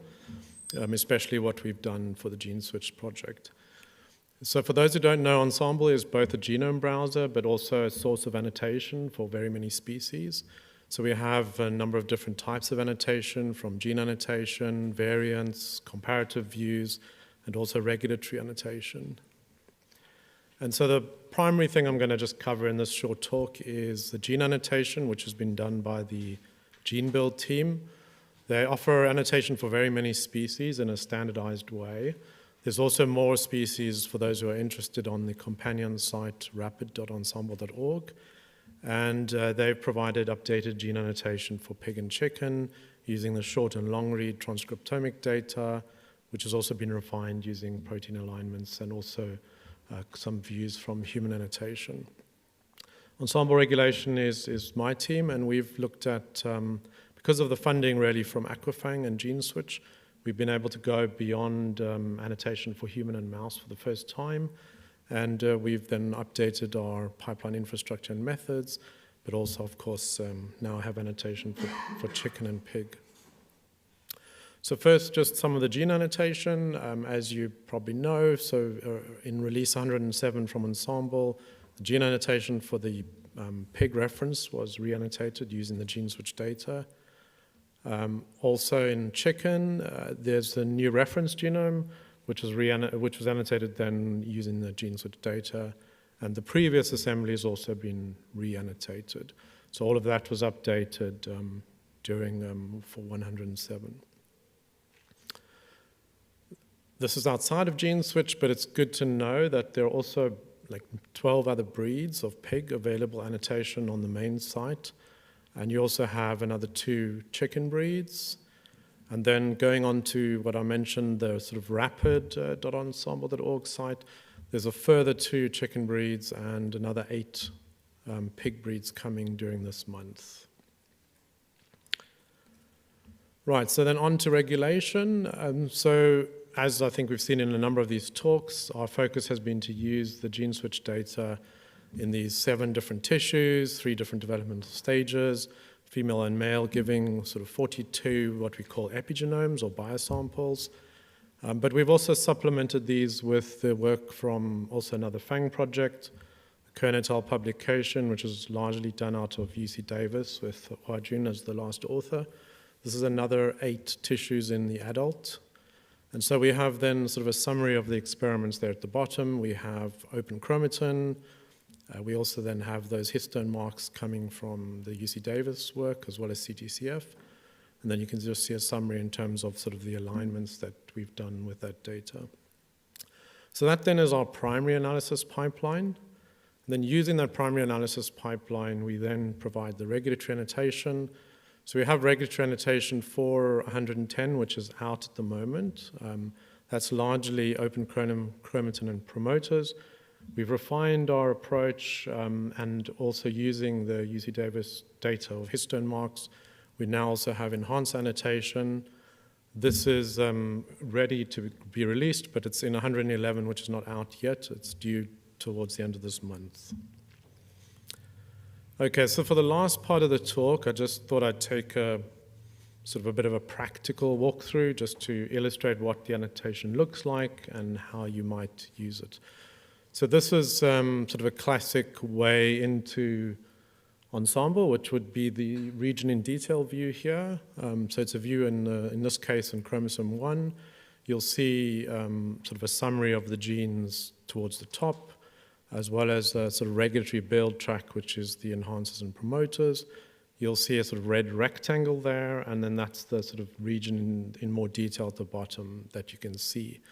The key thing just to draw your eye to is the sort of yellow box there around configure this page, and this is where you can add some tracks of interest to customize to what you're interested in.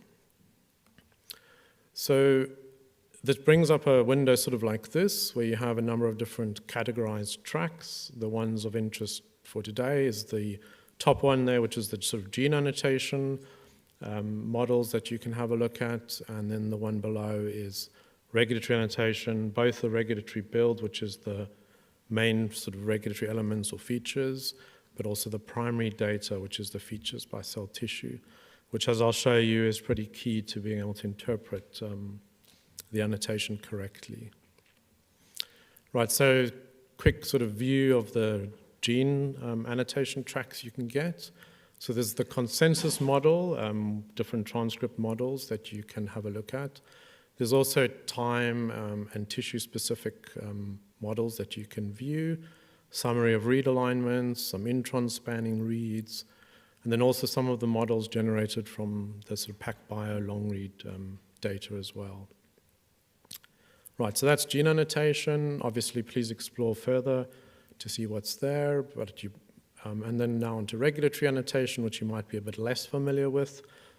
So at the top there is the transcript annotation that you can get from the gene track. You'll see there's sort of multiple potential transcription start sites. Now, if you go down below, you'll see the track with the sort of red, yellow, and gray. These are the regulatory annotations. There's a legend just at the bottom. So the red is promoter. And you'll see a few promoters there aligning with the putative transcription start sites. And then the enhancers are potential regulatory regions based on overlap also with chromatin data. And then the gray, the open chromatin, is essentially unclassified, either because there's insufficient histone marks supporting it, but in some cases, for example, overlapping an exon, so we'd rather just keep it unclassified as open chromatin. Right, you can actually click on one of these features, and then you'll get sort of a pop-up window. And from there's an ID, which is also a link you can follow. And the key thing from there is you can get a sort of summary of activity for that particular regulatory feature across the different epigenomes that we have. Now, the key thing to understand here is that these activities are based on peak detection. So in essence, if we see, for example, on the left-hand one, which is the promoter, the red one, we'll see peaks have been detected in all of the liver samples. This is for the plasminogen gene. And also in the UC Davis sort of adult lobe of liver tissue as well, but not in any other tissues.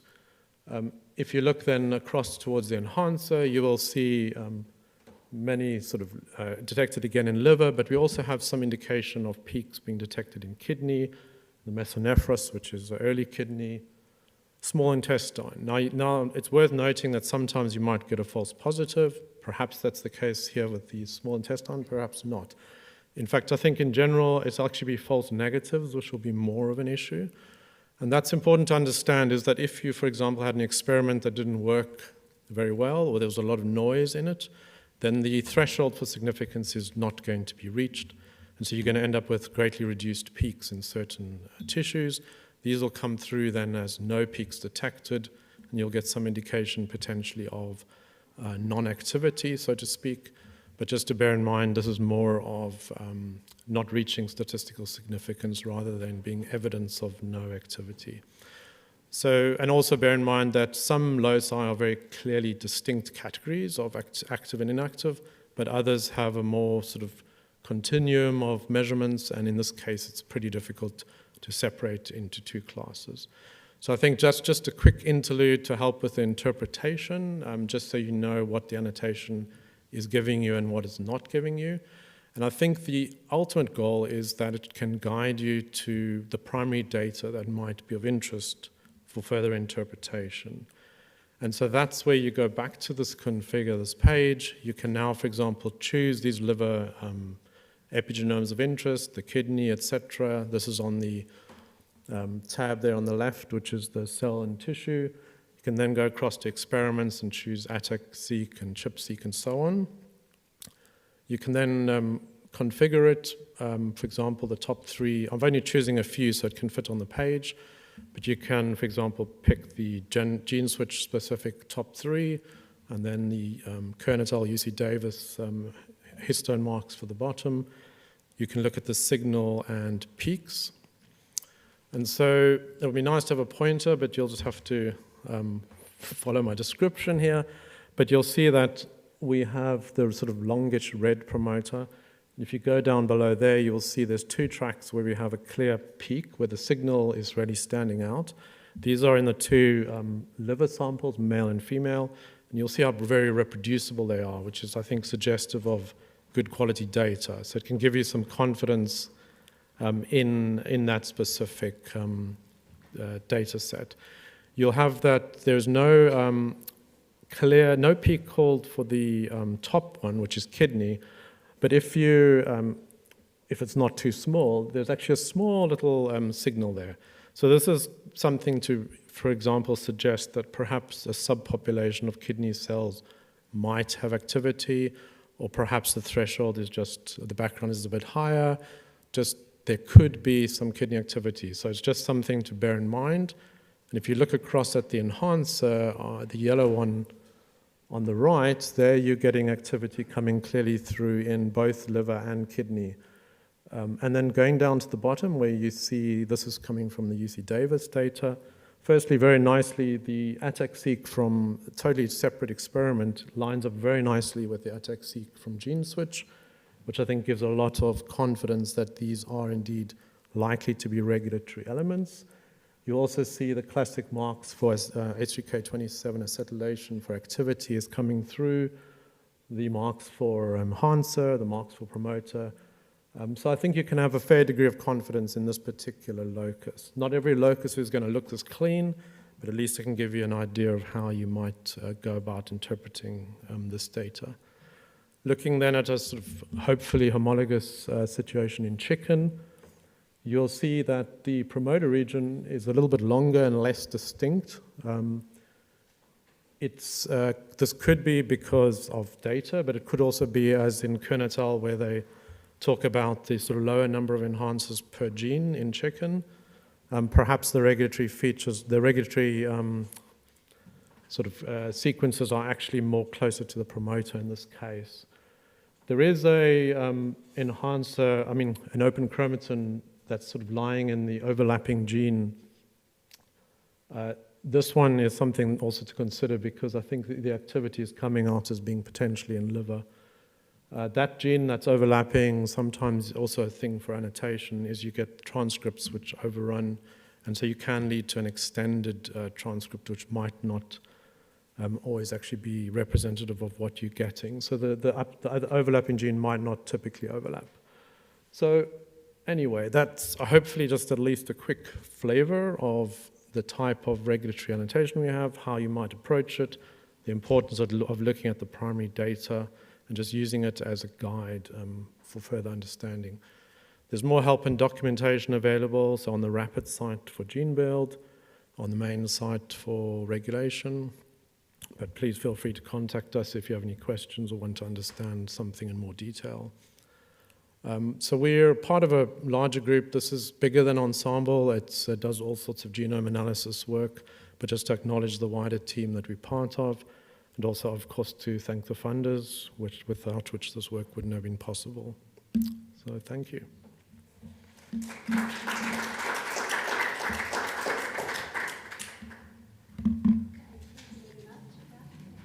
you have kind of a chat with Gustavo and Kalanacha here,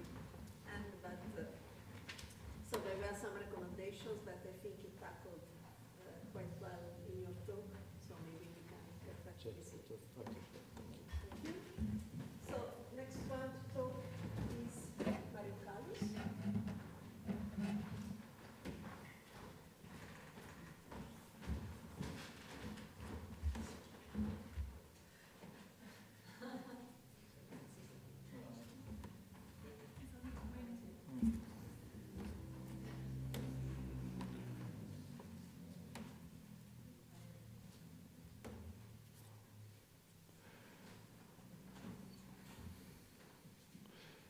Okay, thank you.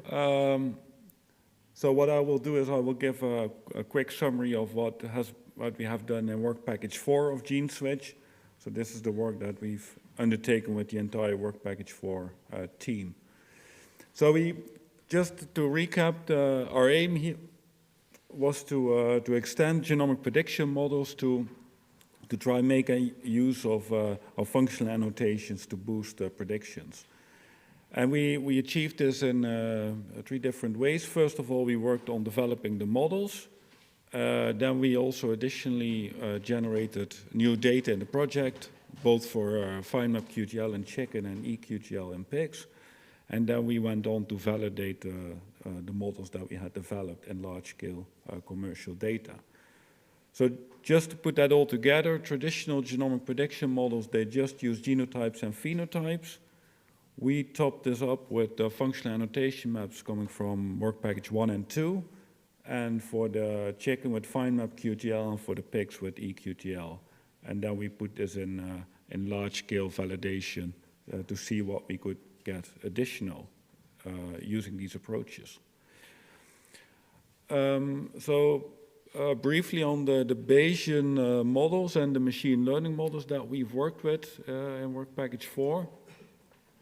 What we saw is with the machine learning models that we were actually able to better predict phenotypes of traits that were affected by epistatic effects.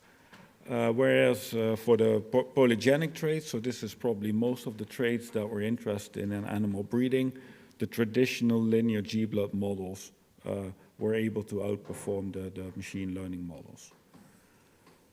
Then we briefly looked into the use of individual gene expression, where we found that actually individual gene expression, so having it measured on all the individuals where they actually want to predict their performance, that gene expression was a much better predictor for individual phenotypes than SNP genotypes are. But yeah, we also have to note that while this seems very promising, the question is whether this is feasible in practice. So a number of hurdles need to be overcome, like the cost of getting those omics on individual animals is probably too high at the moment. And you also need to have standardized protocols. When are you going to measure it, in which tissue, etc., to make sure you don't create a lot of additional variation, which may not have any predictive power. And then finally, so these Bayesian models where people at INRAE have worked on, the previously developed Bayes-RC model was developed in 2 different directions, namely this Bayes-RC Pi and this Bayes-RC Plus model. The software for that has been developed, is freely available on GitHub, and based on that, on our experiences, so if we applied that, we saw that for some traits there was a marginal increase, but it also led us to believe, okay, what if we have all these different annotation maps? How do we stack this all together? And what is the resolution that we need to get more out of this? So, as I said, one of the things that we did is, this is work done at ETA in Spain, is generate eQTLs on pigs. So there was 300 pigs, 100 pigs of each of 3 populations of different breeds. Those animals were all sequenced, and gene expression, RNA-seq, was obtained from 3 different tissues, as you can see here. And the eQTL analysis generated a lot of eQTL regions, more than 20,000, that then also have been consolidated back to a limited number of hotspots. We have used this as an annotation map in the large-scale validation, and it turned out that this was one of the more predictive or more useful functional annotation map, along with some other expression data. So in addition to the eQTLs in pigs, there was the fine mapping activity in chickens.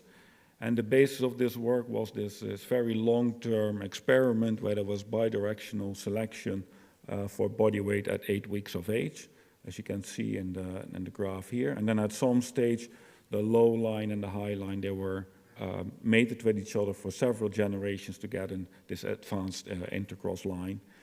And there was about 40 QTL that were mapped with quite high resolution, and those QTL regions were then compared to the functional annotations generated within GENE-SWitCH, but also from some other sources, providing some interesting insights, as Carl Johan presented earlier today.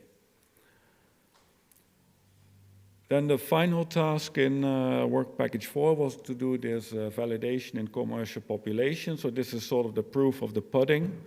The promise of the project was we're going to generate all this functional annotation, and one potential use of it is to put it in genomic prediction and boost its prediction accuracy. So we said when we were developing the project, let's try and validate this in real life commercial scale populations. So what we did here, we had the annotation maps, we had the additional QTL. The thing is that this data is at base pair resolution, whereas commercial data typically is not. So you may have tens of thousands of individuals in breeding programs that are genotyped for 50,000 SNPs, but we don't have it at base pair resolution. At the same time, those individuals likely do have phenotypic information. So starting from this 50K SNP genotypes, then in both a population of broilers and a population of pigs, these genotypes were imputed up to whole genome sequence using a set of individuals where the whole genome was sequenced. So for example, in pigs, it's the 100 animals of the same breed as in the large-scale population that were used for the imputation process. So then, after that step, we had the genotypes at base pair resolution, and we could merge that information with the annotation maps. So I'll just quickly summarize the results of the validation in the pig population that was presented by Bruno earlier today. So there the approach was to do this FAT score, to use that. Basically what it does, it allows to bring in as many different layers of functional information as you have available. In this case, actually 32 layers were all put together in the same model. And then this is what the graph at the top right here shows. Well, it's too small to actually read, but what you can see is the ones that rank at the top, and those are mostly maps related to gene expression. They have the highest FAT scores, and they contribute most to which SNPs eventually are being selected to be used in the genomic prediction model. So yes, it was this expression data, but also the QTL maps that proved to be most informative. They ranked the highest. And then if we looked at the accuracy that was gained with this, we could see that for some of the traits, and that's in the plot in the bottom right corner, when comparing, let's say, a random panel of SNPs with a panel of SNPs selected based on this FAT scores, we saw for a number of traits that there was a marginal improvement of a few % in accuracy. And as Andreas also showed in the validation in the chicken data, there was a similar marginal improvement seen as well when selecting the SNPs based on the functional annotation.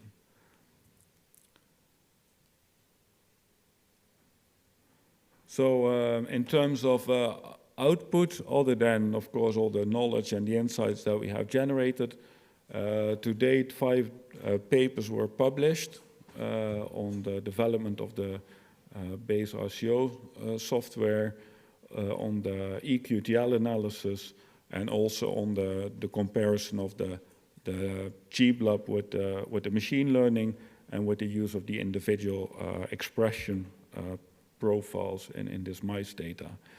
And this, as said, this base RCO package was developed and is freely available and can be downloaded from GitHub. So, and of course, there's a few more papers to come, especially for the tasks on the commercial validation that started later in the project.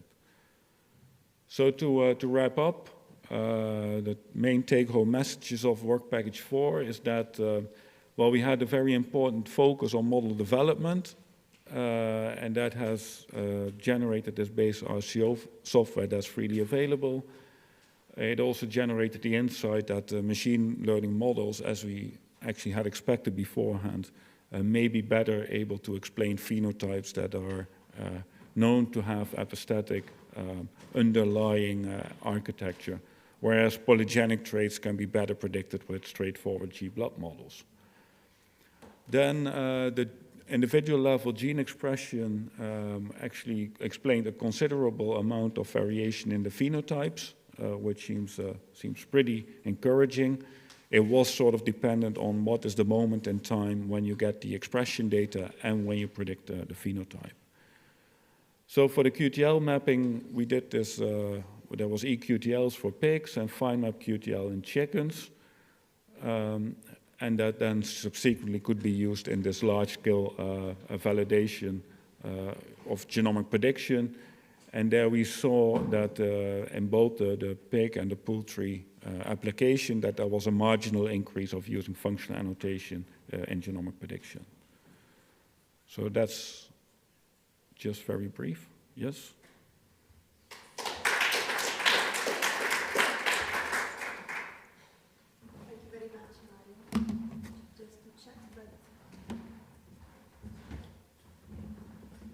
Next talk is Jerry Wells, who is online. So Jerry, are you there? Yeah, thank you. Thank Thanks, you. Elisabetta. So, can I share my screen for the presentation, because it will be easier for me to change slides? Yes.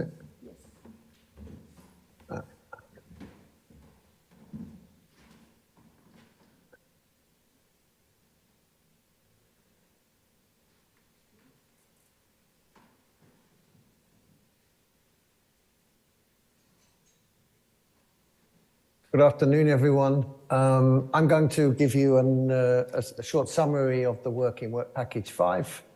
And it's the work of the whole team, who I will acknowledge at the end.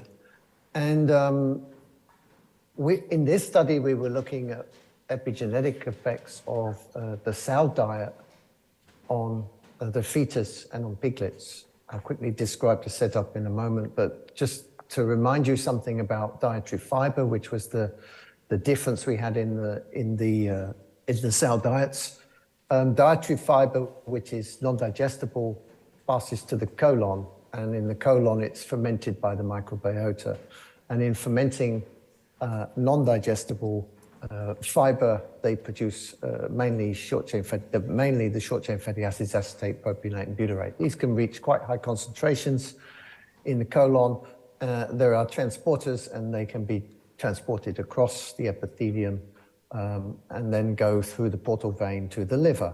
The butyrate is produced in the least amounts, and it's also used as a fuel by the colonocytes. But acetate reaches the portal vein in higher concentrations, and propionate about roughly 10 times less than acetate.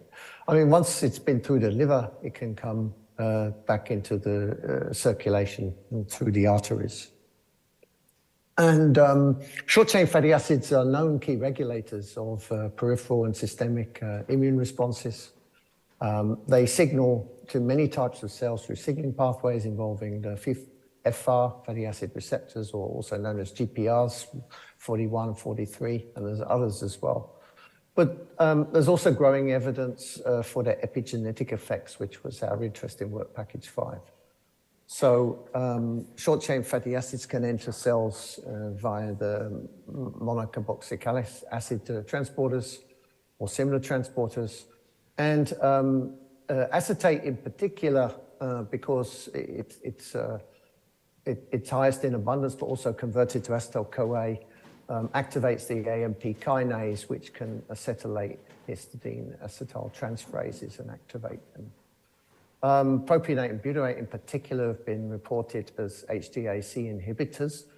They inhibit the activity of HDAC, and it's still unclear how they do that. It's not a direct inhibition of those enzymes. Okay, there is evidence before we started in Work Package 5 that there are epigenetics of short-chain fatty acids. This comes from work in germ-free mice by Kalber et al., which published some years ago. So in a germ-free mice, there is a big difference in the histone acetylation and also methylation in multiple tissues. And by supplementing germ-free mice with mixtures of short-chain fatty acids, approximating to the concentrations which are found in conventional mice, they could recapitulate a lot of these modifications. So that's more evidence about epigenetic effects of short-chain fatty acids.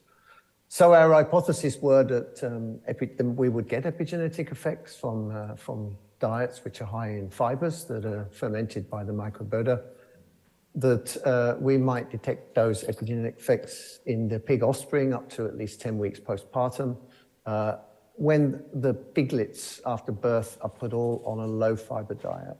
So the high fiber diet is only given to the sow. We also predicted or hypothesized that the effects of the maternal high fiber diet would be detected at the level of transcriptional and chromatin accessibility. So this was the study. We had 7 cells in each group. We had a high fiber which comprised of beet pulp with a low amount of sugar, a pea fiber, and also a low fiber, which does contain some fiber, but relatively low amounts compared to the others. And there were 2 males and females taken, and we collected a biorepository, and the target tissue was liver and skeletal muscle, on which we performed RNA-seq and ATAC-seq. In the study, there were different genetic lines. They're shown here. Yeah, it was not only one bore line, but also 2. So that was something we had to take account of in the statistics of the data analysis. So firstly, just to tell you what happened with the dietary intervention. So looking at the microbiota from some sow feces, we saw that there were differences in the microbiota as expected for the sows on the high fiber diet, pea diet, and the high fiber beet pulp diet compared to the low fiber. And you see some of the eubacterial species in here, which are the butyrate producers, which are typically increased in relative abundance as a result of high fiber in the diet. There were no significant differences in the short-chain fatty acids in the cell blood. It's something that's very much dependent on timing. When this study started, it was the lockdowns from COVID. It was right at that time. Analysis was very difficult, so we actually only looked at a few samples.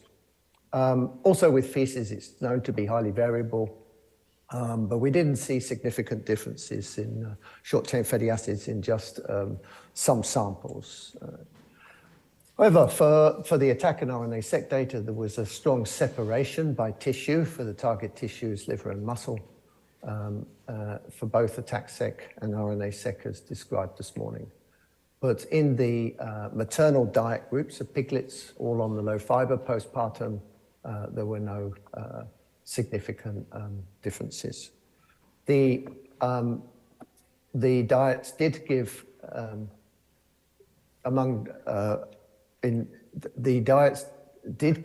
differences in ATAC-seq data revealing differentially accessible chromatin, and those open regions appeared both in introns, intergenic regions, and also in promoters, so they were specifically looked for in transcription start sites.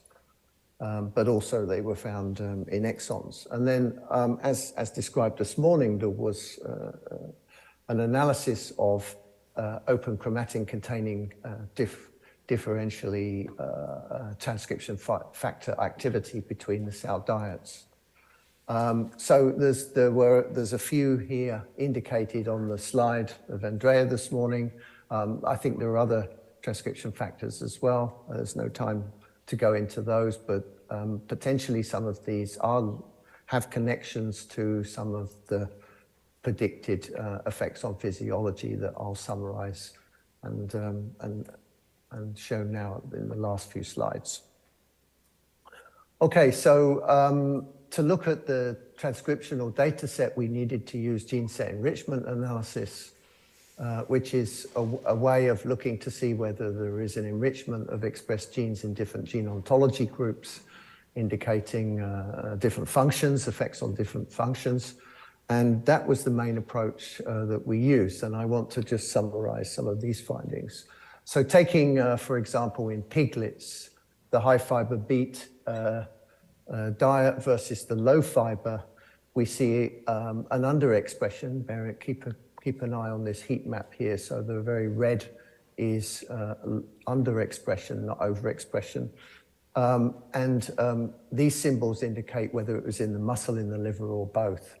And in the immune response, you see a lot of effects here in the piglets. Now remember, the differences for these piglets were only the cell diet. It is known from in vitro studies that PPAR gamma is regulated by short-chain fatty acids, and this is epigenetically regulated transcription factor, also involving GATA. So that could be one of the explanations for some of these differences that we see in the immune response on low fiber versus high fiber. And that was seen in both the muscle and the liver. So thinking about some perspectives on this, inflammation can have undesirable consequences. It might potentially exacerbate tissue damage to infections.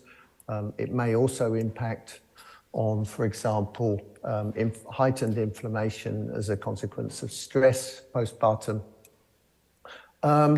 The results indicate potential imprinting of immune cells in the liver and in muscle in utero, particularly the tissue-resident Kupffer cells in the liver. Now, the liver sees higher concentrations than the other organs because the portal vein carrying short-chain fatty acids goes first to the liver. It may explain why there are stronger effects in the liver than in the muscle. It will also be important in the future to show if immune modulation is found in the periphery and other organs. For example, we haven't looked at serum markers, and recent studies giving high fiber diets to cells have shown differences in some of the cytokines that are also seen in metabolic syndrome and heightened inflammation in humans. There is a possibility that the high fiber diet effects on immunity in the liver could be due to epigenetic changes altering gene regulation in the intestine, because if the intestine is due to inflammation slightly more permeable, there will be more endotoxin going to the liver in the low fiber than in the high fiber. So those sorts of things we can't rule out. If you look at the muscle or at the liver, sorry, I have to go back here. If you look at the liver, we see increased expression of metabolic processes and carboxylic acid processes in the and transport and metabolism in the liver. In the liver, enriched expression of genes in these pathways is associated with ontologies like fatty acid oxidation, carboxylic acid metabolism. This makes a lot of sense. Having increased circulation of short-chain fatty acids going to the liver through the portal vein. And it's been recently shown in vivo studies that piglets fed with high fiber diets do induce more fatty acid oxidation. They activate AMP kinase, and as we mentioned earlier in one of the introductory slides, this can have effects on the activity of histone acetyltransferases. When it comes to the muscle, we saw differences in pathways involved in muscle structure and function, and this is an overexpression here, and also RNA processing and transcription regulation, and some perspectives on that. So these pathways indicate possibly large effects on muscle physiology. There are ontology groups, for example, to do with the positive regulation of muscle contraction, ECM disassembly, which is due to the tissue growth, for example, and remodeling of tissue. Other studies in short-chain fatty acids have been shown to increase fatty acid oxidation in muscle, glycogen levels, probably due to gluconeogenesis increases, and also increased expression of type 1 myosin heavy chain proteins, suggesting an increase in skeletal muscle tissues, both in vivo and also in vitro, where studies have been done with short-chain fatty acids. These pathways are known to be activated again by the AMP kinase implicating acetate, PPAR gamma, which is epigenetically regulated, and a nuclear receptor ligand activated transcription factor. Yeah, so we think we have predict a lot of physiological impact of these high fiber diets on the piglets, in muscle, in liver, and on the immune system, because we took those tissues mainly involving the immune cells associated with those tissues. And I'd like to just end up by acknowledging all the team of people here that working on the data that I've summarized and that was summarized this morning also by Elisabetta and Andrea. So at INRAE and INSERM, at Wageningen University, Diogen for the sequencing, of course, the involvement of EMBL EBI in uploading all this data, which is available on the FANG site for this project, GENE-SWitCH, collaborators of Elisabetta in Aarhus, and also SFR, Scott Horse Feed Research, that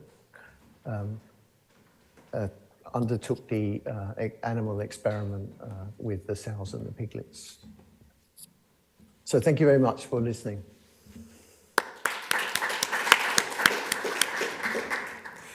Thank you very much, Jerry.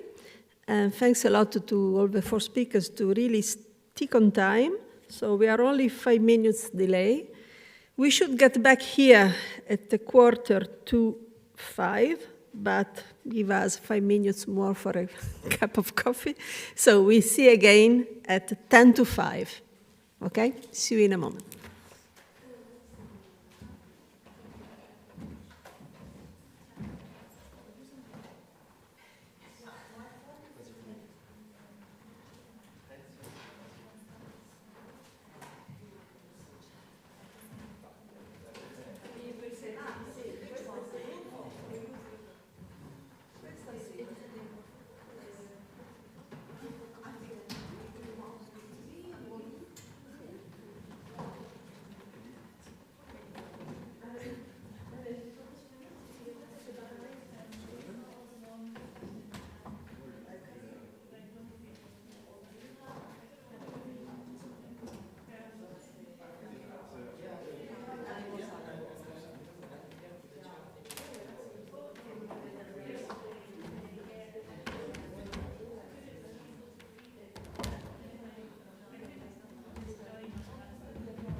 It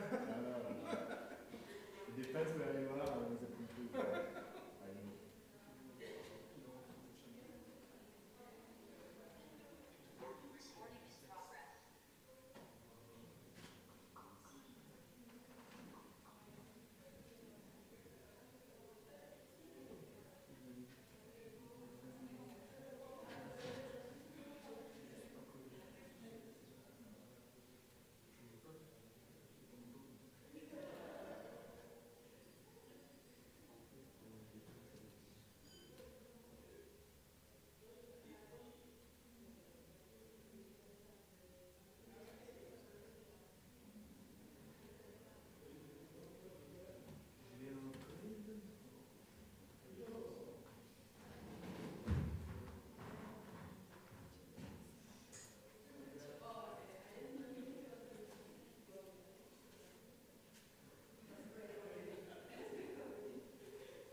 presentation.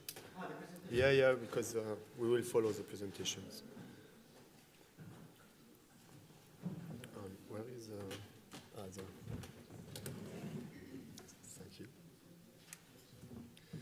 So we will follow this afternoon session with the first roundtable, which is dedicated to a reflection on genome annotation across developmental phases. So we will present a bit what we have done, and we will discuss with experts on the futures of this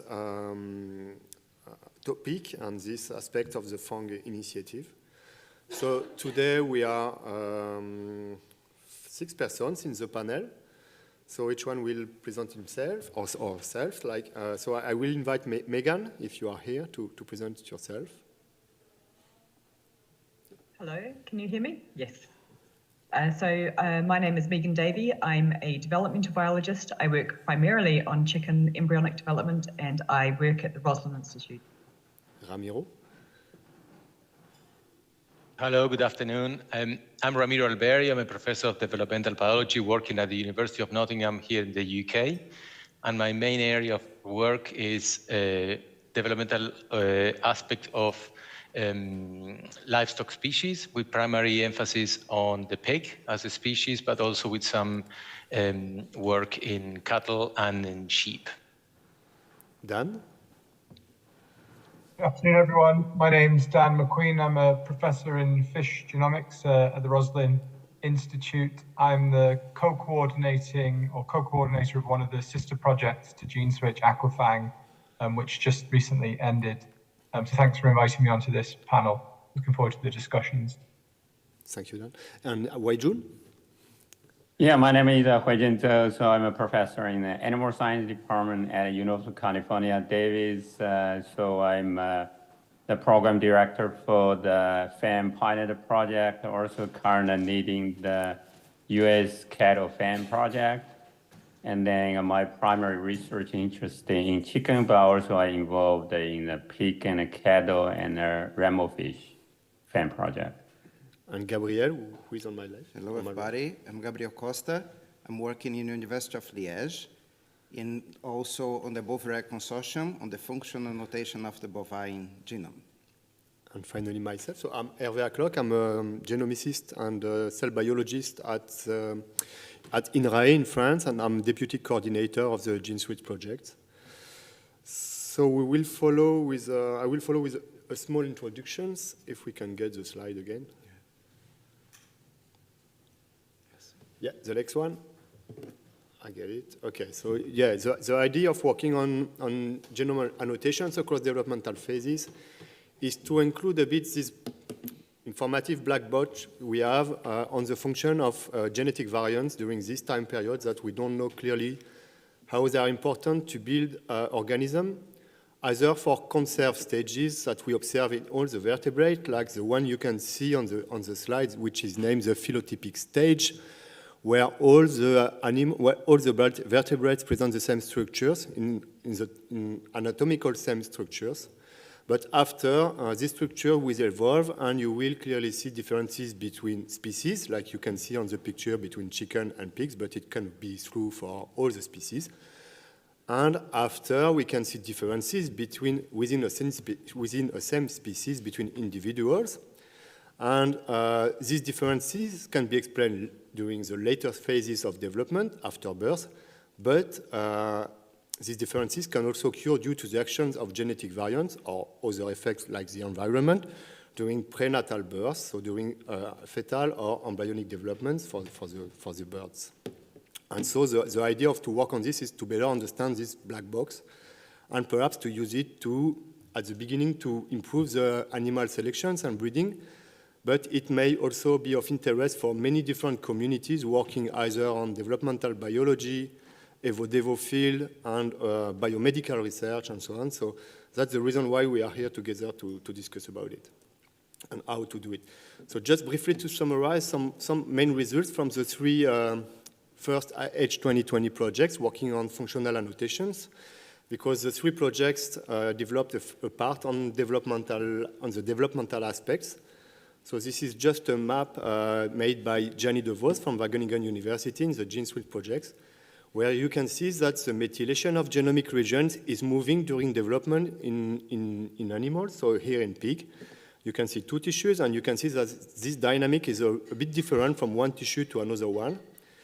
And that's just a visual description of the importance of genomic annotation during early development, for at least in these two species. I will now give the hands to Dan for the fishes. Yeah, sure. So I'll just say a couple of things that Aquafang's done in this space. So in Aquafang, we generated detailed functional annotations of embryonic, so very early development.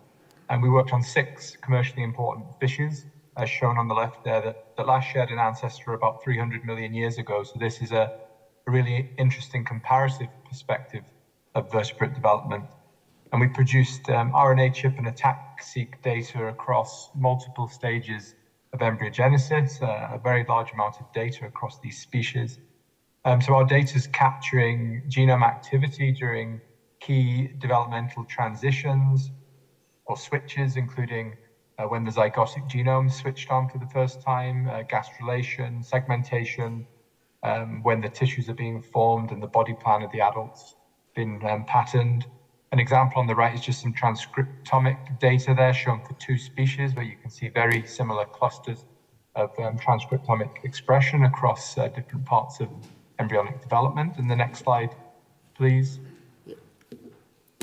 And just on this slide, there's just an example of the sort of developmental regulatory data we produced across embryonic stages that are integrating the attack and chip-seq, which was done with 4 histone marks, including a chromatin state prediction, capturing things like regulatory elements and how they're activated through embryogenesis. And the heat map on the right just shows chromatin accessibility dynamics. And one thing that's been mentioned that we're doing in Aquafang is overlapping genetic variants with regulatory elements in embryonic development and other stages too. And in the interest of time, I'll suggest moving on. Okay, and now for the third project for Bovreg. For Bovreg, we are focused on postnatal tissue. We don't have fetus tissues or before birth, but we decided to focus on different populations, as Emily mentioned before. And we also have individuals that are right after birth, juvenile and sexual mature.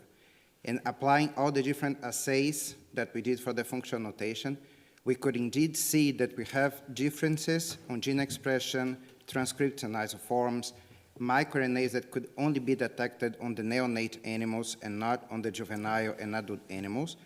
And from chip-seq and attack-seq, we could see that we have active enhancers. The repertoire of active enhancers on the different ages is very different, especially in liver, which is the example that I'm showing here. And when we look on the different accessibility of the regions comparing neonate, juvenile, and adult animal, we can see that we indeed have a difference. And when we look on IGV and we inspect these regions that are openly accessible, we have active enhancers that are exclusively detected on neonate animals that we are not considering on the functional notation that we have currently on the databases. So the main message here is that we indeed see differences on the different ages, postnatal tissues, and we think that we need to move forward trying to uncover the different elements on the annotation covering different development states. Thank you, Gabriel. So finally, we all see that this developmental information, either before birth or after birth, is important to better understand the building of phenotypes from the genetic or environmental informations. And the next step is really to see how we can improve this work. And for that, we thought that it's really important to connect with other communities and from different fields, and one that we have to work with in this case is the developmental biologist. And the main question is how can we connect these different communities and to do what, finally, and what is the plus value for developmental biologists to take profit of the FONG works and FONG projects, and how for them to contribute to it, but also for us how to get insights from developmental biologists, because it's not always easy to work or to compare different species and different developmental phases and process. So I just remind to the people online that you can, all the people can ask questions or contribute to the discussion. So do not hesitate to write on the chat. I will let the hand from to Ramiro now just to explain us what he can expect from this work on genome annotations, what it can help to better understand the main questions we have in developmental biology. Thanks, Hervé, and thanks for the invitation to participate in this event. So, yeah, we in our lab we are interested in the questions that dictate the early phases of development of mammals, and we have concentrated particularly in the pig as a model system in recent years, and we have exploited the new technologies that have come online with single-cell transcriptomics, particularly to explore the diversity of paths that cells take when they're building an embryo, effectively the transition from the blastocyst to the gastrulating stages. And I think what's become very apparent from the type of work that we've done and when we're doing the cross-species comparison, that it's very important to have very well annotated genomes for drawing conclusive observations. There is a lot of limitations still for some of the livestock species in terms of the level of detail that one can gather from the current annotations. And there is a lot of work to be done there so that we can really dig into the real questions that we want to address. So examples here I highlight, these are some data sets produced in the mouse on the left. You can see of these three panels, the monkey data sets, which are also quite comprehensive. And the pig is sitting in the middle right now with a lot of the similarities identified between the lineages that are emerging during this critical period of development when the majority of the lineages of the embryo are laid down and we know very little about. And I think we can start, now that we have access to more or better annotated genomes, asking more specific questions with regards to how the genetic programs controlling different aspects of development are established in different species. For example, developmental tempo has been also addressed in current years, trying to understand why is that a mouse develops at the pace it does compared to other species and how this is controlled. We can now start to address these type of questions with in vitro systems that we are developing, as well as the atlases that we are generating as reference points for these in vitro models. Can then we use this knowledge to tune these programs, and can we then use these differences between species to explain aspects relating to species diversity, for example? So I think there's a lot of work to be done across mammalian species to understand a bit more about the different paths of selection across the natural world that are really interesting as biologists, really relatively important questions, but also how we can use this to exploit this knowledge to re-engineer animals to our advantage. And one of the issues that came to mind when putting this is how can we engineer developmental programs so that we can, for example, foresee the use of animals like the pig for the production of human organs, for example. And I think a better understanding of the genetic programs will really open the way to improving these technologies that will eventually, hopefully, materialize into medical solutions in the coming years. So in a nutshell, I think there is a lot to be gained by having a better annotated genomes and more understanding of the fine-tuning of how cell lineages are established during these critical periods of development that determine the formation of organs. So I'll stop there, but I'm happy to take any questions. Thank you, Ramiro. Yeah, well, sure. I think the improvement of the annotations of the transcriptome in the last release, either for pig, chicken, but the ones that can be done also for ruminants or most of the livestock species, is really important to do better annotation of single-cell atlases, for example. And it has been published recently that knowing better the isoforms and the 3' hand and beginning and start of the transcript is really important to improve the way we can do such analysis. And I think this is a common effort we have to do and we have to follow to really help all the communities to work on these species, as they can be really additional models for research also, not only for animal breeding. Chris Tuggle, Chris, you want to add a point I saw in the chat? Yes, just a comment perhaps. maybe many of you are aware of this, but there's a number of groups working on a telomere-to-telomere assemblies. And one of the things a number of the groups are doing is collecting the genetic material for those assemblies by crossing two disparate breeds or potentially even species and collecting the crossbred fetuses mid-gestation in many cases. And at least the pig community, I think some of the other communities are collecting tissues for transcriptomic and DNA methylation analysis. And at least for the pig, Emily is in charge of that, Emily Clark. And so just thinking about one of the objectives of that kind of work is to look at allele-specific expression in fetal tissues that would be connected to the T-to-T assembly. Just thinking that that might be something that could be embedded in these kinds of projects. Also to study the contribution of parental haplotypes to the building of tissues and adult phenotypes, no? It's a bit the idea of this. Yes, exactly. Yes. Using the crossbreds to create two independent haplotype assemblies. And the other point, perhaps in link with Ramiro's contribution, is how we can develop the link between the different communities. Megan, perhaps you can explain a bit the EGG workshop you started to propose to mix developmental biologists and genomicists working on chicken.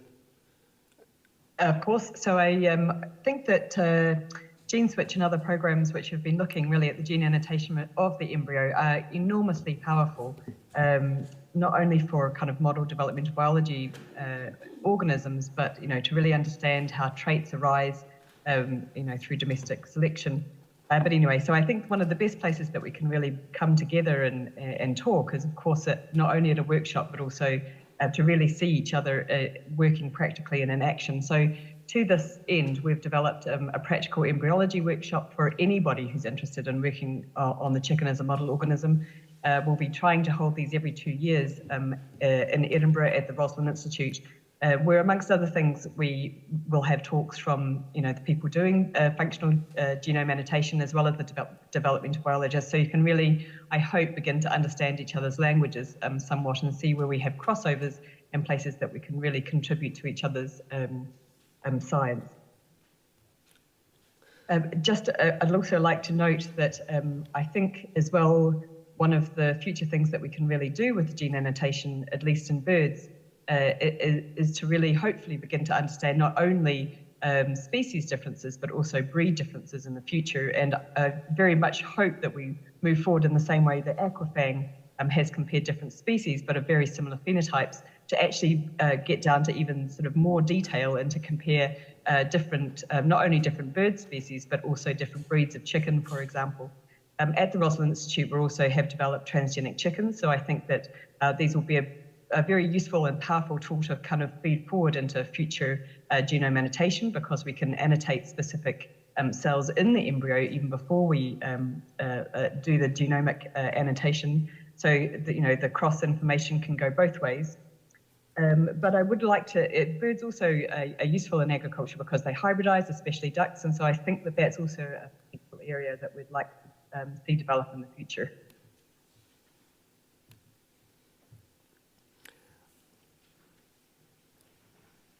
So I don't know if there is any comments on the chat. No. So the second point, time is moving too. So the second point, we can come back to the slides, please. Perhaps was to better understand the contribution of, how we can better understand the contribution of genetic variants that are located in developmental regulatory elements, but are not necessarily active after birth, and what's their contribution to the adult phenotypes, and how could we use this information that we are not able to see if we don't look at developmental stages to improve genomic prediction models. So that's a bit what we try to do during our projects. but it's still research priorities for Fong and for most of the labs working on this, and companies perhaps also. So perhaps why June you started to do some analysis about this, because we need to get further annotations. It's a step-by-step process, so we need first to identify the regulatory elements that are active during before birth, and after when we get this, we are able to map the genetic variants that are located inside, perhaps to identify whether there are changing motifs of DNA binding elements for transcription factors or other proteins, and how this can affect the phenotype of the animal. So where we are now, what's your feeling about this? Yeah, I mean, this is a really great area, particularly, this in the different development stage, how those gene expression from a single gene to the gene regulation network changed. Basically, if you look at any specific individual, so their DNA sequence and nucleotide sequence are exactly the same. But what happened is epigenetic regulation. So that will be important to understand for the specific genes or specific regulatory elements. So the functionality of such as enhancer or maybe a promoter, so they can be a switch or change in their way from a very active enhancer maybe to the weak enhancer or even silent enhancer. Same thing for the promoter. Maybe also you can see from a switch between the enhancer and a promoter. And this will really provide a really nice opportunity to understand how these regulatory elements regulate those genes and the gene network. So those are the function of those tissues, behaving in a different way.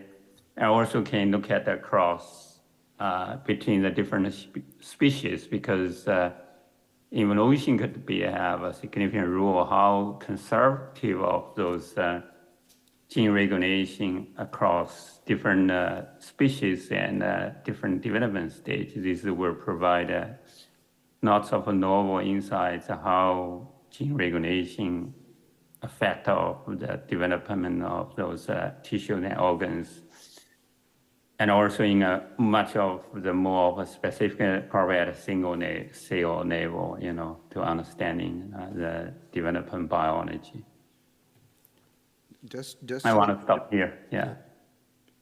Just to comment a little bit on this, I think another point in line with this that's important for us as a community to consider, it's the different development stages, but also the different organ systems, and look for the regulatory repertoire and the regulatory elements on the different organ system that could be related to specific phenotypes. It is a challenge to select which organ system would be related to the phenotypes, but we have examples in data cattle, for example, for mastitis. We know that we should not only look at mammary gland, it's more metabolic pathways that are regulating mastitis and affecting mastitis resistance. So also consider diversity of tissues on the different development stages in the organ system that could be related, and this could have a different weight on the genome prediction and see if we can improve accuracy. But how to select these tissues, it's a question for the whole community too. Megan, you also mentioned the idea to work on hybrids, so crossing species together, so to really look at the contribution of parental and maternal haplotypes using...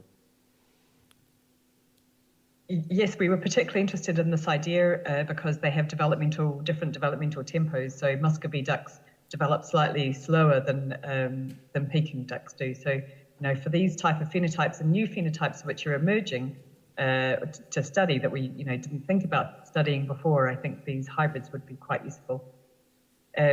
Just to comment on the last speaker who was talking about which tissues we should study, I think this is an enormously huge problem because, of course, in the embryonic development, we don't necessarily have the final tissue that you would want to study anyway. So I think in many ways it might be good to take a more naive approach and to be able to study these developing tissues, perhaps by using tissue markers, which we can select in transgenic embryos in order to isolate cells rather than just taking skin or a gross level. We may be able to be more precise using transgenic animals in the future, I think. And so this is a good, nice transition to to the next, the last part of this roundtable, which are the future directions we want to take to improve genome annotations during developmental phases. And so within FANG, so Wai-Jun asked whether we can work between task forces to do that, or we have to create a new ones to develop projects as a community effort, so by coordinating how resources and objectives to do it efficiently. Wai-Jun, you mentioned 2 GTEx projects from the NIH that are ongoing. Do you have more idea about it, or? Yeah, so I can provide very brief information about this is in the biomedical field. Few years ago, so the NIH National Institute of Health, so in the US, so they initiated of these DGTEx. Basically, it's like current we are doing the farm GTEx. So it's look at the tissues, connect all the tissues from a human across 4 to 5 different development stage, and try to understand gene regulation, gene transcription, And then, so last year, so NIH funded a new initiative from non-human primate development, DGTEx. So indicated how important of this development GTEx. Basically, initially, the primary only focus on the transcriptional regulation, just look at the RNA-seq in the different development stage across different tissues. And then now they try to look at, have a more investment into more of functional annotation. So look at ataxic, single cell ataxic, because look at the chromatin accessibility, probably DNA methylation. And maybe there will move to seems like it's a moving target to see, it's a functional annotation of the regular elements might be very important to add to the just RNA-seq and ataxic, yeah.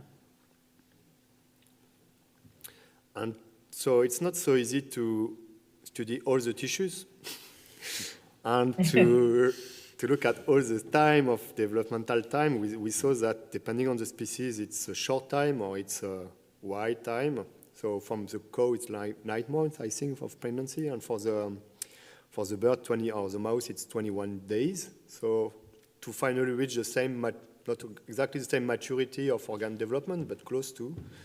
And so how can we, this is a question to everyone, how can we really decide how to do that? So which tissue, which stages, what are the ones that are of most interest for us?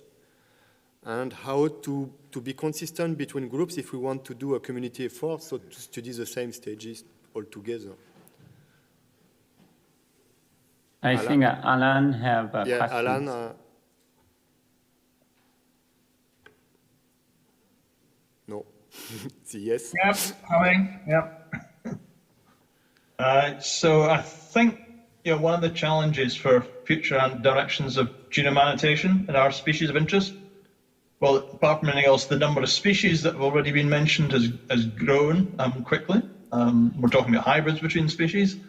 We're now talking about developmental time courses by species, so we're in sort of 4 or 5 or 6 dimensional space and infinite funds in order to deliver it.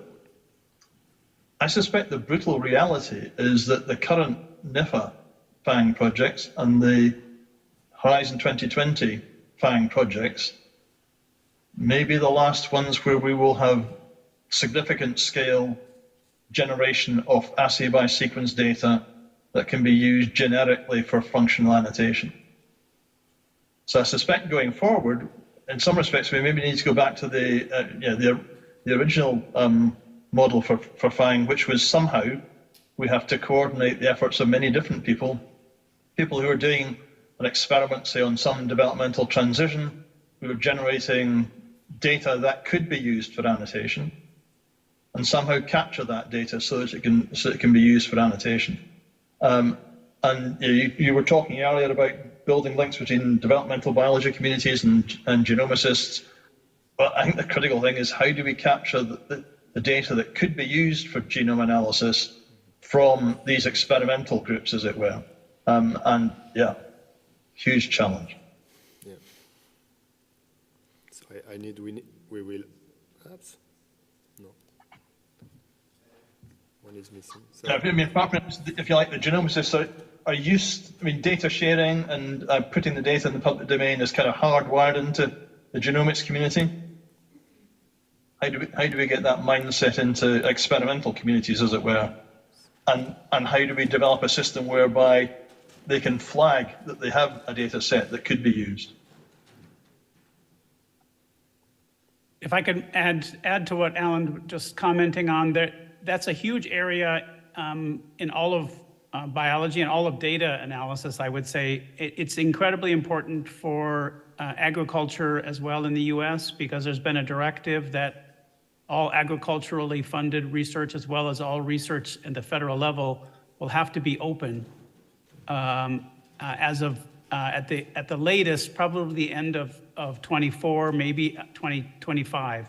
It's not completely sure, but this has galvanized a lot of people to discuss how are we going to make data open across all of ag research in the US, and it's not clear at all. So I think it would be great if we begin that process, and we have a great starting point with the data portal that we currently have. And the last point to conclude, I think that, and I missed the last slide from Megan, but it was a nice slide showing that we need tools also to do the validations, either by using spatial transcriptomics to really see the location of gene expression, to do genome editing to validate the contribution of causal variants, either in animals or in cell models. And really, for that, we need to, again, to try to work together. And this is the idea of the Eurofang infrastructure, by the way, that was presented before by Emily. And also is the ones that are in other continents, trying to put in common what we are doing. So we have yet finished, so it was really short, but we have to move on. Thank you. Thank you all. Thanks to the panel contributors.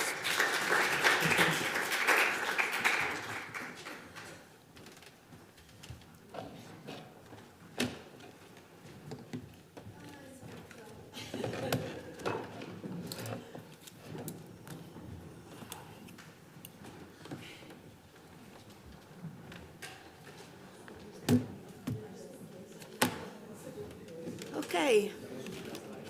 Excuse me.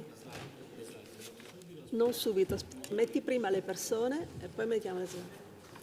So we move to the second round, the second session of this roundtable, which is of the epigenetic impact of diets, so linked to one of the parts of the research made in GENE-SWitCH. And I like that we show the participants to this session, who are all online. In the meantime, I introduce again Andrea Rau, who has presented early this morning the main results that you obtained. She's at INRAE, and well, we know me, the coordinator.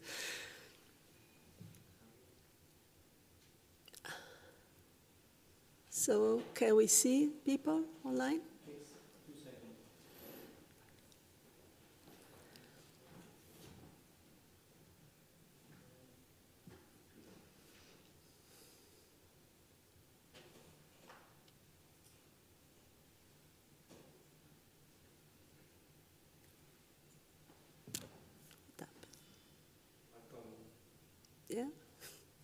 Oh, here we are. Okay, so we have these 5 people, including Jerry Wells, who is co-leading this session of a roundtable with me. And I would invite each of you, please, to introduce yourself briefly. So we can start again with Jerry, and then I will call one by one. I'm Jerry Wells. I'm a professor and chair post-microbe interactomics at Wageningen University in the Netherlands. Thank you. And co-leader with Elisabetta of Work Package 5. Thank you, Jerry. Carlos? Hey, can you hear me? Yes. Yes. I'm Carlos Guerrero Bozania from Uppsala University. I am an associate professor in environmental toxicology, and my specialty is on epigenetics and environmental exposures. Thank you. Peter Knapp? Hello, I'm Peter Knapp. I work in commercial pig breeding for quite a long time now. Right now for the Pig Improvement Company, PIC. A few months ago, I met Elisabetta on another conference, and she said it would be nice to have you in this particular roundtable to give a bit of an overview of how the breeding industry thinks about all this kind of stuff. And I said, well, that would be interesting, so let's give it a try. Happy to be here. Thank you. Chris? Yes, I'm Chris Tuggle. I'm a professor at Iowa State University. I'm interested in epigenetics and immune response in the pig. Co-coordinator of FANG along with Elisabetta, Huijun, and Emily. And I'm very happy to be here. I'm not a nutritionist, but I hope some of the comments will be useful. Thank you. And Anne? Hi, everybody. I'm Anne Gabory, and I'm a colleague of Elisabetta. I work in Jouy-en-Josas with her. But in another research department, I'm working in human nutrition. And but as I work for INRAE, I'm always interested by also what is about animal breeding. So I'm very happy to be here tonight. Thank you. And it will be Anne, who is somebody working in human nutrition, so representing another community, to open this session of discussion, presenting some slides. So Elisabetta asked me to present what we do in human with nutrition and health. And I'm working in a field that we call DOHAT, for Developmental Origins of Health and Disease.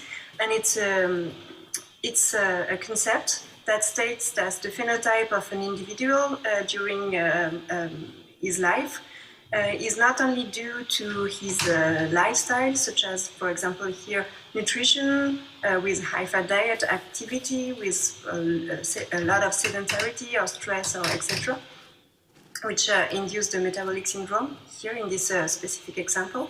And it's also a component of genetics, but at the scale of the population, the genetics only have a small part of the variance explained.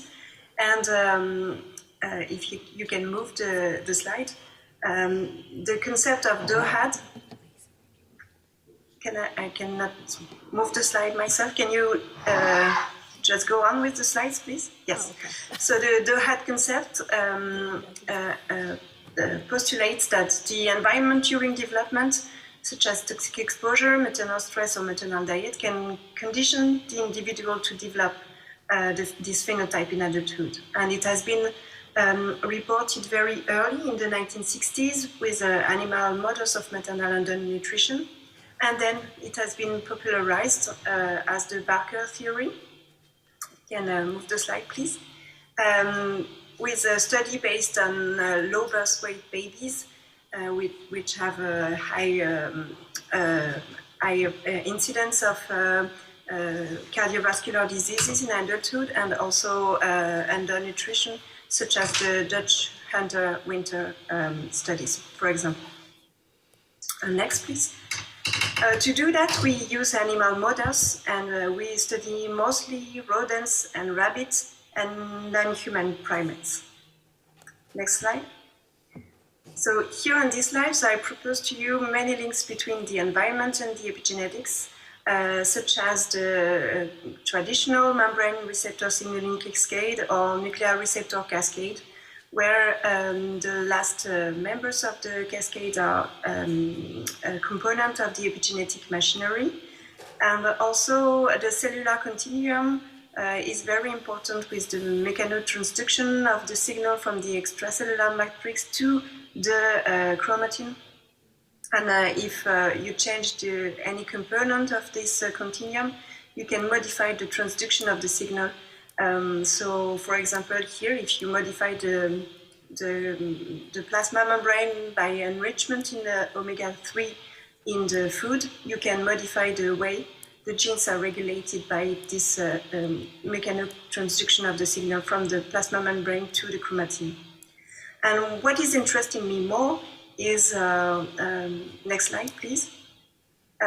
This very strong interaction there is with the energy metabolism. Acetyl-CoA is, acetyl-CoA is the universal donor for acetylation. And in the folate and methionine cycles, there is the S-adenosine methionine, which is the universal donor for methylation. So there is a very strong interaction between energy metabolism and epigenetic machinery and epigenetic processes. Next.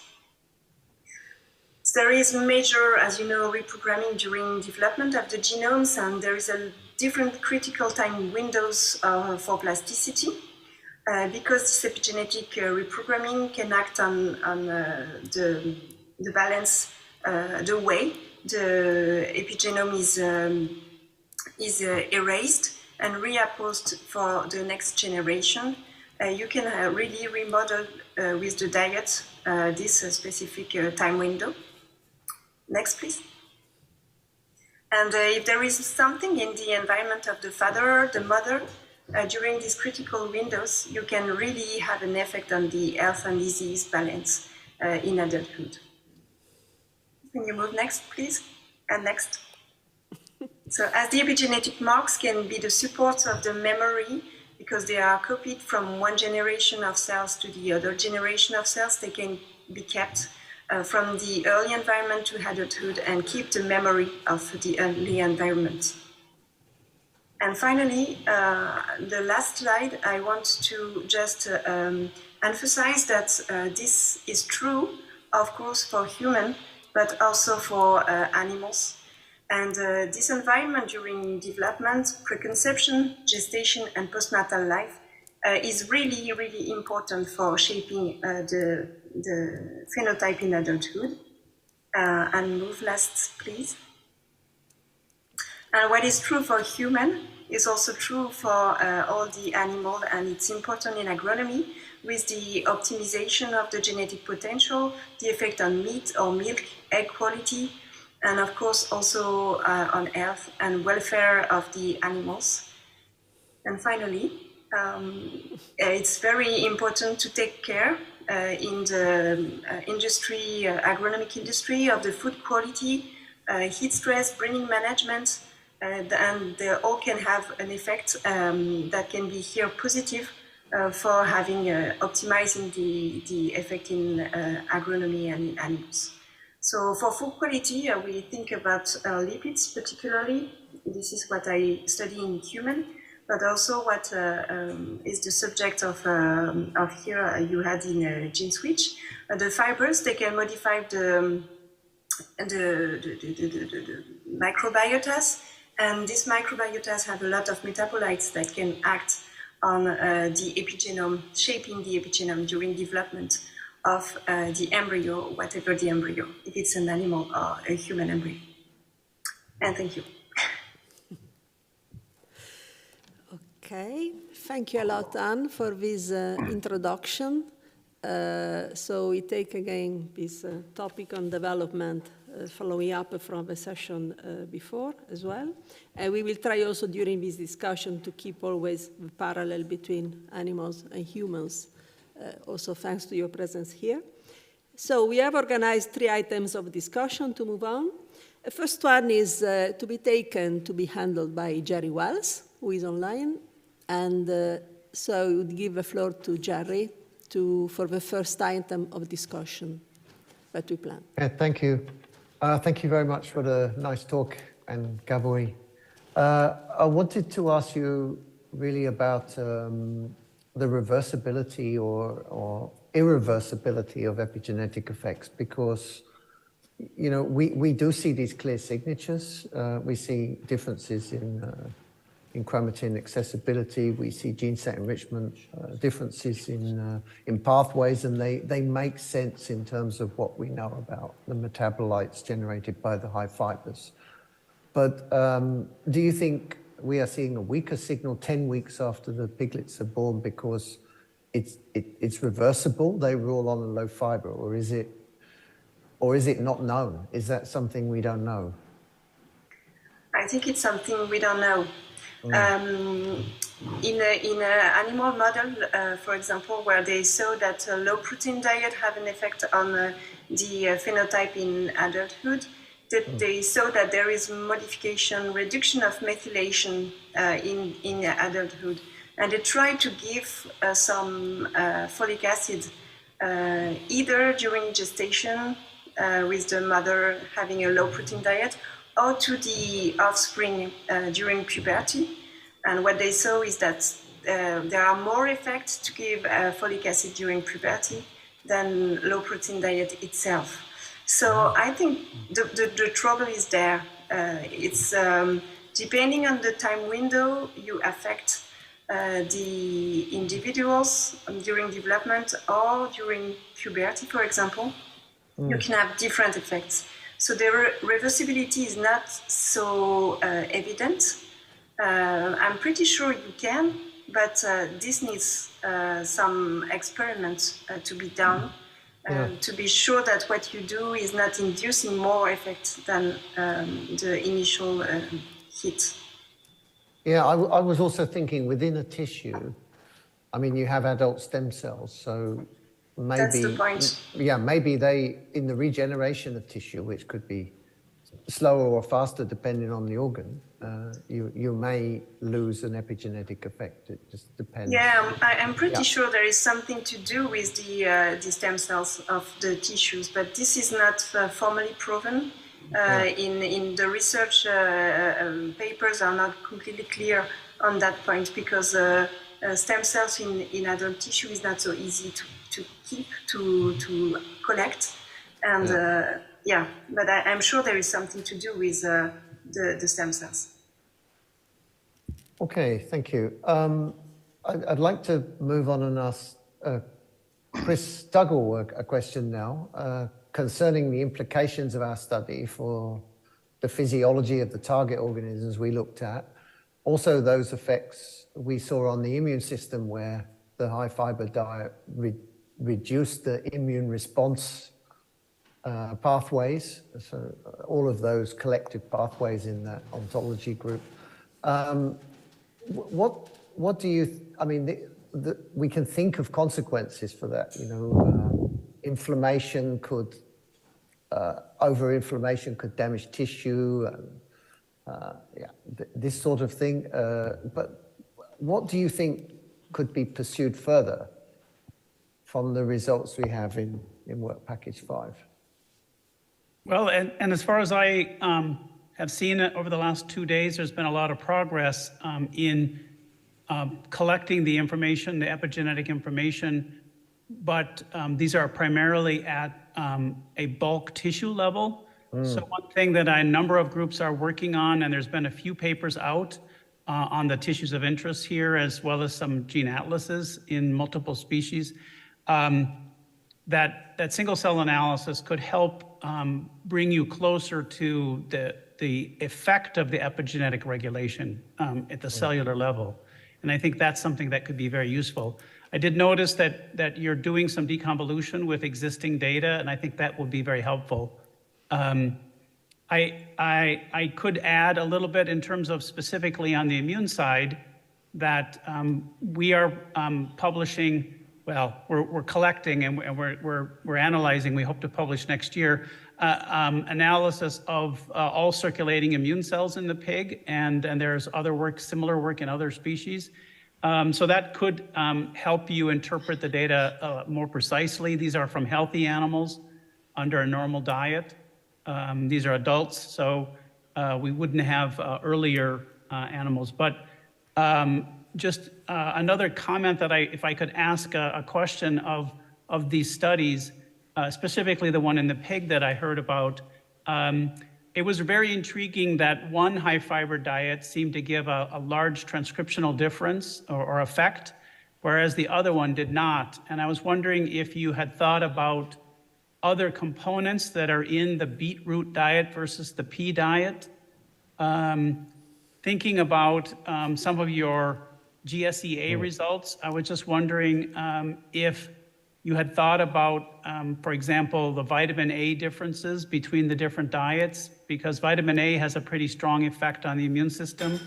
And I did see that was one of your enriched pathways. So I was just wondering if you had thought about, for example, whether the control diet, the low fiber diet, versus the high fiber beetroot diet, there might have been a difference in vitamin A abundance and maybe deficiency in that high fiber diet, where you could then look at that intersection between diet components and the immune system. No, I mean, it's a really, really good question because, yeah, we're not perfusing the gut with purified short-chain fatty acids. That could be one way to address the specificity of those for epigenetic changes, and also transcriptional changes in development or postpartum. But I mean, I guess there could be differences in those sources of fiber, indeed. So maybe maybe Elisabetta or Andrea have given some more thought to that. Well, I think that looking at these two different diets, also with the one with the pea internal fiber, is also supplemented with sodium acetate in part. So, I mean, we have a situation where overall we see that more fiber makes quite a strong difference in terms of terms, let's say, against the low fiber. And then you see a myriad of differences between the diets. And we could spend months to look at this. So we try to extract what was in our feeling the most interesting and that we plan to publish. I don't know, Andrea, if you want to add something to what I said. Yeah, I mean, I can't speak to the composition of the diets, but indeed the GSEA results that were shown, notably the immune-related pathways that popped up, were specifically in the comparison between the high-fiber beet and low-fiber diets. So we focus on that particular comparison because it popped out as being particularly interesting to interpret. But to be honest, I can't say whether those same pathways popped up with the pea fiber diet. I don't have those results fresh in mind. Yeah, no, in part, yes. Sometimes it is less strong. And sometimes it's also going differently, but it depends a lot on the kind of specific term that you're looking at. So it's the answer is we don't know yet.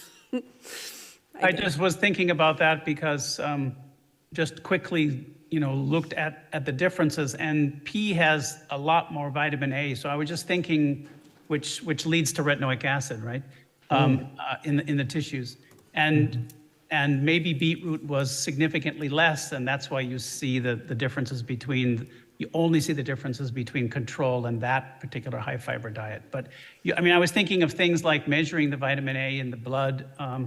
Or see if there was differences in those sows, at that level. Have you looked at levels of some of the nutrients in the sow blood, just to see if you're getting an effect of some of those potential differences in diets?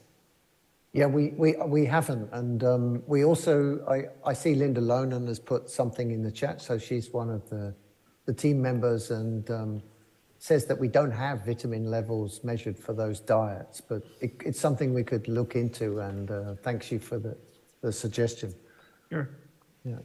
It's a good point. I mean, Elisabeth also mentioned the acetate. It wasn't a lot, but when we first wanted to check the effects of these diets on short-chain fatty acids in plasma, like I said, we had lockdowns on the farms, but also lockdowns in the department.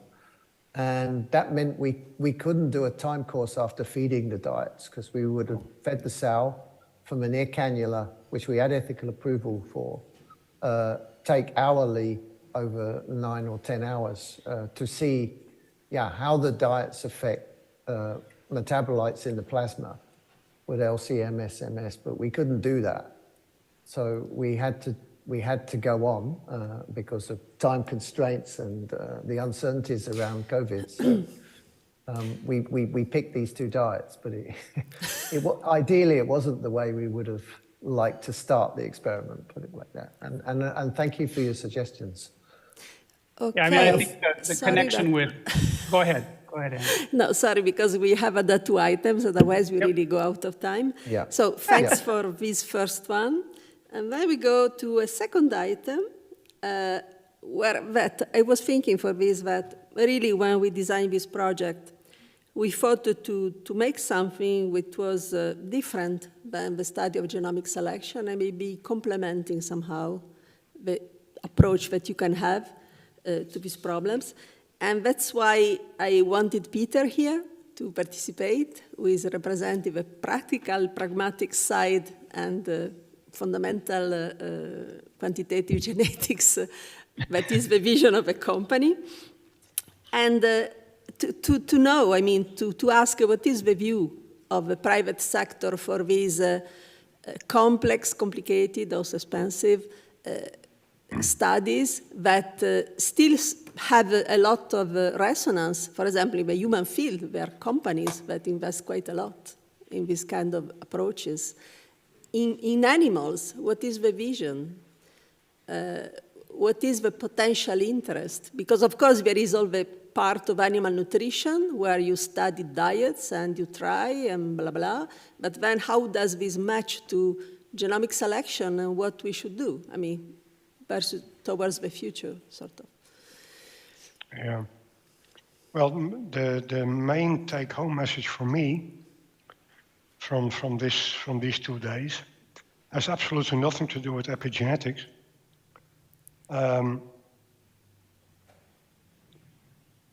When we are analyzing the records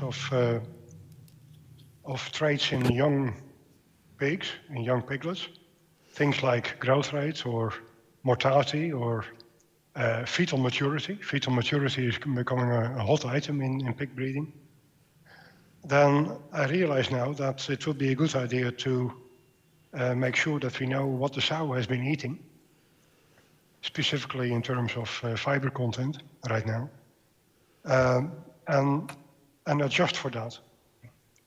And that will be a very difficult exercise. The whole of the pig breeding industry is coming close to a situation where we actually start recording sow feed intake. So that is quantitative, kilos per day or something. And now we are talking about feed composition, which is quite another layer in complexity here. And this is important because for political reasons, especially in Europe, I'm pretty sure that the pig feed fiber content is going to go up the next couple of years. And that is something that I realized, and I'm going to take home and talk about that. And a link to that is, of course, anything to do with cost and benefit, which is what we always need to talk about in industry. It would be extremely nice to have cheap test kits available for whatever we want to measure in terms of gene expression or whatever. Andreas Kranes showed us this morning how the cost of genotyping has come down over time and how the power of the thing has gone up. It would be very nice to have something like that available for any of the technologies we talked about today. And I'm just wondering how that has been developing and is going to develop. And Mario talked about it too this morning, the thing about standardization. When to record these data in the lifespan of the animal, where to measure it, in what kind of tissue. And that comes very close to what we are facing when we talk about the role of the microbiome in animal genetics. where do you sample the microbiome, in what part of the gut, or in the vagina, or on the skin, or whatever, and when do you do it? And before that has been sorted out properly, I don't think the animal breeding industry will be very enthusiastic in implementing this kind of thing on a very serious scale. There's a gap there between science and technology, and that has to be filled in. That's my first thoughts about all this. Would that be an answer to your question? Yes, I was waiting to see if you had finished. Okay. So, and something else that you asked about a little bit earlier, about the in vivo experiments that Andrea Rau talked about. That has to do with modifying the animal health, etc. That has an ethical component. It is also costly, etc. Yesterday evening, Jacques Dekker showed us a very different approach, which is basically phenotyping more or less in commercial conditions and making use of all those correlations that you could calculate, that you could estimate between the things of interest. Well, we talked it very briefly with Jacques at the end of his talk, but he presented a couple of hundred estimates of genetic correlations, and very, very few of them are actually statistically significant from zero. And that is to do with limited sample size, but most of his estimates are based on something like 1,000 animals. Yeah. And Andrea talked about 21. But she did the power calculation before she started the exercise, and in Jacques' experiment, that never happened. It just was started. So I would say very likely we would need a combination of the two things. A large scale, more or less commercial phenotyping exercise to make sure that we know what we are talking about at commercial level, beefed up with a serious trial where you do the nitty-gritty work that is impossible to do in commercial conditions. And that's just something I wanted to say, because it came to my mind this morning. Thank you very much, Peter. It was quite instructive. There are any comments from Peter, from feedbacks? Because we are also running, and I would like to move to the third item, that in principle is Jerry. We should take it again. Thank you. And the idea, and my point for Carlos was mostly to mention also the Geronimo project, to make a comparison of, more of a comparison to really illustrate where we're going forward, also for this large scale epigenome characterizations. And then I shut up. So please, Jerry, go. Okay, thank you. In GENE-SWitCH, I've got a couple of questions that we have thought of here. So in GENE-SWitCH, we adopted RNA-seq and ATAC-seq based on previous findings in classical models. But most studies across species concerning epigenetics rely on methylation patterns. And the FANG researchers have developed several standardized assays for this. So I was wondering whether you thought methylation would remain the method of choice for the future, or would it be desirable to correlate and integrate the data from different types of assays like ATAC-seq and ChIP-seq? Yes, thank you, Jerry. I think, I forgot to mention in my introduction that I'm part of Geronimo, which is very important for this event. So I'm co-leader of the package 2 with Tatiana. And in this work package, we are investigating these epigenetic variations in relation to different environments. Right? So now going back to your question, I think, and this also relates to what Peter just mentioned, right? So to fill this gap between what we produce in the lab and what we can apply in the industry. And I think within Geronimo, from the beginning, we were thinking about what can we do? How can we try to bridge this gap from going from the bench to actually apply something in the production environment? And now, having said that, I agree with you, Jerry, that it is very important to have this integration of these different levels, such as attack sequencing, microRNA, mRNA, histone modifications, and DNA methylation. But I think this is very important from a biological perspective, but from an applicability perspective, from the perspective of bridging the gap between the bench work and production, I think so far the method of choice will still be methylation. And the other reason that I think about this is because, well, what we have discussed in these previous panels here, or in the previous discussion, which is the importance of early developmental stages. So how, and in that sense, I think the best way to track big changes among developmental stages and across generations is to focus on the methylome, actually. Another thing we discussed yesterday was also the importance of the methylome to infer changes that can be transgenerationally transmitted. So the methylome also gives that ability to investigate changes that can be transmitted to next generations. So I think so far, the best approach is the methylome. Now, to bridge this gap between development and applicability, and this is something that we talked the other day, I think it's important to move to methods that are able to capture this and to be fit to the reality of production animals, in which we're not talking about tens of animals, but we're talking about hundreds or thousands of animals. Right?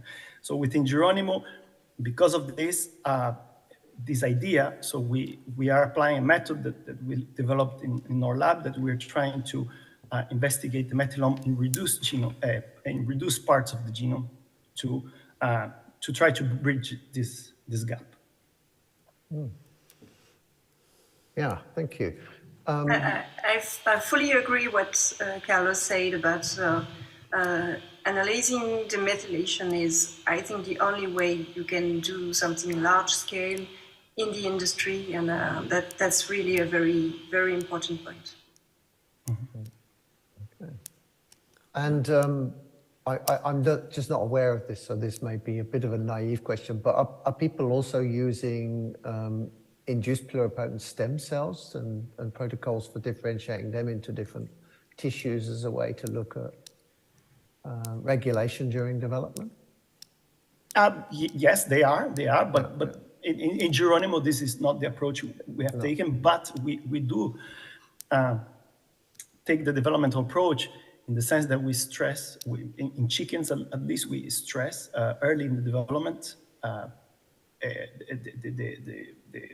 the very early stages of the chick, and then we follow across development even until they are aged, and they finish their production lives. We are investigating methylomic change in different organs and even in different parts of the brain.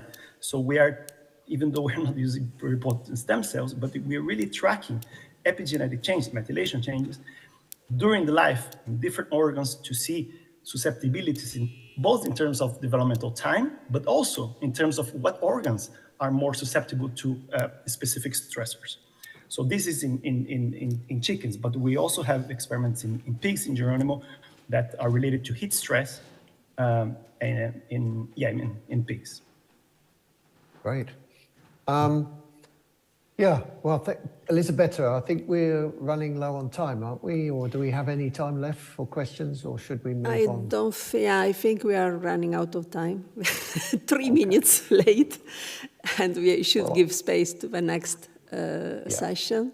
Yeah. So we can. So on behalf of Andrea, Elisabetta, and myself, we thank all the panelists for joining the discussion today. And thank you for those interesting comments. There's also some additional comments in the chat if people are interested to look at those. Thank you. Over to you, Elisabetta. Thank you a lot.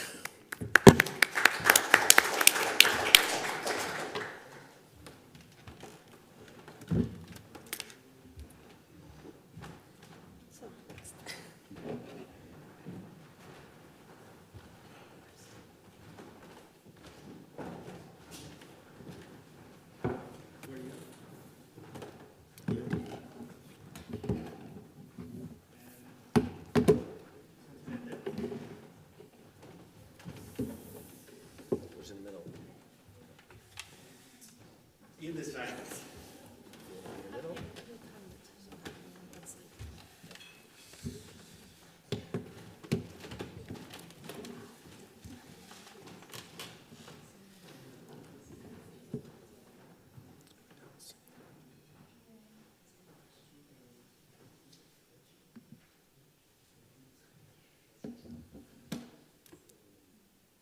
Okay, thank you. So now we move on to the third and the last panel discussion from today. Maybe we'll briefly do a round across our panelists to introduce themselves. Can we start online with Eli? Hello, do you hear me? Yes. Yes, okay. Yeah, I'm Eli Grinflek. I'm currently research director in the breeding company Topics Norsvin since 1 month. Before that, I was in charge of the Norwegian part of the Topics Norsvin research. My background is in genetics and genomics. Okay, thank you. Rachel? Hi, everyone. Can you see me? Yes. Excellent. My name is Rachel Hawken, and I am with Cobb Ventress in the US. I am Senior Director of Genetics and Genomics, been with the company for about 14 years. As per the previous lady, I am Genetics and Genomics, implementing genomic selection and a broader genomics program within Cobb, within broiler chickens at Cobb. Okay, thank you. And our third panelist here in the room today. Hi, my name is Romy Pena. I come from the University of Lleida, where I am a professor in animal genetics. And my interests lie in bringing together how genetic variation links to animal physiology, really. Not my interest or my specialty doesn't lay on genomic selection, but I will be glad to add something to the discussion. Okay, thank you. So the approach that we will take is we've prepared a number of questions, and then we'll ask our panelists in turn to reflect on those. But please, if there's anything else, given that what you've heard maybe earlier today or yesterday from the presentation that you would like to reflect on, then by all means do so. Well, I'll just read out the questions. Maybe that's better than showing them on the screen. So the first question is, given what you've heard, oh, there it is, yes. So given that what you've heard, what we've done and the results that we've presented, so for which traits or specific traits and or applications do you foresee added benefit of the use of functional annotations in genomic prediction? And let's start online with Eli.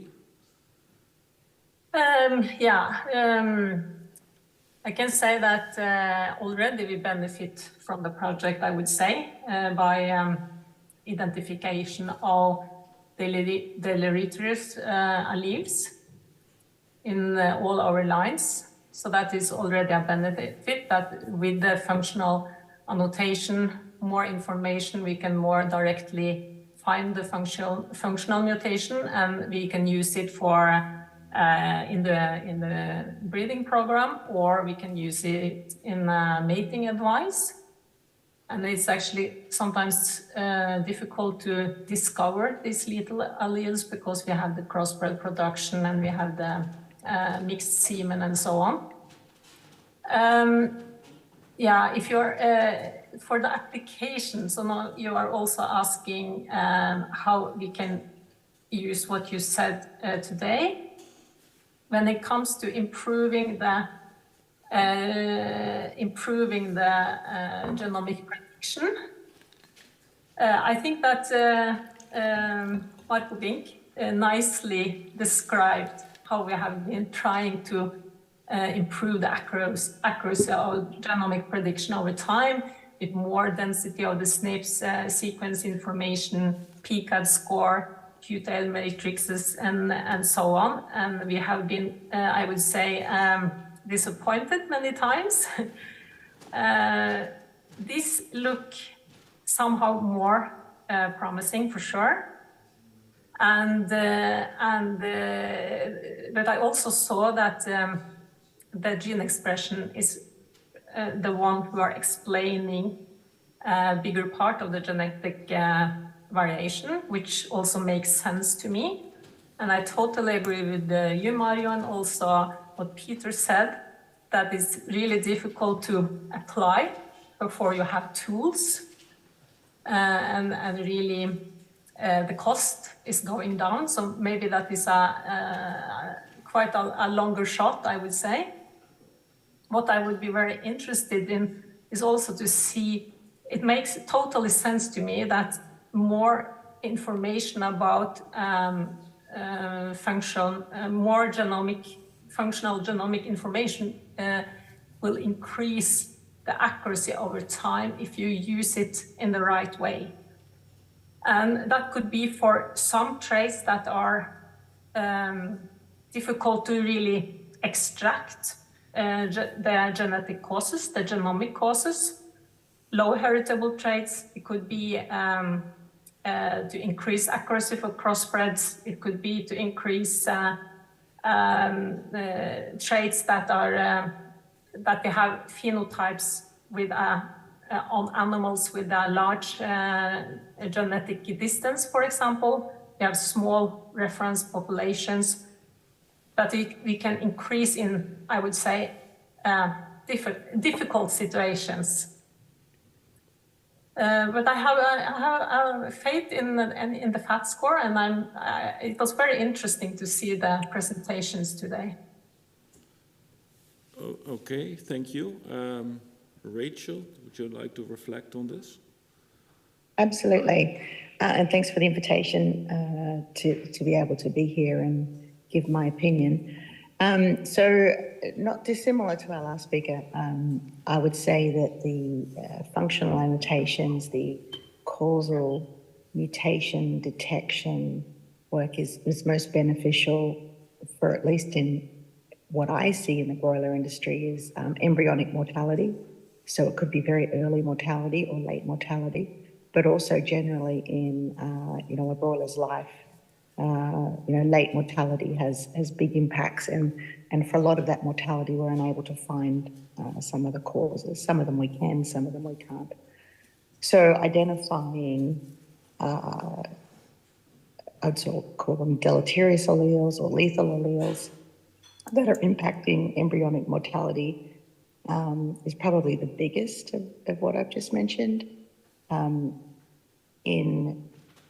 In broiler chickens and in layer chickens also, we're able to capture the embryo, or what is left of the embryo, I guess, after incubation. So if an egg doesn't hatch, we have that embryo and we can extract tissues from that embryo. We can also detect very early, what we call early embryonic death, where there really isn't the formation of an embryo, merely the formation of cells that proliferate. And so we've been able to identify, well, we've been able to look at some of those early embryonic mortalities and attempt to identify functional variants that would be causing that. Second to that is just looking at, we've done some haplotype analysis where we've looked at the loss of genotype classes. So where you've got missing a homozygous genotype class, for example, in your population, and through that, we've also been able to identify a lethal mutation, which we wouldn't have been able to do in just a genomic selection program. So I think identifying, those lethal mutations is very important because they go unnoticed. They go unnoticed in the form of embryonic lethals, or just, missing information from a program. Okay, thank you. So from what you said, I realized there's an interesting difference between chicken and pigs. If the embryo dies, with chicken you still have the embryo in hand, right? You can open the egg and get, look at what is the makeup, but in pigs it's just gone, right? So. Correct, but we also get to measure it, right? We get to measure the loss of, or the embryonic loss, or the loss of hatch. Right. So it's something measurable for our families.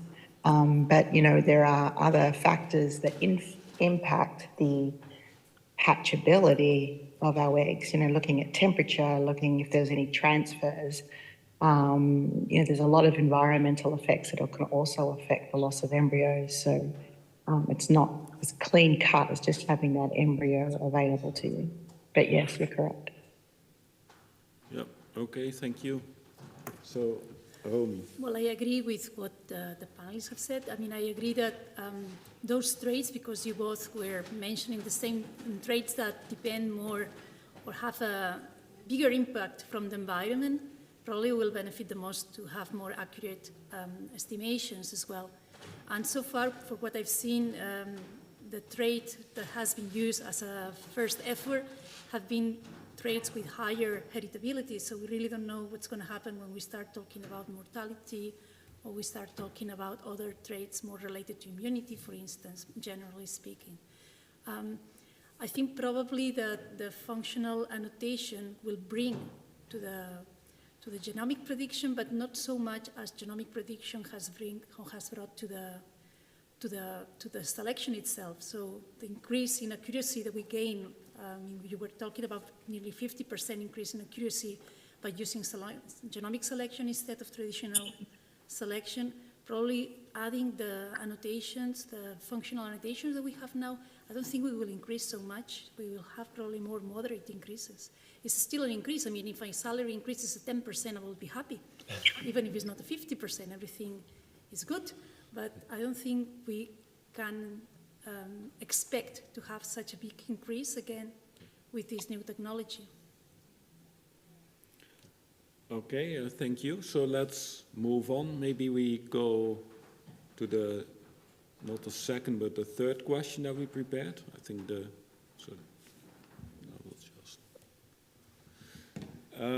because I think that actually from what has been said, the second question was probably partly answered already. So the third question is, which approach is more promising? So in GENE-SWitCH, we have been looking at genomic prediction using prior functional information, where the functional information is basically at the genome level, applies to the entire population, but does not necessarily give insight in individual variation, versus the approach to use in genomic prediction individual omics, like the example that we gave on the gene expression that is measured on the breeding population and the individuals in there itself. So maybe this time we start here in the room at Romy. Or if you want some more time, you can go to the others. I find it difficult to answer this because, well, you also need to have into account that many times 5% or 10% of the variants that you find in a population, in one specific population, are private. So you need that information. Even you need to put some priors on that as well. Even though these are variants that you might not find in other populations, at least that happens quite a lot in pigs, where you can find variants that are only shared between one or two populations at the most. That's a set of population variants, not all of them, of course. So I think using this prior functional information is important, but I don't see why, because I'm very naive, I don't see why you cannot build in tiers of information. I don't see why you cannot get to an agreement of a way of combining the information. That's because I'm not the one pressing the buttons on the computer. Okay. Yeah, I think in principle it should be possible to try and stack things on top. And actually in the example with the gene expression, what we try to do is, well, with what we predict with SNPs, that's breeding values, and that's what a breeding program is, sort of the core of a breeding program. So there's a risk if you add something else, like the gene expression, that takes variation away from the breeding values. And then if you only focus on the breeding values from the model, actually your prediction may become poorer. So we sort of pulled a trick to make sure that everything that's associated with the SNPs goes in there, and anything left was then explained by the gene expression. But in this case, you're using the SNP to answer a question, which is the gene expression. Gene expression is an intermediate phenotype which hides heritability usually.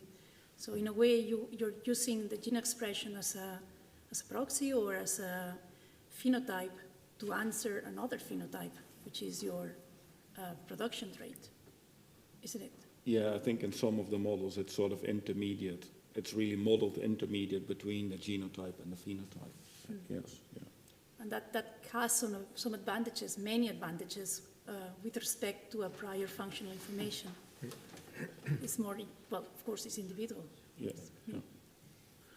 Well, I think if you just read the question on itself, which approach more promising, I think then I may go for the second one, but I would like to hear the comments from the panelists about whether it's also realistic. If you include cost in it, then which one is more promising? So maybe some thoughts from Ailey or Rachel. Yeah, maybe I can start. Probably, yes, the second one is more promising to really catch or to improve the genomic prediction more, but I think it's not realistic in the near future, I think, because of the cost and because of the tools available. So in that way, the first point is probably more realistic to get to be able to do in the near future. Actually, I was going to ask you, Mario, about one of your conclusions. You said that it was about validation in commercial pig production, and you said that the QTL maps appeared most informative of the prior information you had for a genomic prediction. Did I understand it correctly, and is that right?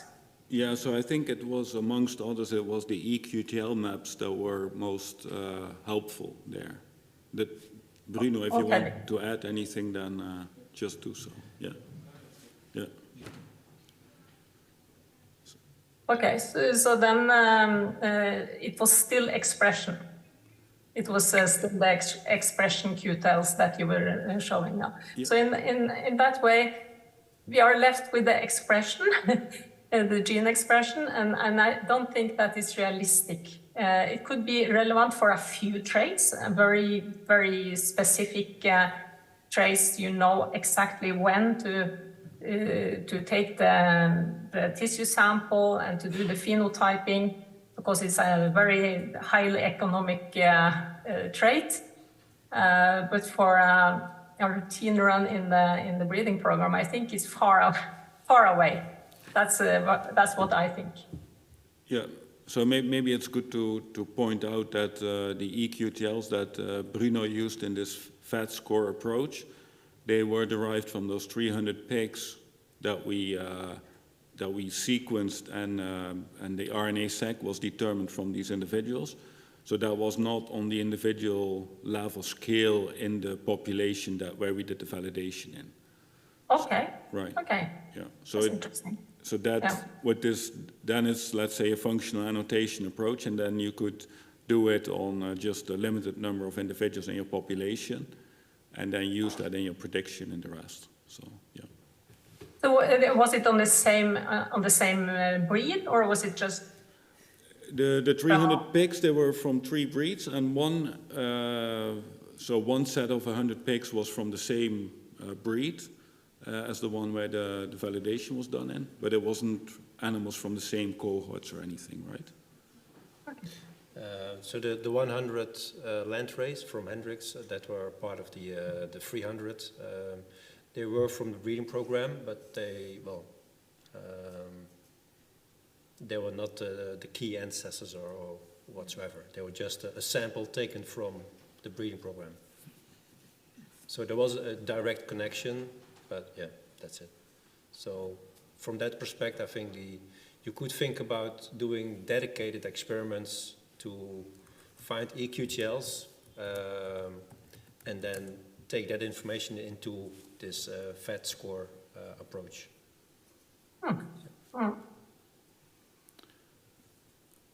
Okay, Rachel, would you like to add anything to this?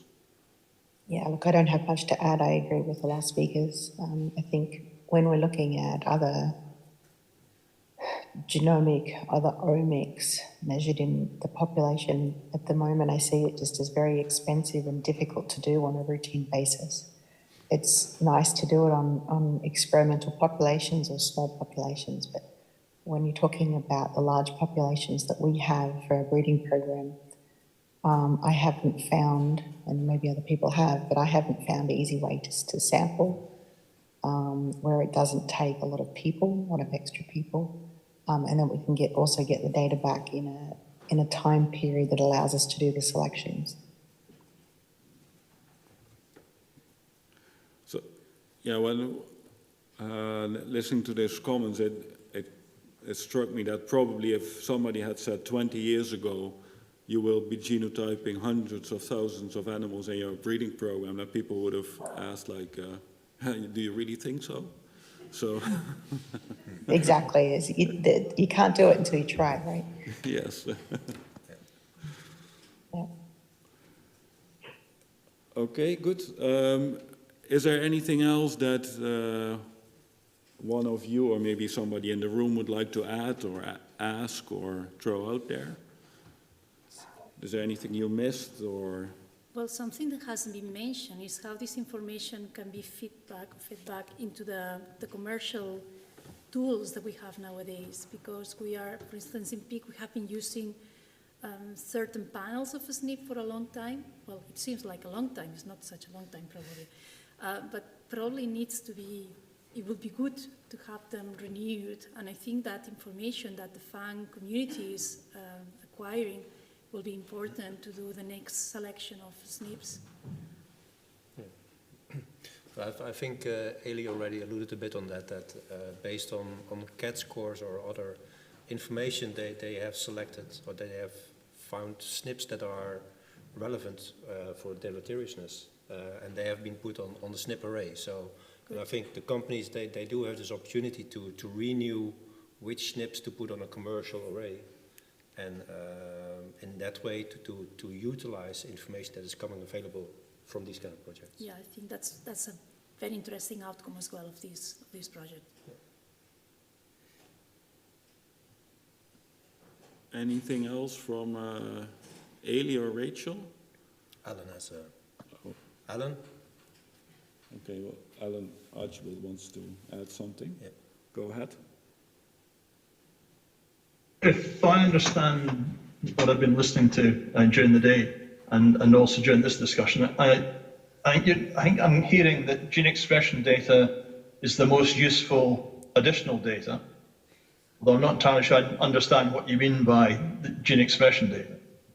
But if gene expression data is the most useful data, then one of the key outputs on the ENCODE project was that promoter functionality explains most of the variation in gene expression.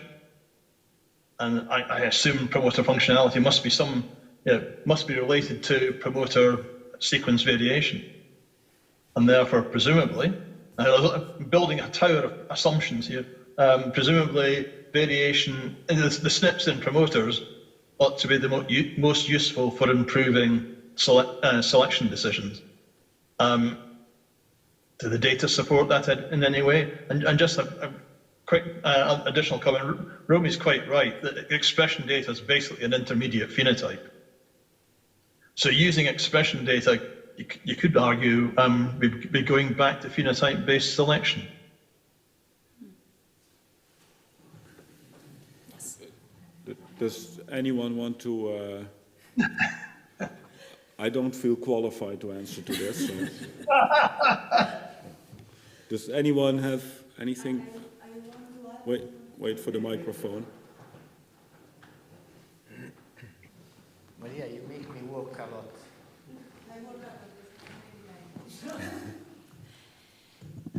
I want only to add that not only the SNPs in the promoter region, because in our study, the SNPs in the 3' UTR region are also important for the regulation of the gene expression of the That's genes. because nobody believes me when I say the promoter is up to the first intron.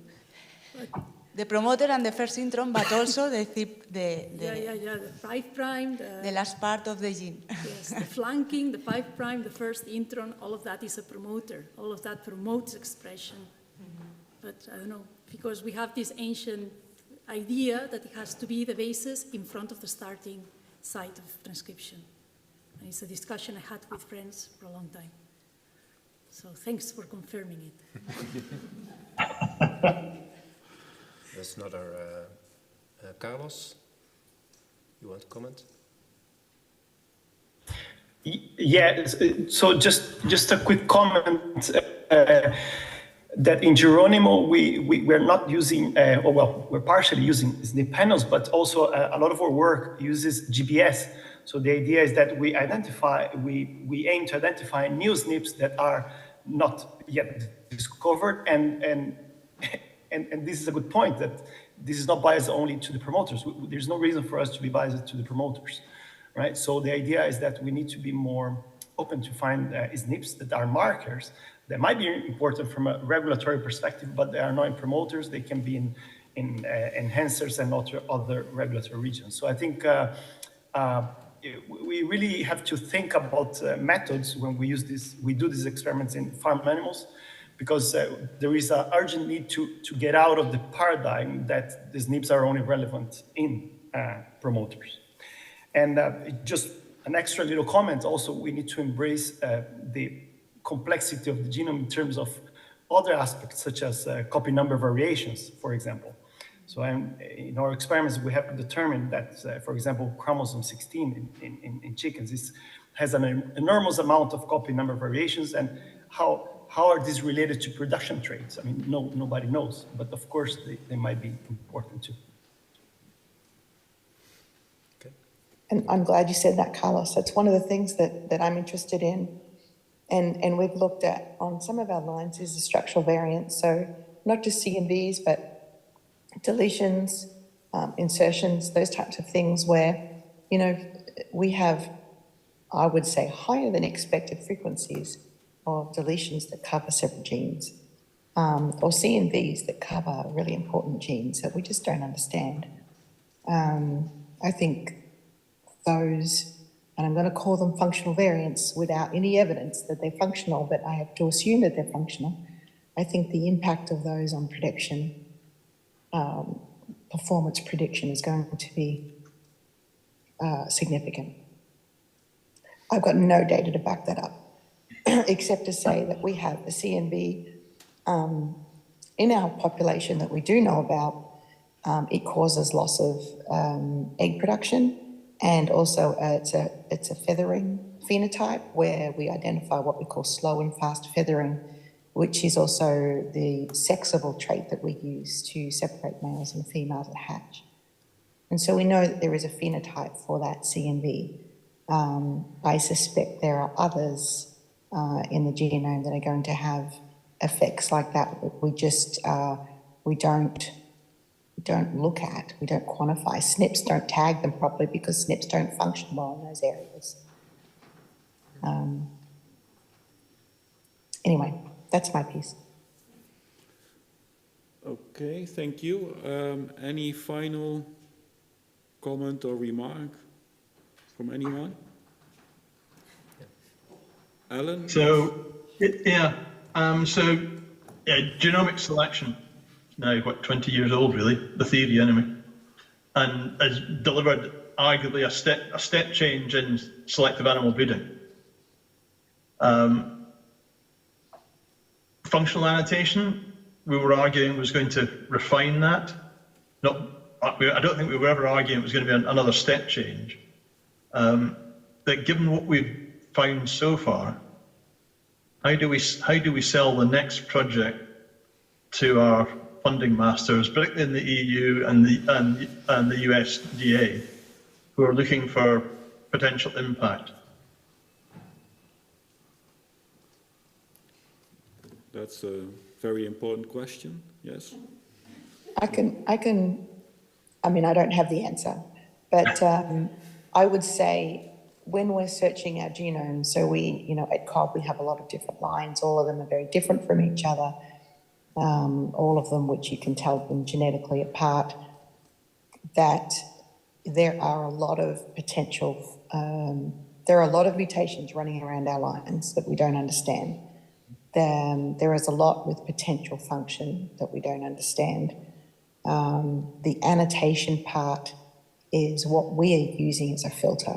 So for us to be able to filter that down to something that you can hold in your hands and show to your business manager that you're going to do this, you're going to look at this low-hanging fruit, there's functional evidence saying that, if we have mutations or structural variations or whatever in these genes, that we're more likely to see an impact on performance. That's something that I can put my hand around and I can say we can start and stop here. So I think as far as annotation goes, you can use, perhaps it's a small part of it, but annotations to us are very important because that's how we decide what are we going to tackle first. There's just there's an enormous amount of variation running around our lines. I guess that links back to what Ellie was saying about deleterious alleles. Right. Yeah, and I can also really agree on that one. I think it's a lot of good arguments. Also to speak about feeding and the interaction between feeding and genetics, to understand that and understand the biology, and even mapping the deleterious alleles that we did the last years. It has been extremely useful for a breeding company. Really show, you said we don't have the phenotype. That has been our problem. We don't know if it's the semen or if it's a reproduction or if they are dying. With the annotation, we can actually say, okay, this is in the area, or this gene is annotated, and this is showing in mouse, for example, that it's giving embryo death, for example. So you can more easily understand what is going on. And this is one example that we are using already, but it will be more. And also to have the precise feeding genetic information that you can have more precision feeding in the future. So it's a lot of good arguments, I think, which is really going directly into the carbon footprint and animal behavior and the important traits. Yeah. Okay, thank you. If there's nothing else to add to this, then we are running out of time. So then we would like to draw the discussion to a close. So thanks a lot to all of our panelists for making very good contributions and reflecting on what we've done, but also challenging our results. Thank you, and thank you all, both in the room and online, for bearing with us and staying out until this point of time. Thank you.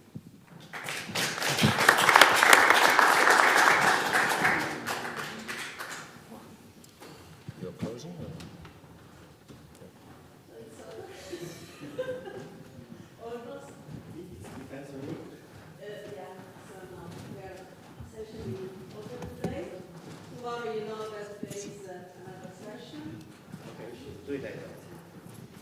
Okay, so for those who are still online, plus the other people in the room, the final conference is not over because it continues tomorrow morning in a session joint with Geronimo dedicated to stakeholders, but today we have completed most of it, so all the results, the discussions, and the great contributions we had, also in the roundtables.